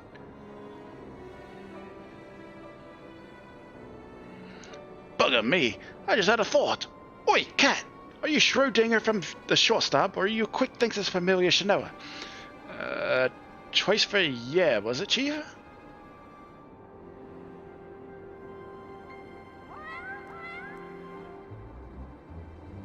I bleeding knew it! She's both! After Schrodinger went tumbling down from the Colossus, and don't ask me how she survived the drop, Quick Things found her, took her in, and gave her a new name. It's like they're two cats, but also one. At the same time. Setting aside for the moment the question of whether or not that even makes sense, what possessed that confounded cat, whatever you want to call her, to do all this in the first place? I swear, all she's done is made a right old mess of everything. Now, Wedge. Taking out our frustration on Muley Kitten won't get us any closer to dismantling the core, getting us back to the crux of the matter. Backrix, you said the journal ends right where you left off, yes? And it's nothing but blank pages from that point on.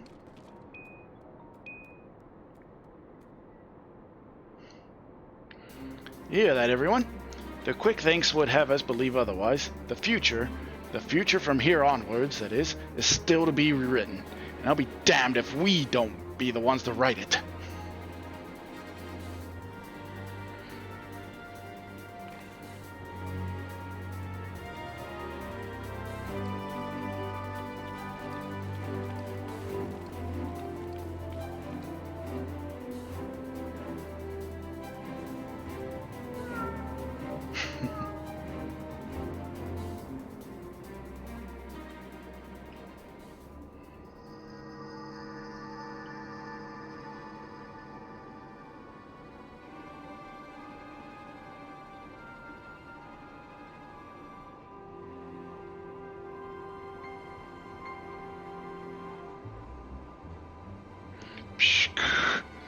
Future book is gone, but no matter. All knowings of true times are safe up here, and Quick Thinks' brain case. Quick Thinks' chosen one, mender of history. Truth is unchanging. True times choose Quick Thinks to do their bidding. True times sends Shanoa in the past, deliver unto Quick Thinks' knowings of future. True times live inside, guiding all the Quick Thinks' doings. Every tongue flap, every busy deal, every brain spark of Quick Thinks brings world closer and closer to perfection. Guides Illuminati to rightful places, rulers of New World Order. True times will not be unmade by ignorant outlanders.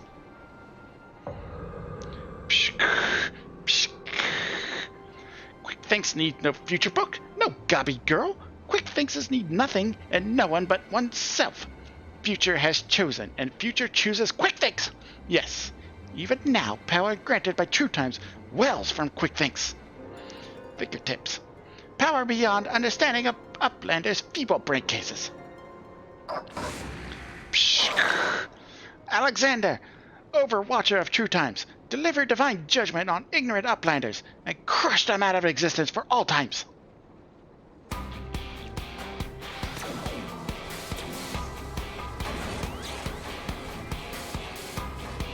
Can use the codex.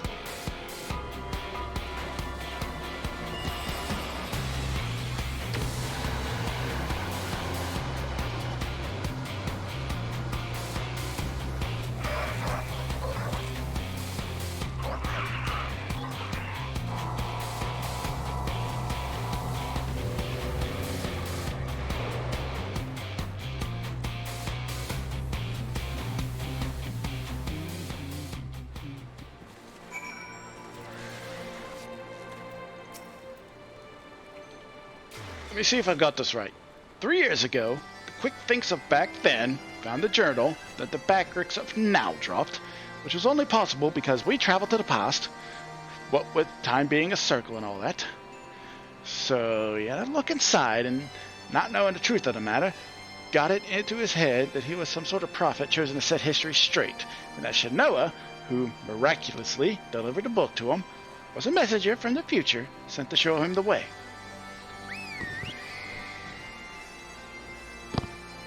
It's all well and good, but the question remains. Why did that bloody cat start all this in the first place? How could she possibly stand to gain from setting in motion this ridiculously convoluted series of events? Another answer found, another question raised. Alecus?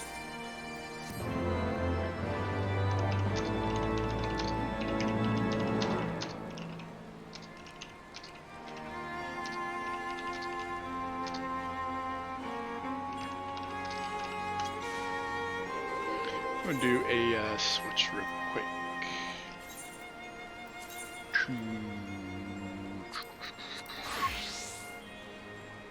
You know what? That works.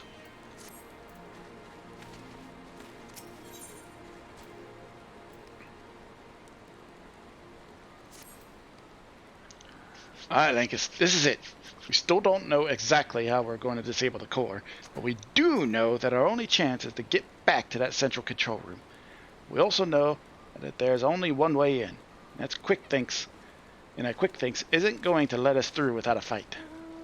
Now, we can be pretty sure he can't see the future, not anymore at least, and without Roundrox to read the codex for him, he won't be turning back time on us either. But he's still a power-mad maniac with some of the deadliest machina in the realm at his disposal. Oops. I'd wager his trigger fingers feeling pretty bleeding itchy. Aye, we best be ready for a battle and a half. Muscle against metal, man against machines. Gods, I don't know whether to laugh, cry, or soil myself. Mayhap all three. Aye, here comes the chief now. It's time to move out.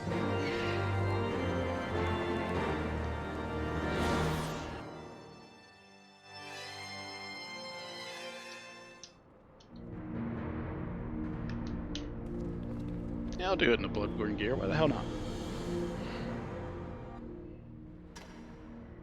Tick, tock, tick, tock. Time moves on. Imperfect past giving way to perfect future. Worthy or unworthy of place in new world order. Alexander will judge.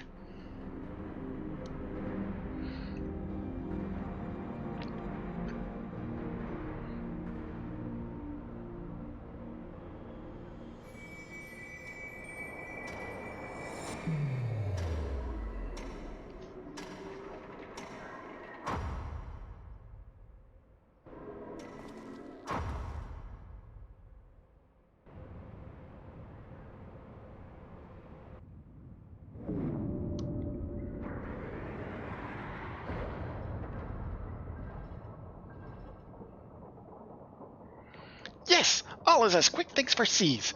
Truth hammer of Alexander falls on Uplanders. Ignorant and unworthy are not welcome in Illuminati future. Here, Uplanders meet their end times.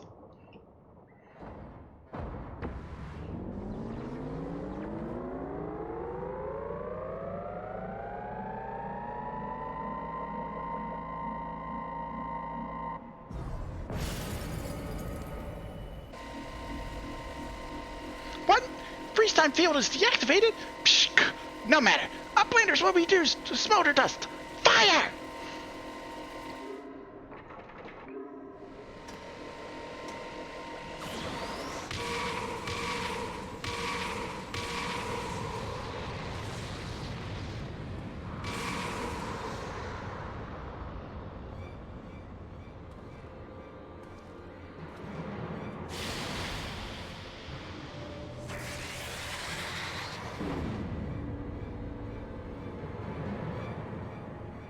Seven hells! Now that was a bit too close for comfort. Is everyone alright? The Colossus inside the Colossus. Look, I don't know what that thing was, but I'm pretty damn sure I know where it went. Or more accurately, when. If I'm not mistaken, what we're looking at is a localized distortion of time.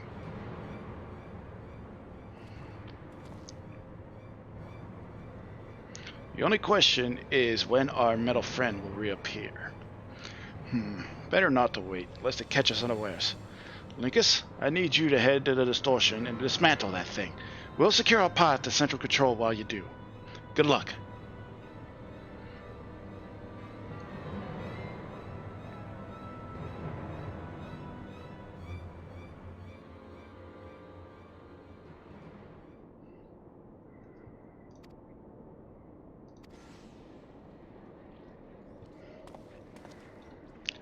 Alrighty. Before we do, you say anything?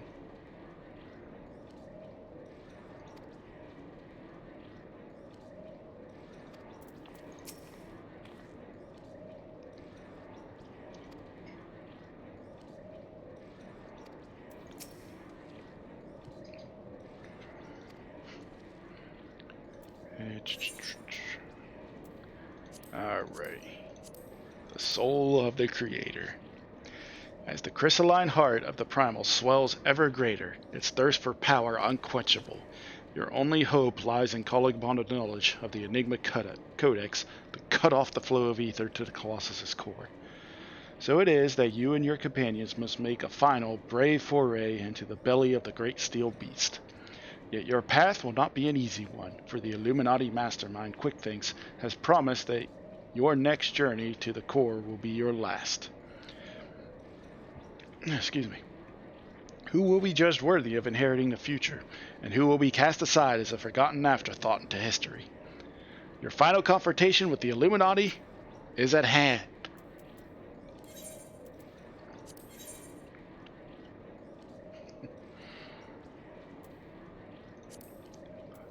I think one's in, oh, they're level 52.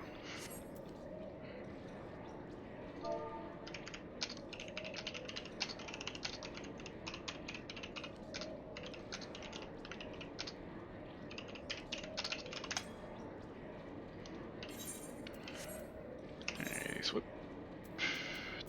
Yep. Alrighty.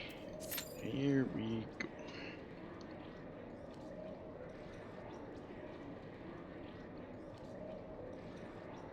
Out. I decided I'd rather do the DPS mechanic instead of the tank mechanic where you limit break 3. Leave that to a tank. Even though it's well good and all that you get to finally use a tank, it'll be... yeah.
I should ask if anybody else wants to come.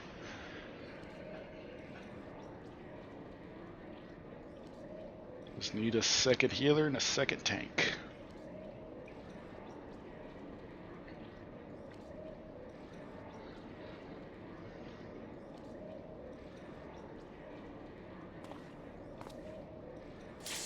There we go.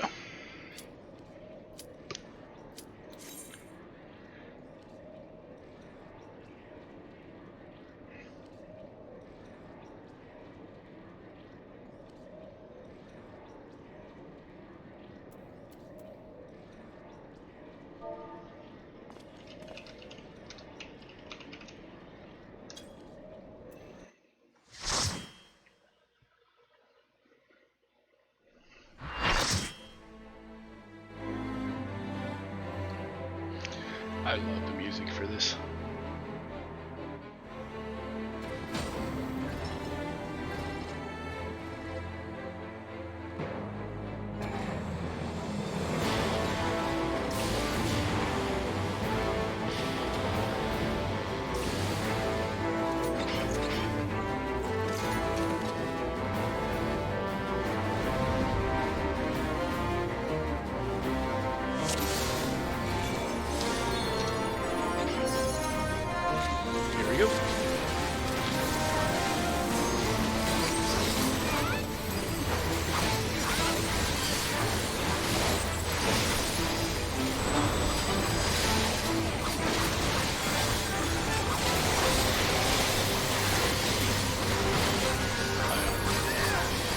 Bird Eyes useless at this level.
Only two of us eating this bet.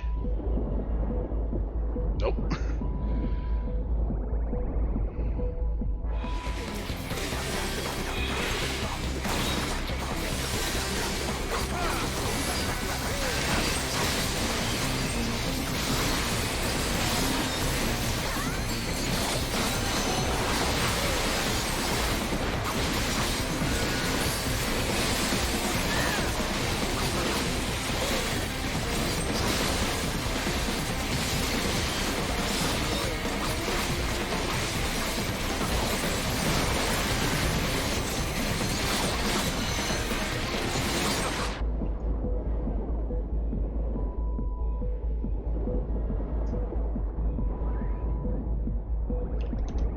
Oh, you.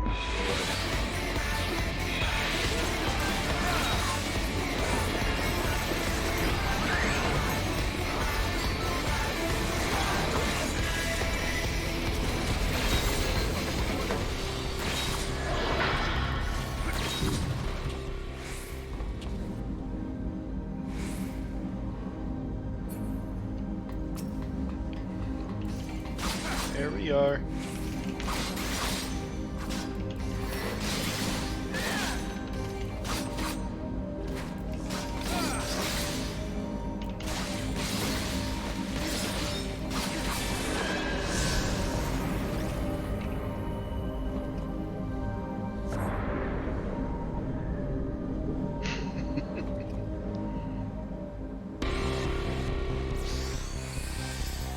We free ourselves.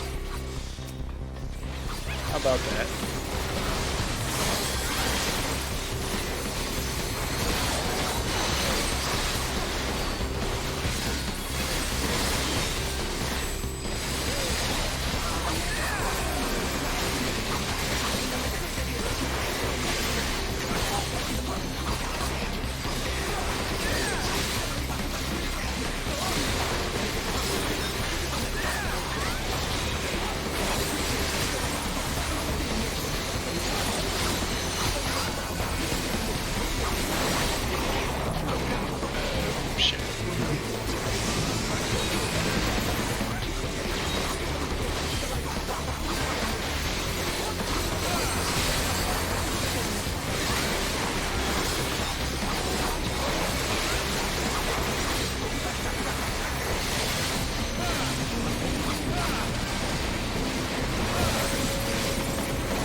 that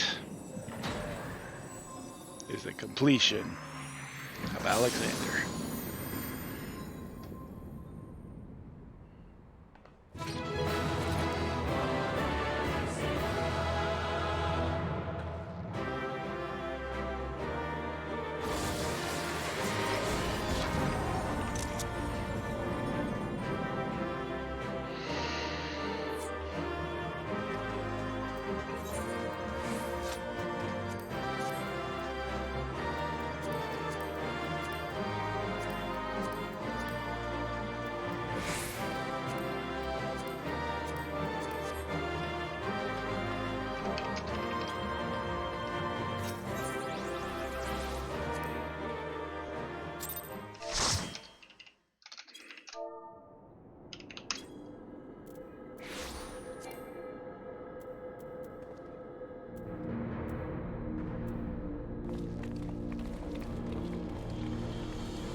You're not disappointed, old friend. The path to the control room is clear. Everyone, follow me. The flow of ether to the core must be stopped. Pray lend us your strength one more time, child.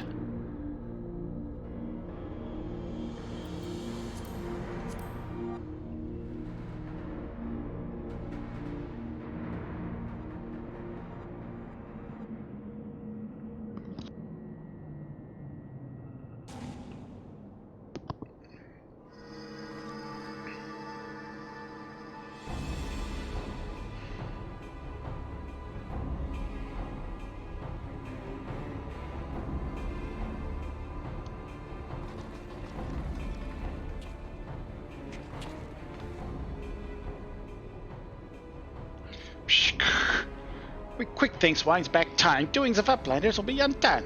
History will be rewritten, and the Illuminati will rule over the New World Order. Ha! If you think you can take round rocks from us, you're welcome to try.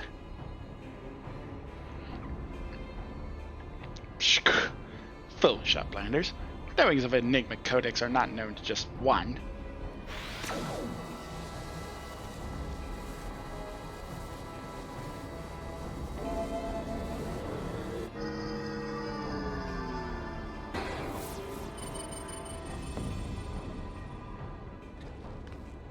What in the damn thing's responding to him? Uplanders are slow seeing.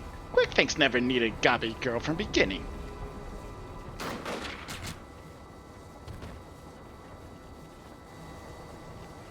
When the final core is activated and Alexander fully awakens, its power will be such that it could entirely consume any who sought to control it. You are too craven to risk your own life until you had no choice.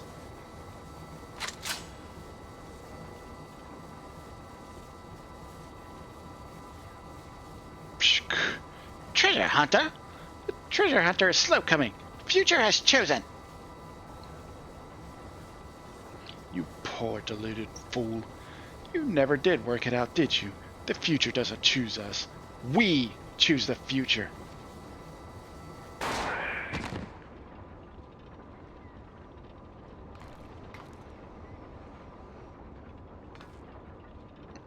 Now, child.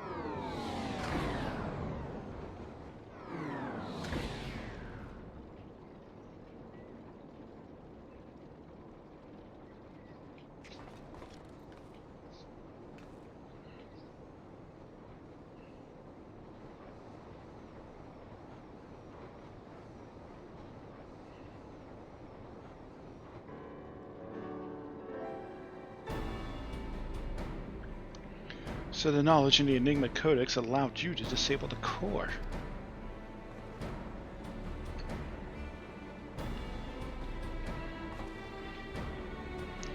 Power stores are depleting rapidly.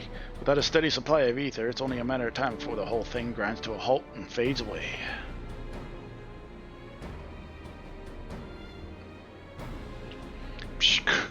Runrock is glad to see Treasure Hunter safe, but now is Treasure Hunter Siki hiding from Illuminati?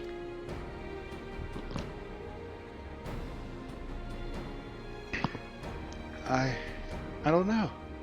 There was a great shaking, and I was thrown from my feet into some dark, cramped place. I must have lost consciousness because I don't remember anything until a few moments ago.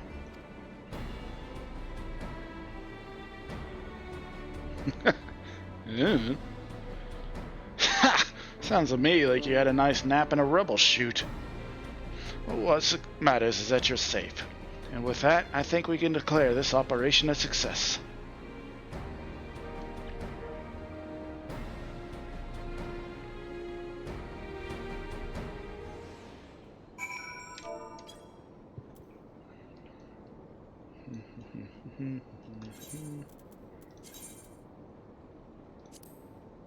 Switch back over to finish it off.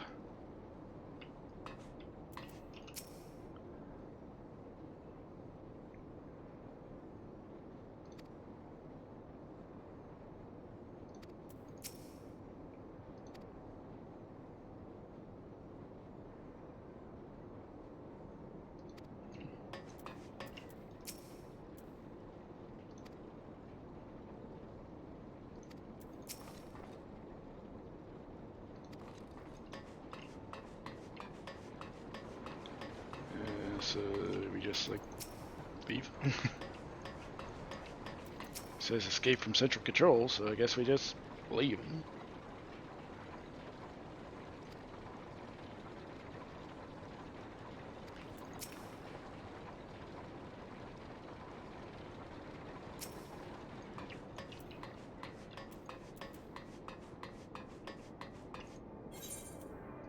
Exit central control.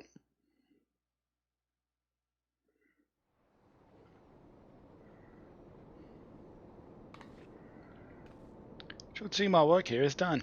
Let us take our leave.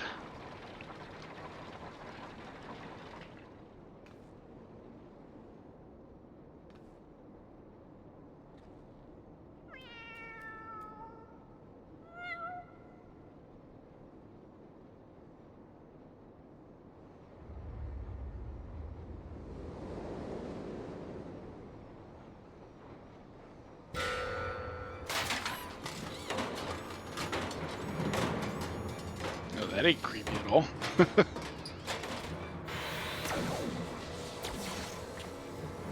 Damn it all! Didn't we kill that bastard?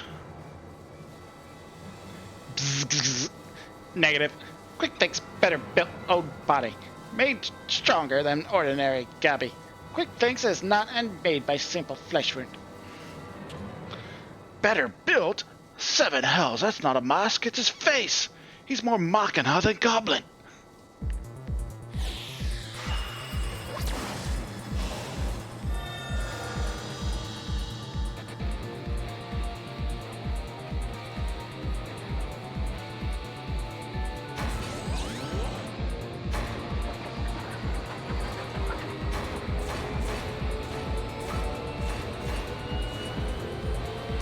Oh, Alexander, word of stealing Relicogs.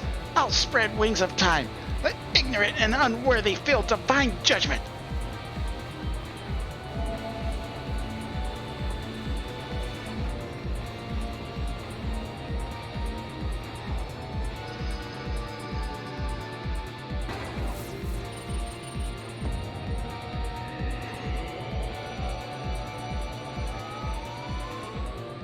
The Codex responds. He means to return to the past.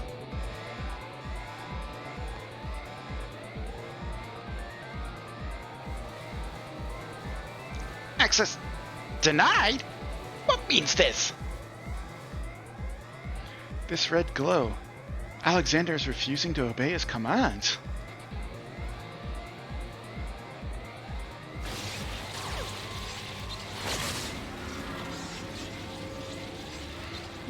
Alexander, Brain Machine! Quick Fix is chosen one! Tongue flaps of Quick Fix must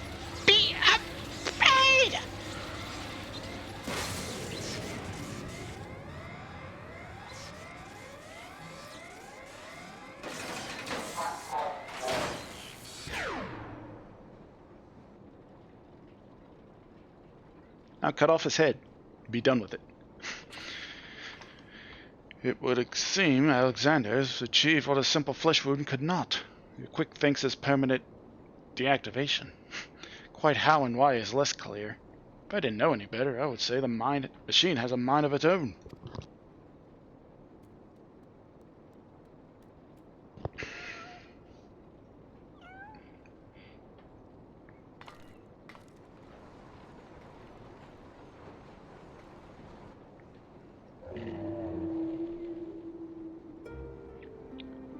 Diane? My love, could it truly be you?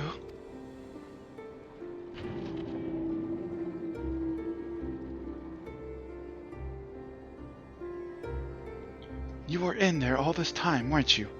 Watching over me, keeping me safe.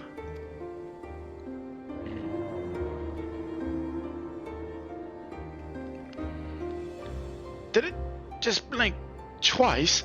Bugger me, the machine's actually talking to her. So his soul really was in the primal all this time. Chief, is that even possible?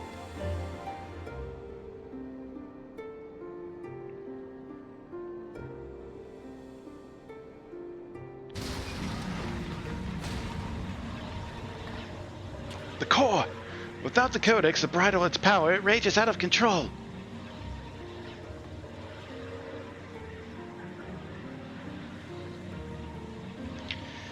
It drinks in ether like no primal I've ever known. We must stop it, now, lest Eorzea be bled dry.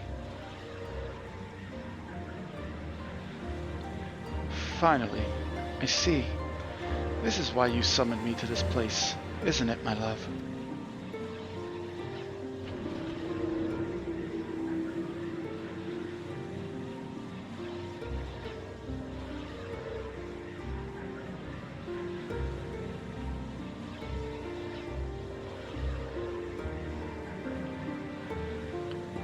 I thank you for guiding me here, Linkus. In Round Rocks, know that I shall always treasure the time we shared. Farewell, my friends.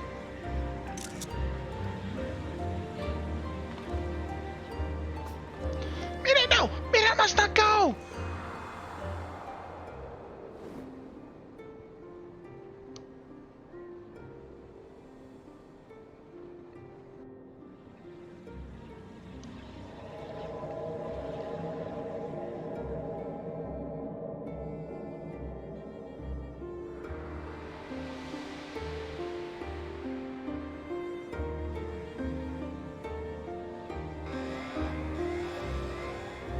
Time to go.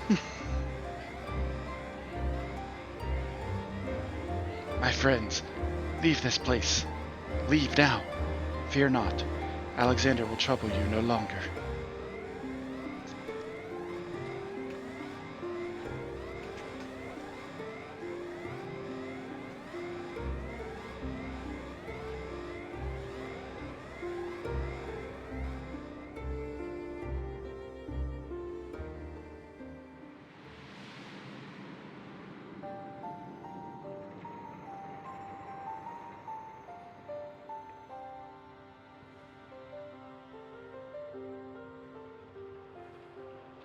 My love!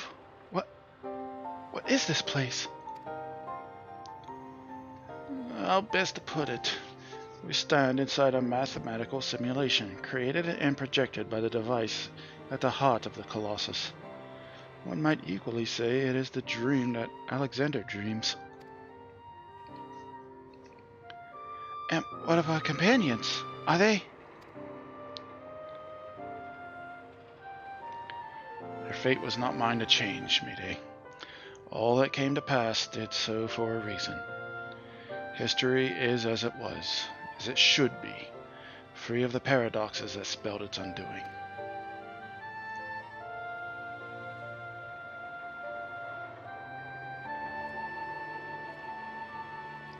From this place, unfettered by the mortal construct of time, Alexander looks out upon past, present, and future, seeing infinite possibilities.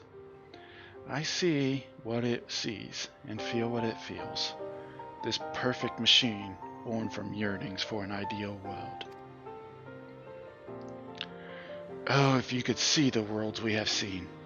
A world in which the Illuminati rule history with an iron fist, every nation brought under their yoke. A world in which Alexander spread wide the wings of time and swept the lesser moon from the heavens, averting the calamity. Alexander dreamed all the realities imaginable, all the realities mathematically computable, and in the end reached a single logical conclusion. It would change nothing and erase itself from existence. But why? Alexander possesses the power to travel through time and space and reshape history for the better, but such power comes at great cost. The sheer quantity of ether consumed in the process means that Alexander itself would, mayhap not immediately, but inevitably, bring ruin to this world. This perfect machine, this supreme manifestation of logic and science, deemed its own existence a threat. And so it chose to do nothing, to leave history untouched and the future in the hands of man, with all his imperfections. Such was Alexander's divine judgment. A time will come when the fate of this world is placed in the hands of one warrior. For reasons hidden to me, the future from that day forth remains shrouded in mystery, beyond even the Colossus's ability to calculate. And yet, Alexander chose to believe in that man, and the light within him.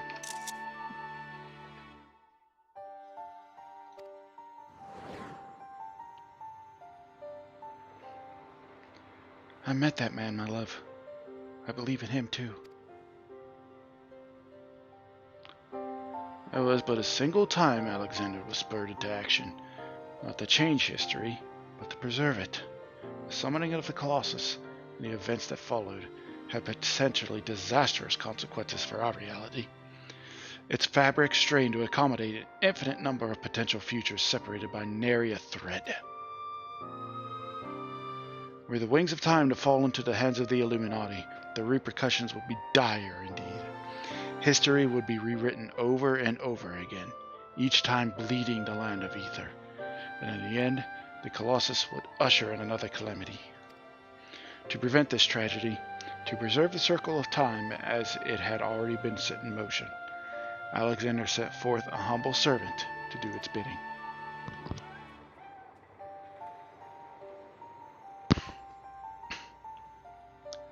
A clockwork curl, an eternal child, to gently nudge history back onto its proper path.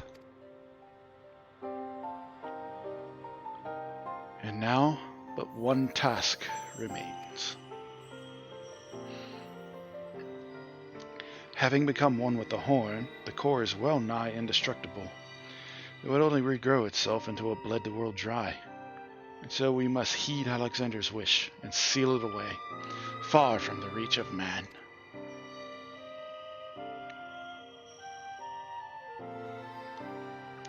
A closed pocket of space-time, a fraction of an instant that will repeat in perpetuity for all eternity.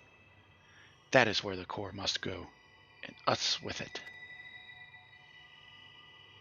Don't you see, my love? We are already there. In coming here, to you, I have closed the circle of time. I am all but certain of it. When I accepted the horn all those years ago, the man who gave it to me said that it had a power to grant any wish. And so I took it in hand. I prayed and prayed with every ounce of my will for the one true desire in my heart. To be with you forever.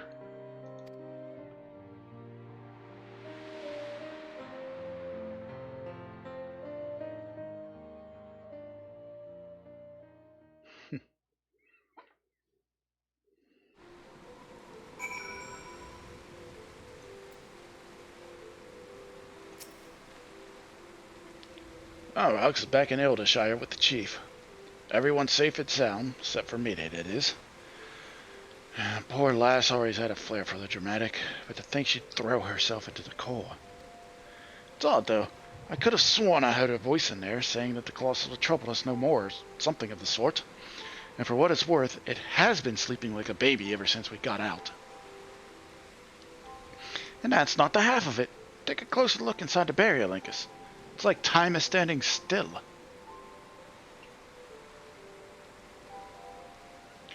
Buggered if I know what all it means, but I'd like to believe Mayday and her love somehow sealed away the cord for us.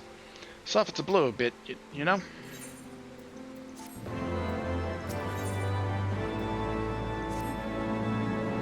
Phew. I'm still not sure how we managed it, but I'm just happy to be out of that godforsaken place in one piece. Of course, it's a damn shame what happened to Mayday. Hold on a moment, Linkus. She's what? Aye, Chief, leave it to us. Bloody hells, Linkus. Round Rock's gone missing. I've been worried sick about the poor lass ever since we got back. I mean, how would you feel if you saw your best friend throw herself into a running engine? I'll wager she's run off somewhere the two of them used to frequent together. Wedge and I will have to look around here. Why don't you search the collector's quarter? Come on, let's find her before she gets herself in any more trouble.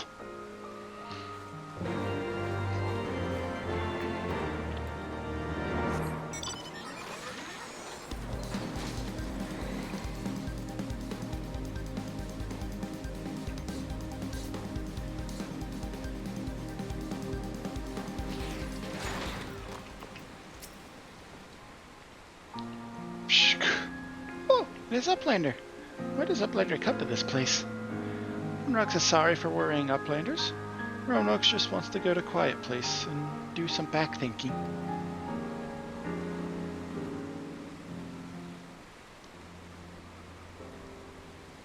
Running out of giant of whirlycocks, Roanoke feels something rattling in pocket. So Roanoke reaches in and cannot believe what she finds. Rattling thing is glowstone. Roanoke's favoriteest treasure. Psh, but it is dark. Even with many tryings, glowstone does not glow for Roanoke. Not anymore. There you are, child. We were worried sick about you. What's that, Linkus? Is aught amiss? Yeah, she has the codex again. The codex no longer responds to her touch. Intriguing, if not entirely surprising. Were I to guess, I would hazard that it's because this experience has served to open her eyes. The Enigma Codex was born from one mind's all-consuming pursuit of perfection, its knowledge sealed off from any who harbored even a sliver of doubt as to the merits of the ideals it espoused. Quick thinks, Mayday in her youth, Round Rocks. Though their reasons might differ, arrogance, youthful idealism, childish innocence, none thought to question the words within, so the Codex opened itself to them. But now Round Rocks has seen with her own eyes what blind devotion to ideals can bring. And she is not the naive child she was before.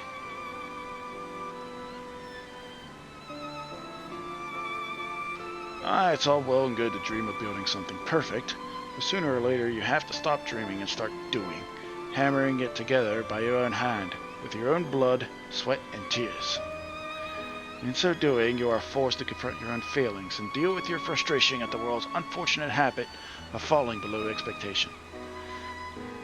Hell, there may be a time where you just want to tear the whole bloody thing apart and start again. But more often than not, you emerge from it all with something you can hold on to and carry with you into the future. And that will do a damn sight more for you than any starry-eyed ideal. Round understands. Round will collect more and more junk, build city of giant treasures with our own hands.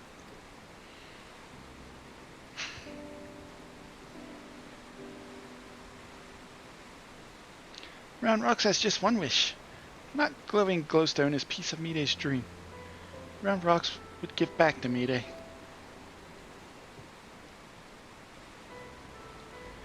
A noble wish, child, or that we could grant it, but I fear the steel giant, and all that lies within that barrier, is far beyond the reach of mortal hands.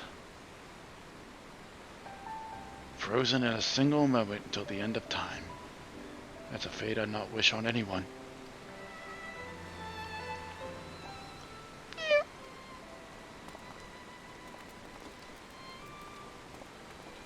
Oh, look who it is. Oh, real knack for turning up underfoot, don't you? I'm reminded of the apparent ease with which this little curl seemed to slip in and out of the Colossus. Were it not for the small matter of time having stopped in there, I'd send her in with Round Rock's glowstone without a moment's hesitation. Mew mew! To muse? That suggests a willingness to try. Mew mew!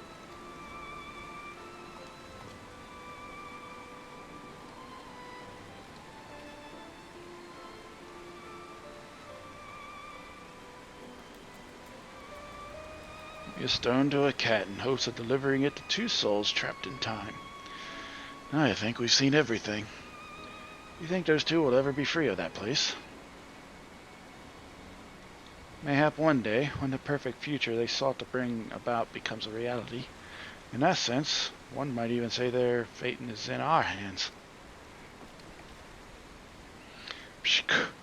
Leave the Round Rocks. Round Rocks works hard. Build sparkly, shining future for me day.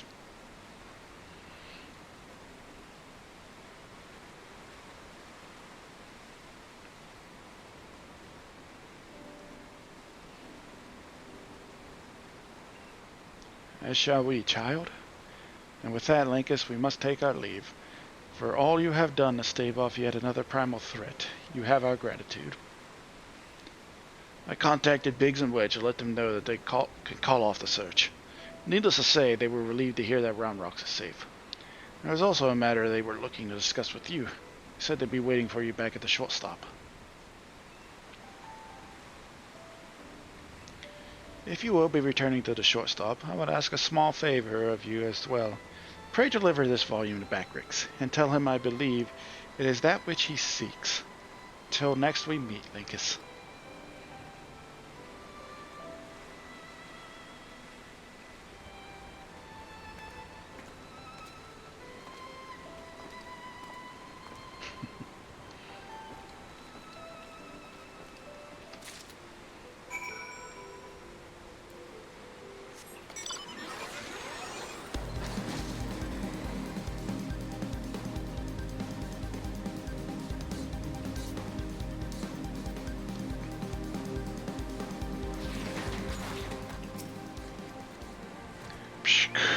Now, Round Rocks is safe at shortstop, and Backrix is easy breathing. Uplanders have things of Backrix. Uplanders bring present for Backrix.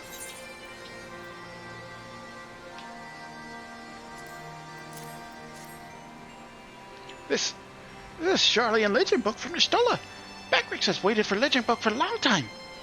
Backrix has been reading about many, many things. About Enigma Codex and blue-haired Uplander that writes it. Maybe these knowings will save Gobbyflock from Giant of Whirlyclogs, thinks Backrix. Now Giant of Whirlyclog sleeps and Gobbyflock is safe. But still, Backrix would fill Braincase with knowings. Fill pages with Watcher Book with data. Let Backrix see. I don't know if you want to open a book while it's pouring down rain, but you do you, buddy. Yes, it's just as Backrix. Are Backrix's eyes playing tricks on him? Oh, you're feeling all right there. You look like you've seen a ghost. Pages tell fairy legend of Hako tribe, uplanders of blue hair. Many, many years ago in old times, two children, boy and girl, outstepped from belly of great steel giant. Two children grow to man and woman, becoming father and mother of great people of Hako. Names of two are Diane and Mide. Look at hand drawing. Even faces are same looking. You gods, if that's our Mide and Diane, why that means that one day they'll be freed from their fate and reborn far, far into the past. After searching for near an eternity, finally found the perfect world they were searching for. May just be a fairy tale, but I, for one, would like to believe it.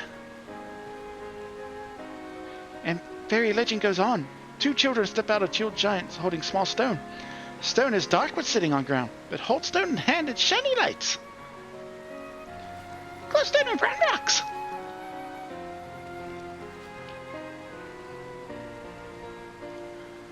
Let me see if I have this straight. The codex fragment you gave to that girl a few moments ago now features in a legend from ages past. That can't be possible. Can it?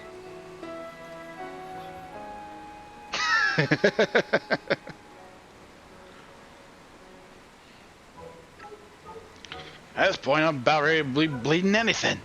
That reminds me. There was something I wanted to ask you, Linkus. Remember when we went through the core and almost got our asses fried by that Colossus inside a Colossus? Well, I felt the strangest sensation then. A feeling that chilled me to the bone. There's something terrible has happened. I couldn't for the life of me remember. I felt it too. So tell us, did you see anything where you were going in and out of time? Do you have any idea what happened to us while Quick Thanks was spinning the hands on the clock? Afraid I do. You're afraid you do? Well, that's not ominous in the least. It's like I thought, how about you don't tell us? Thank you very much. No arguments for me. There's some secrets better left secret. From the looks on Lincoln's face, I reckon this is one of them.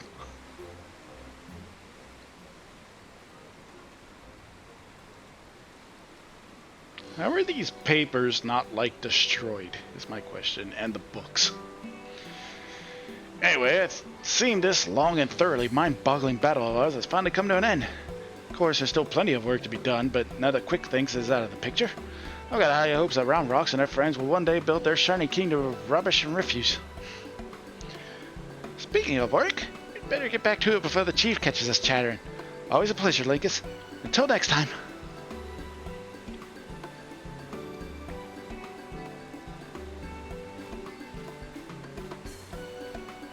Also, how's the fire still going?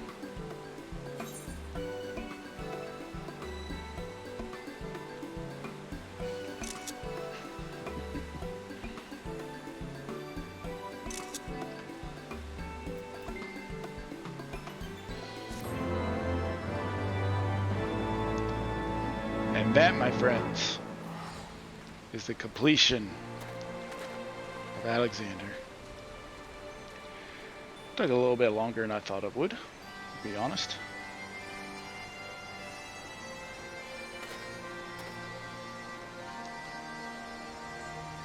But that is an Alexander done. And I think tomorrow we start on Omega. Folks, whether you're lurking, watching the VODs, watching on YouTube, watching on Twitch, doesn't matter. If you're watching, you're lurking, you're doing whatever, it means the world to me. Thank you very much for joining me on this journey. 29 days we've been doing this. Well, 29 streaming days. It's been probably closer to about 40. Just sometimes you gotta do a break, you know?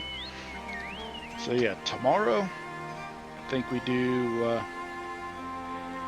I think we start knocking out some, or not Alexander, start knocking out some Omega. Might try around the same time. I want to, because there are blue mage spells in there, I want to ask some members and see what time they get done and see if we can do it again. Oh, excuse me. But anyways, there is one person that is alive that we are absolutely going to. I've been following this streamer for years. She was a League of Legends streamer and a WoW streamer. Now she's in Final Fantasy, like almost every other person. But not edit streaming, the raid channel. So Vidia, I hope I pronounced it right, is her name. Like I said, I've been following this person for years. She's one hell of a cool dude, and she deserves all the love. So we're gonna go over there, gonna raid. She's just started. She just finished 2.0 last night, I believe, and she is, looks like she's on 2.3 already. She's making some good progress. But anyways, folks, that'll be it for me tonight. I'm going to hop off, probably go to bed shortly. So, thank you so much for coming out. It means a lot. Hope you folks stay safe out there. And tomorrow, I want to shoot for 5, but I might delay like I did today to 6, just to, that way some people get off work and can jump in, get their blue mage spells. But anyways, folks, let's head over to Sophidia's channel. Watch her get through the story. And tomorrow, we begin Omega. Have a good night, rest of your day, wherever you are in the world. Please stay safe out there. And I will see you soon. Have a good one.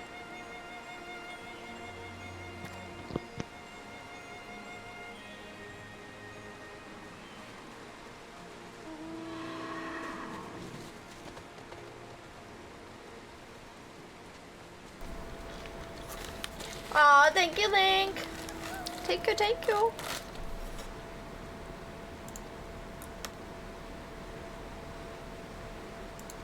Okay.